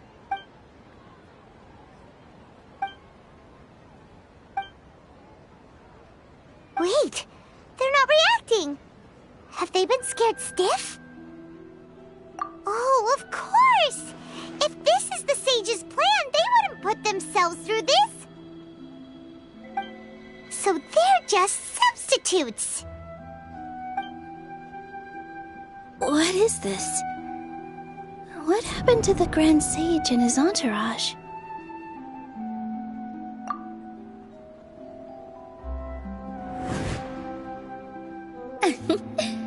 Like I said, they symbolize the goddess of flowers. It's just a shame that all the real Padisaras went extinct after her death. Yes. The Greater Lord brought forth new Padisaras in memory of the goddess of flowers. But she ultimately could never truly replicate that beautiful shade of purple.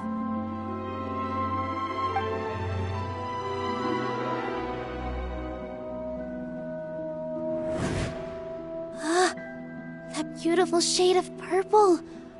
Aren't these flowers real Padisaras? Just like the ones from the legend? I didn't even notice. Dunyarzad, did you find these? But didn't you just say all the real flowers went extinct after the goddess of flowers passed away? So, how? Yeah. What's going on here? Huh? You guys are acting weird. But okay, I'll try.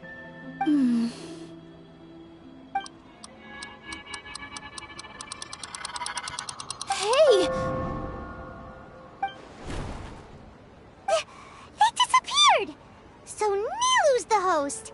What a surprise! Purple Padisaras don't exist in the real world anymore.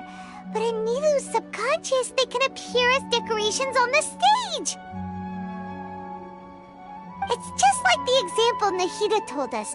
People assume there will be food on a plate, and Nilu assumed there would be real Padisaras in the flower pots. So when you saw the flowers, you instantly knew it was Nilu? But if we want to end the samsara, we need the host to become aware that they're dreaming. How should we make Nilu realize that? Am I dreaming? Huh? So I'm right. Is this Lesser Lord Kusanali responding to our celebration of the Sabzeruz festival? Wrong guess, but you aren't completely wrong either. The point is, what made you think this is a dream? As far as you know, people in Sumeru don't dream, right? Yeah, but have you heard the tale of the first sage? To prevent a calamity, he went on a journey to find the Dendro Archon. Ooh, sounds familiar. Dunyarzad told us a story like that when we first arrived in Sumeru City. So it was about the first sage, huh? Yep. But in the part you heard, he hadn't become the first sage yet. There's more to the story. His piety and wisdom were acknowledged by the Dendro Archon, and she finally gave her blessing to him.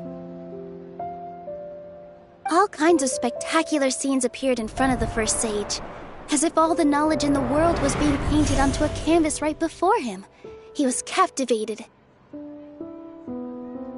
After who knows how long, he mastered all the knowledge he could comprehend. Afterward, he said to the Dendro Archon, "I miss my parents, my wife, and my children. I've been away from home for far too long. They must be worried." The Dendro Archon smiled. The next second, the sage found himself lying in his bed, as if he had just woken up from a dream. His wife, lying next to him, said, "You're off to search for the Dendro Archon today, aren't you? Have a safe journey, my love." In the end, the first sage took care of many disasters in Sumeru City and founded the Academia. What a happy ending. So, the first sage was dreaming ever since the beginning of the story? He never went on his journey? Yes, but his faith and determination were conveyed to the Dendro Archon, so she blessed him in the form of a dream. Paimon understands where you're coming from now. That's a really interesting connection. But we really gotta wake up soon, like the sage in the story! I see. Well, it just so happens that today's Sub-Zero's festival is almost over, too.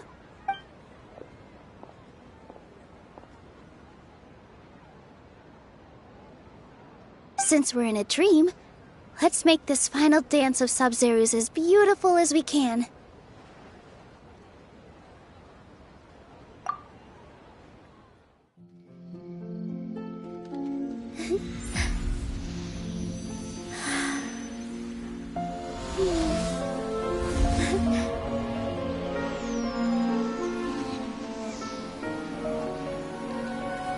The wait is over, everyone. I dedicate this to our god, the Dance of Sub-Zero's.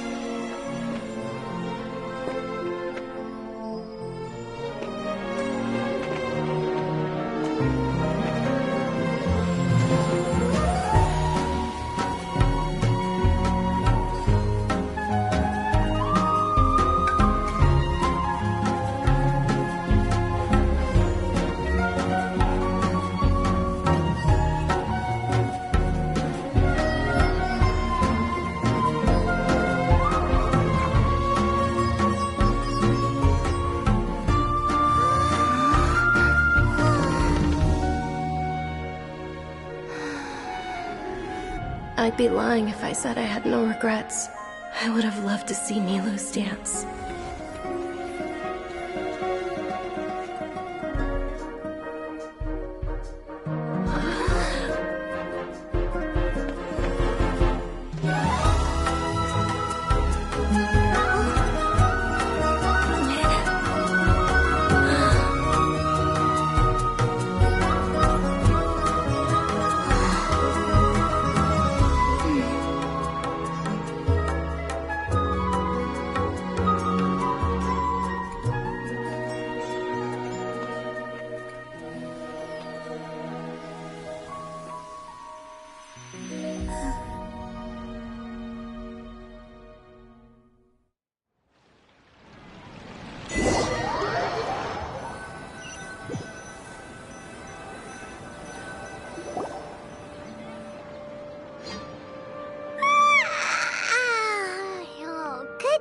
Traveler.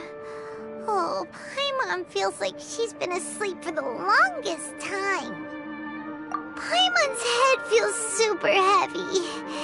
Did we oversleep? Do you even remember going to sleep last night?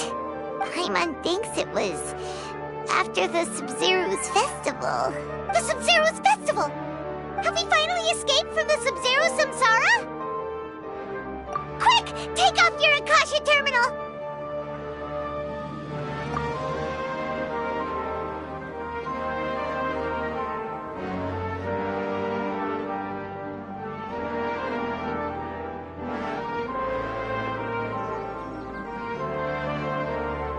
She's not not in her room.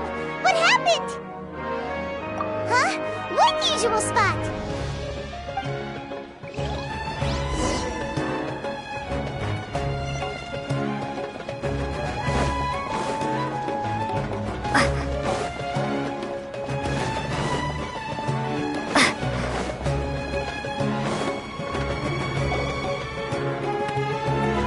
Well done, Traveler and Paimon. And thank you, Dunyarzad, for organizing the Sub-Zero's festival for me. I'm sorry, who are... Dunyarzad! You're okay! Oh, don't scare us like that! Oh, Traveler Paimon. I have something amazing to tell you. I just had a dream, and I saw Nilou performing the dance of Sub-Zero's.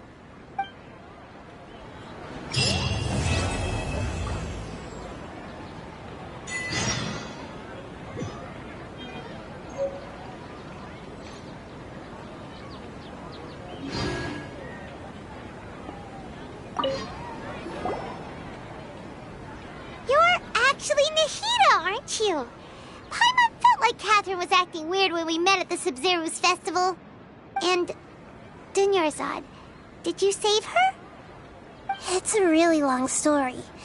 We shouldn't disturb her. Her consciousness is still weakened.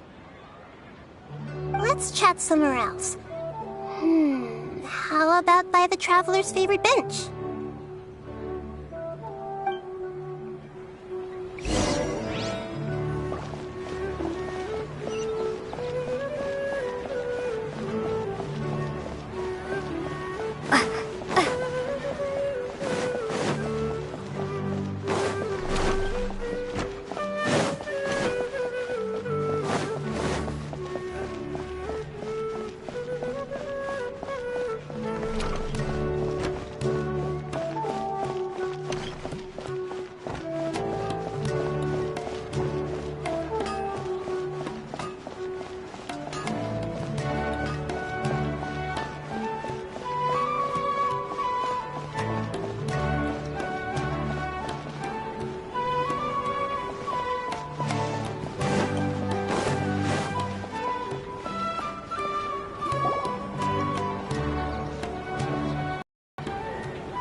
Let's talk about Dunyarzad first. It's such a relief that she's all right. After we parted on the last day of the Sub-Zero's festival, I left the city and saw what the Traveler had described. Among the countless dreams, I found one that was growing fainter and fainter. This proved my suspicion.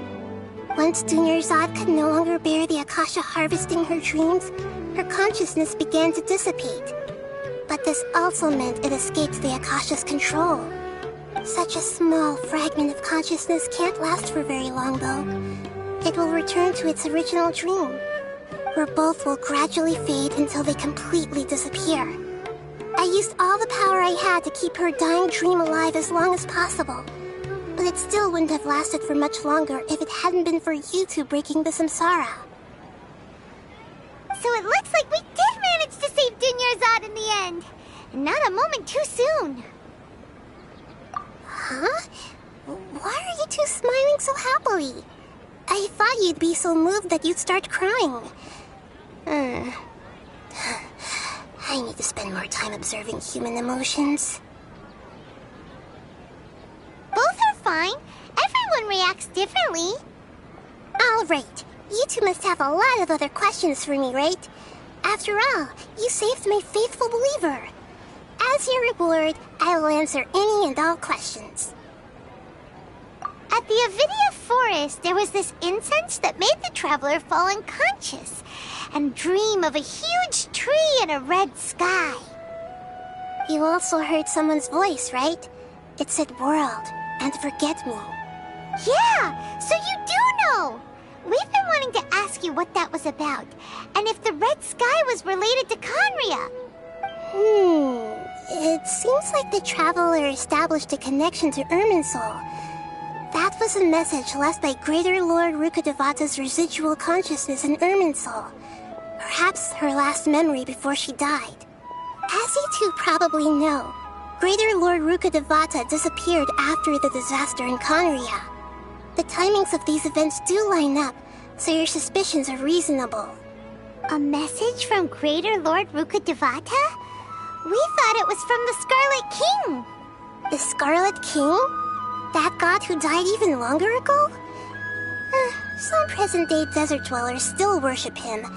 You probably just heard some of their conspiracies. Okay, so what does the message mean? I still haven't managed to decipher it. Even the Akasha isn't currently capable of doing that. Greater Lord Rukkhadevata's residual consciousness in Irminsul seems to be contaminated with something that has a very dangerous aura to it. Many devoted scholars go mad as soon as they connect their consciousness. I've warned the Academia about this many times, but people still keep falling victim to it. But I believe this is the key to saving Irminsul. That's why I've kept trying to decipher it. So the tree in the vision was Irminsul? Oh, Tainari also said that Irminsul is sick!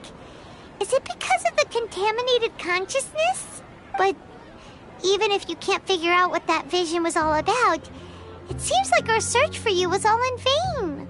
The Traveler wasn't affected after coming in contact with that consciousness. I've never seen anyone like that. With you here, we may have a chance at deciphering it. No, we must decipher its secrets. I've already eliminated all other factors that might affect Irminsul. This is the only one left. This puzzle has life and death at stake. It could determine Irminsul's fate, as well as Tevat's. To be accurate, I'm using the Akasha as a medium to occupy Catherine's consciousness. How did you do that? Poor Catherine. Does this mean you can also occupy other people's consciousnesses? Theoretically, I can enter anyone's mind as long as they're wearing their Akasha terminal. The Akasha is the legacy of Greater Lord Rukkhadevata. As Lesser Lord Kusanali and the first Akasha terminal, my consciousness has always been linked to the Akasha. I've always respected my people's free will, so I've never actually occupied their consciousness. When necessary, I just borrow this bionic Snezhnayan puppet. Hold on. Did we just learn some deep, dark secret? So Catherine is... No wonder Paimon felt something was off about her. What about your own body? Why do you need to borrow other people's? Don't you live in the sanctuary of Surasthana? That story begins a long time ago. After Greater Lord Rukkhadevata disappeared, the sages found my newly born self and took me back to Sumeru. At that time, I was young and weak. The sages kept me in the sanctuary of Surasthana, ostensibly for the sake of protecting me. But I've hardly heard from them since. However, I do understand that they had hoped to find Greater Lord Rukkhadevata instead of me, a symbol of her passing. So, the sages basically put their new Archon under house arrest? How dare they! Why don't you teach them a lesson, Nahida? In some ways, they aren't wrong. Greater Lord Rukkhadevata was omniscient and omnipotent. Even after her death, the Akasha is still empowering this nation. And I'm still really far away from being able to call myself the God of Wisdom. Moreover, the Academia is also more proficient at governing this country. My existence has little meaning. Yeah, you got a lot of believers. Just look at the Sub-Zero's festival. Everyone who showed up truly loves you. Thank you for the kind words. But I honestly don't need physical freedom as long as I can connect my consciousness to the Akasha. Trying to find a way to save Irminsul is my life's mission and top priority. I will work on that, and try to live up to being a deity in the meantime. Every once in a while, I will also take up the duties of the God of Wisdom and enlighten a lost soul here and there. Doing all that should be enough. There has never been any big problems with the Academia's governance of Sumeru. This is the first time I've seen them step out of line. I wonder what caused them to go down this path, and what they hope to achieve. Even though the city's residents haven't noticed anything strange, if the Traveler hadn't broken the Sub-Zero's samsara, the situation could have become dire. I tried to do some investigating in the Akasha, but I couldn't find anything suspicious. And all the people of interest seem to purposely avoid wearing their Akasha terminals. I think they're deliberately trying to hide something. Oh, that reminds Paimon. In Gandharvaville, there was a sage who had invited Kainari to join some kind of project. Could it be related? Regardless, I need to first investigate the sage's motives, make things right, and punish them if needed. But I'll have to be discreet, or they'll see me coming. You mean how the Akasha stops you from having dreams? Yeah, it's been such a long time. No one's noticed something's up? It's not that no one noticed. It's more like no one cared. Ultimately, it's all rooted in the sage's misdirection. Misdirection? The sage has convinced everyone to believe that being unable to dream is a sign of rationality and wisdom. Not dreaming is a badge of honor in Sumeru. Even if the truth is that their dreams are being reaped by the Akasha. With their propaganda in place, the sages can maximize their use of the Akasha to facilitate their research. Besides, Greater Lord Rukkhadevata must have created the Akasha in the hopes that it could be used to its full potential. That's why I've never come out strongly against this. Anyway, the perspective advocated by the sages drowned out any voices of doubt. By now, even those who never use Akasha terminals find it too shameful and embarrassing to talk about their dreams. Got it! I hope my answers were satisfactory, seekers of knowledge. To be honest, maintaining Dunyarzad's fading dream took a lot of mental energy. I think I may need to rest for a while. Oh, and you don't need to worry too much about the sage's activities for now. The Akasha won't be able to conduct another project on the scale of the Sub-Zero's samsara in the immediate future. Go and get some sleep. Leave everything to us. What a relief. This is truly the most exhausting birthday I've ever had. Traveler? Paimon? Why am I here? Do either of you know? Maybe you were sleepwalking. You know you can't wake up a sleepwalker. We happened to walk by, so we thought we'd wait for you to wake up. I see. Huh. I should visit my maintenance personnel sometime. Oh, I'm fine. I better go. Thank you.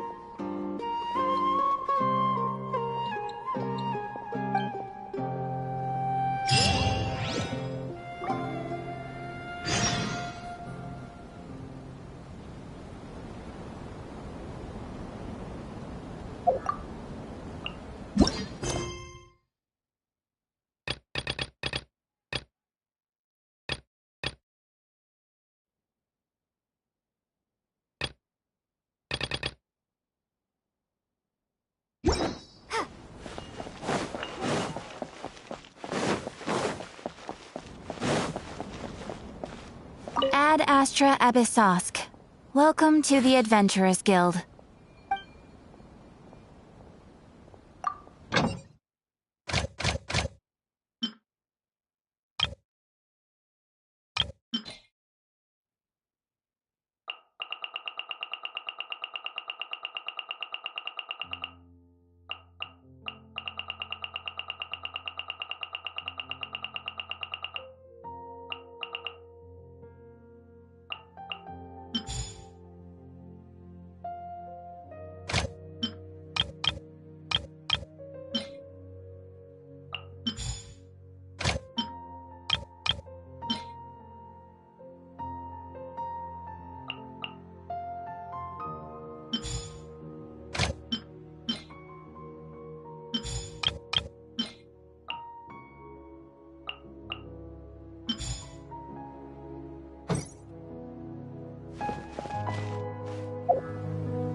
Something's come up?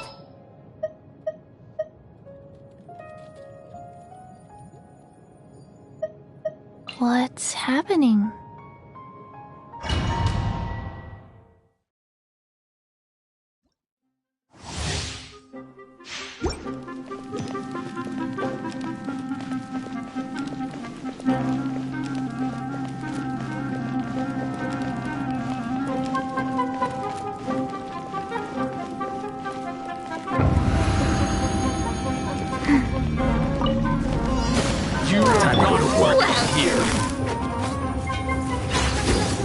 Quietly now.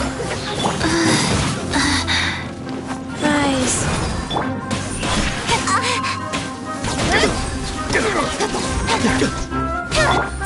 Gotcha. Here comes the catch. Don't blink! Nowhere to hide.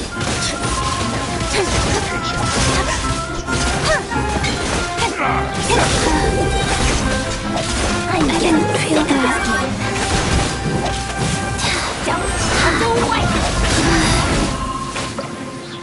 Faster, life goes on. Incoming! Got lucky that time.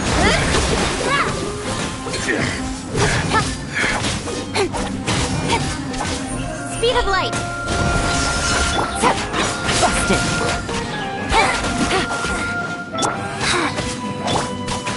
Incoming!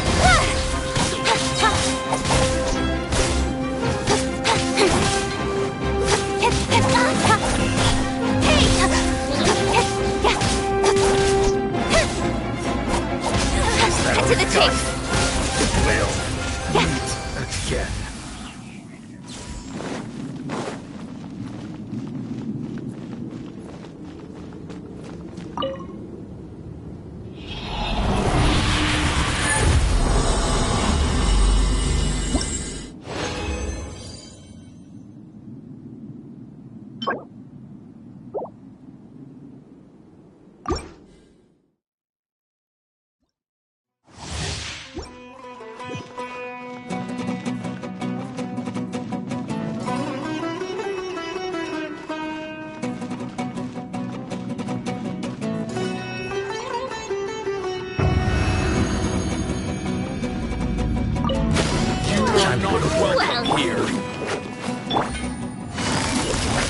Let's end this now!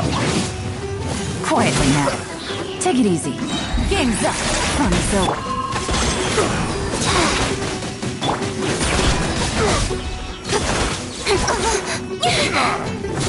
Got lucky that time.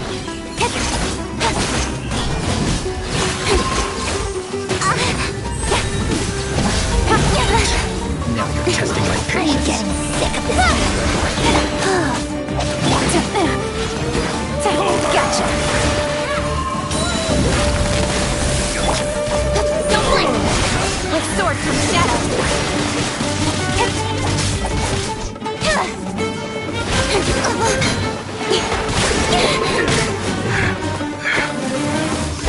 Speed of light! Hey! Go.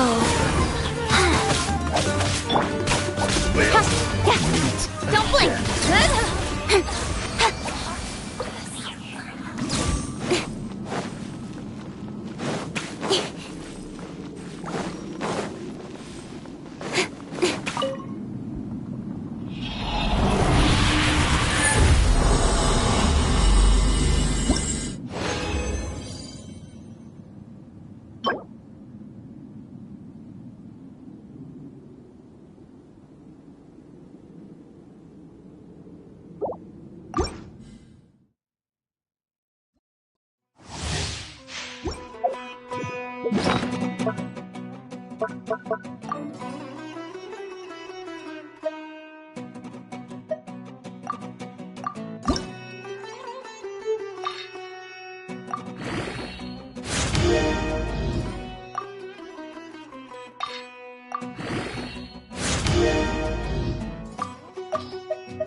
Quietly now.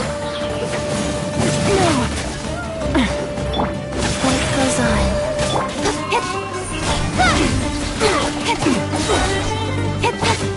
To the chase. Incoming. Gotcha. Here comes the catch. Sick of this game.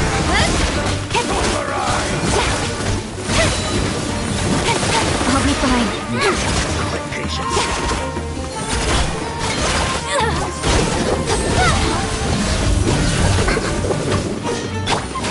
Quietly now.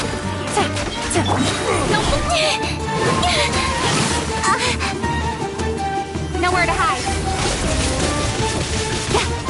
Speed of light. Fuse is lit. Rise. Is that all you got?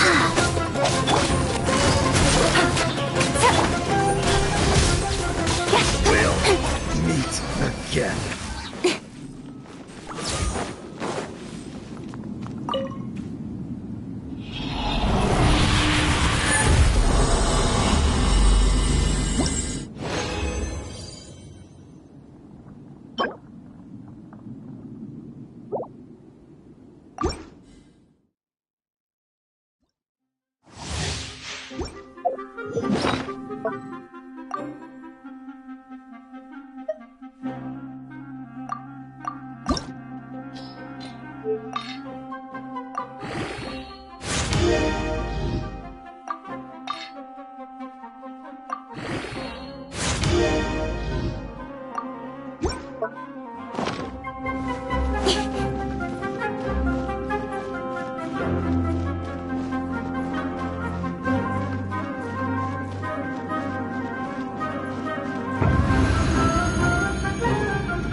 Things are about to get dicey.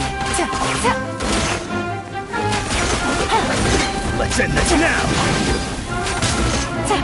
Busted. Wheel of life. Is that all you've got? With sword comes shadow.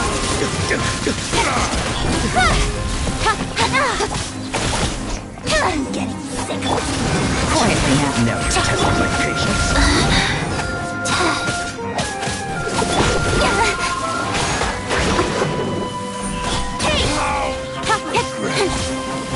Got lucky that time. To the chase. Don't blink.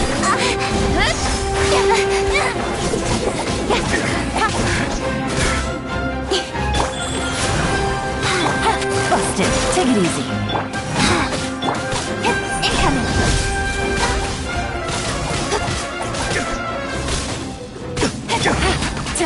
Gotcha. Take it easy. Speed of light.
patience. Don't blink! Got lucky that time. I'm getting sick of this man.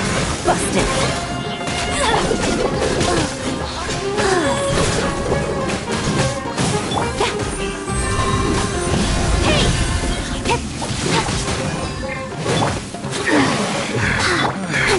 We'll meet again.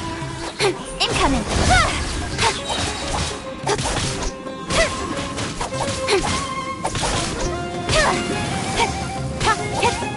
How regretful.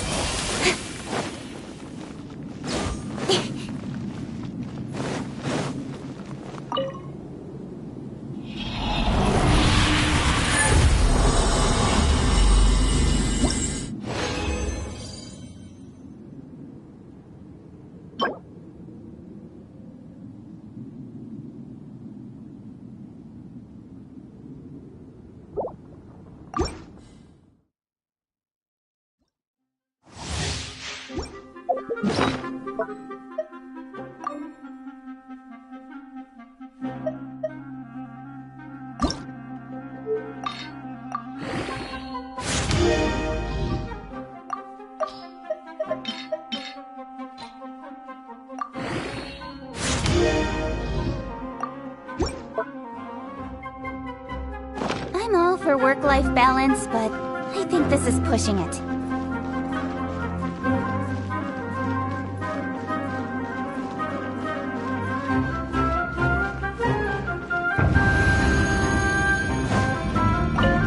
You are not welcome here. Gotcha.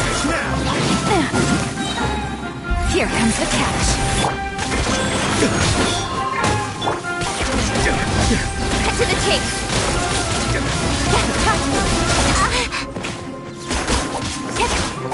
Don't blink! I'm getting sick of this man. Quiet them now. Faster? Okay, faster.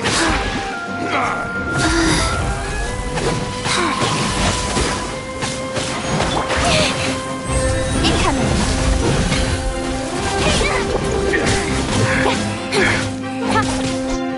Rise. Got lucky that time. Don't blink! No! Busted. Nowhere to hide. Incoming! Gotcha. Is that all you've got? Speed of light!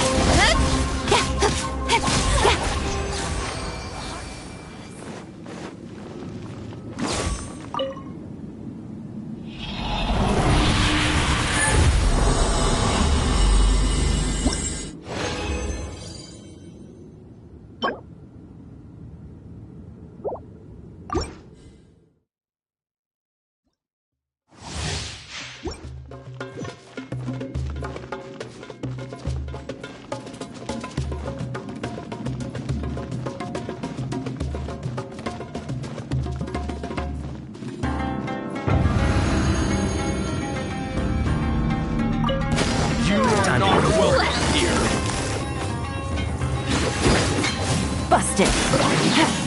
No, things are about to get dicey. Life goes on. Is that all you've got? Incoming! Cut to the chase!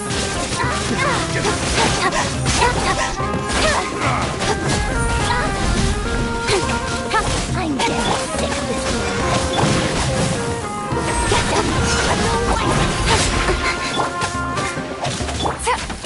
Gotcha. Testing my patience.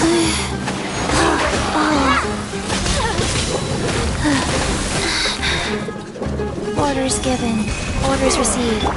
Speed of light! Hey! Busted. Nowhere to hide. Incoming! We'll meet again.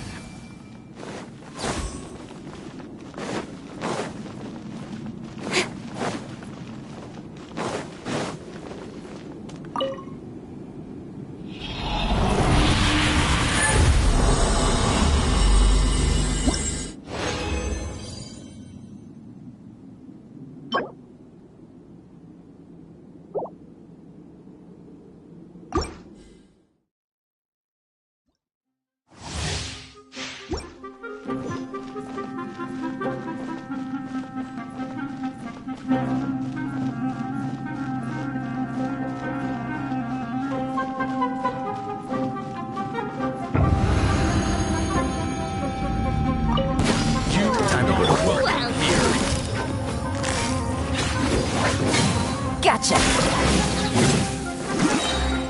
Here comes the catch. Is that all you've got? Speed of light.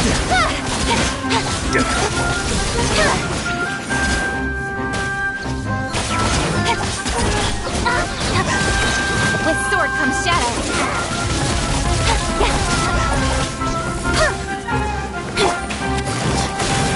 Testing my patience.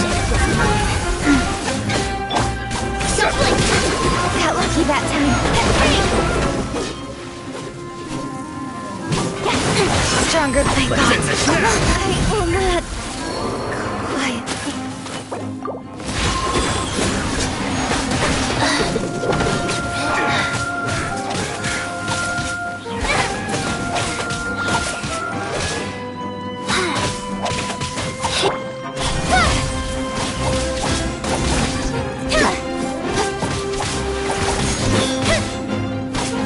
Speed of light. Hey! Faster? Okay, faster. Go.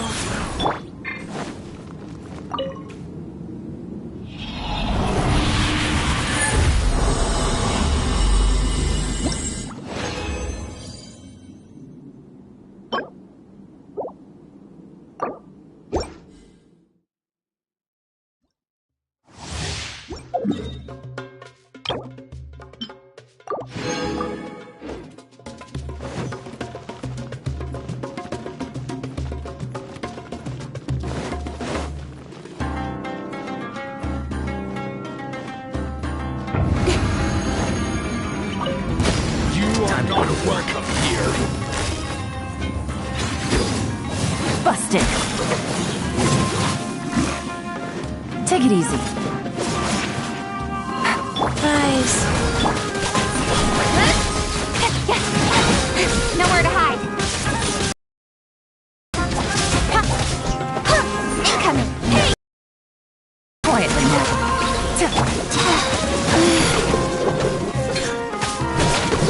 Faster? Let's end this now. Gotcha. Game's up. It's over. Speed of light.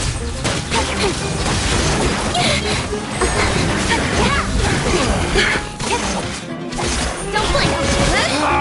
We'll Got lucky that time. With sword comes shadow. Speed of light. Go.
Quietly now.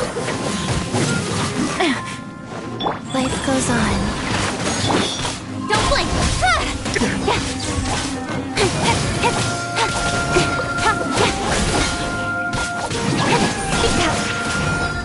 Lucky that time. No, testing my patience. I'm getting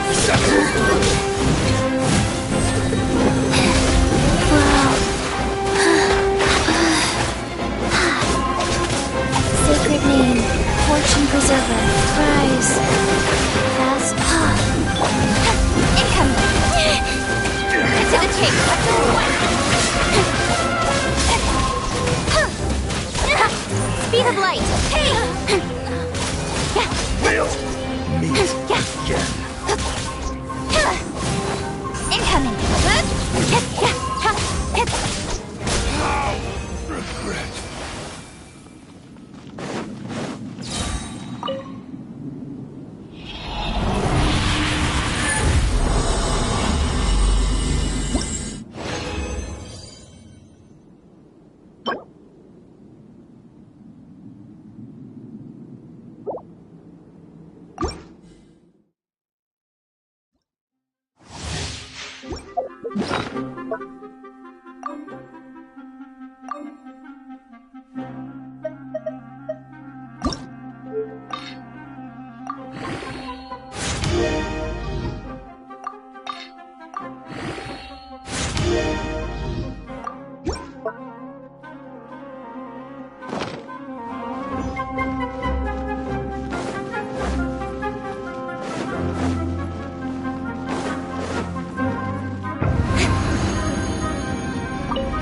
You are not welcome here. Gotcha! No! Here comes the catch! Go! Speed of light! With sword comes shadow!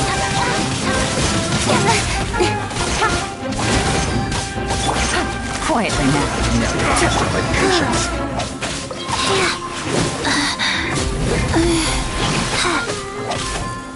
I'm getting sick of this game. Got lucky that time.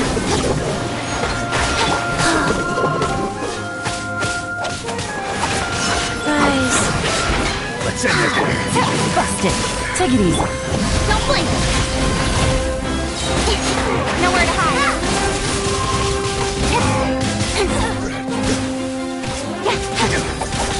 We'll Incoming. meet again.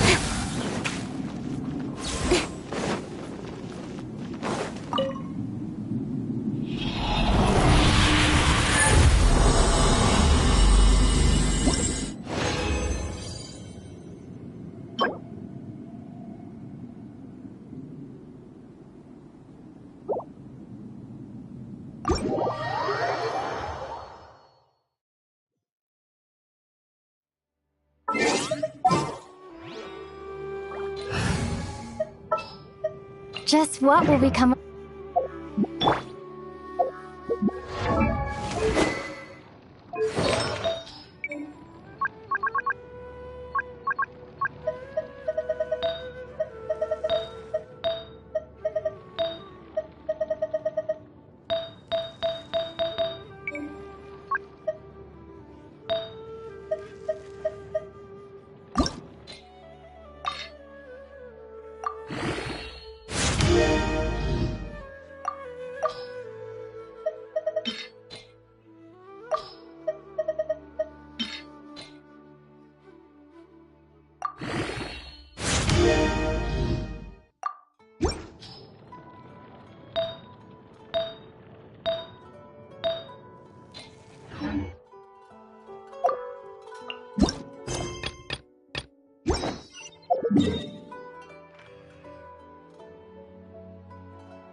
Ready for anything.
My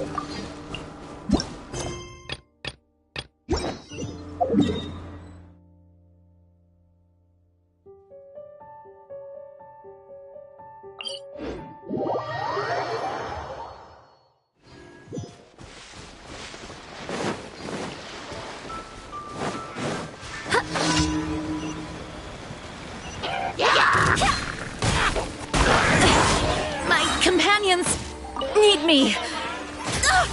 Fair wind, hear me. Go as one.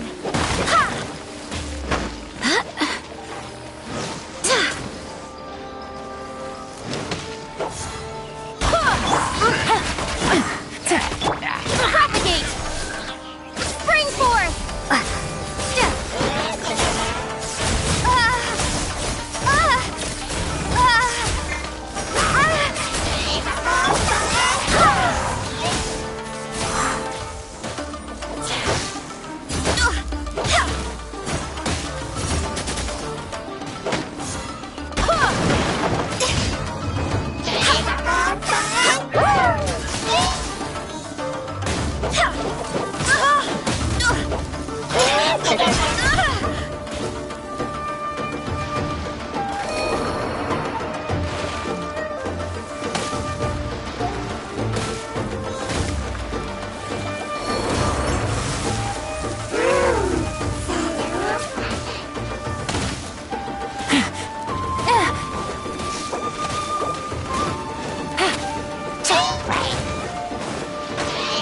Game's up. Fun's over.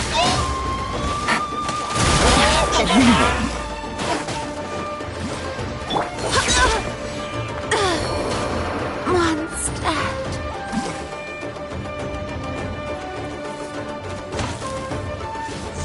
Take it easy.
Let's get down to business.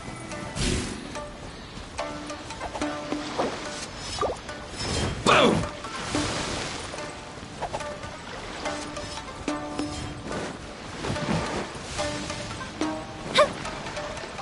There's more!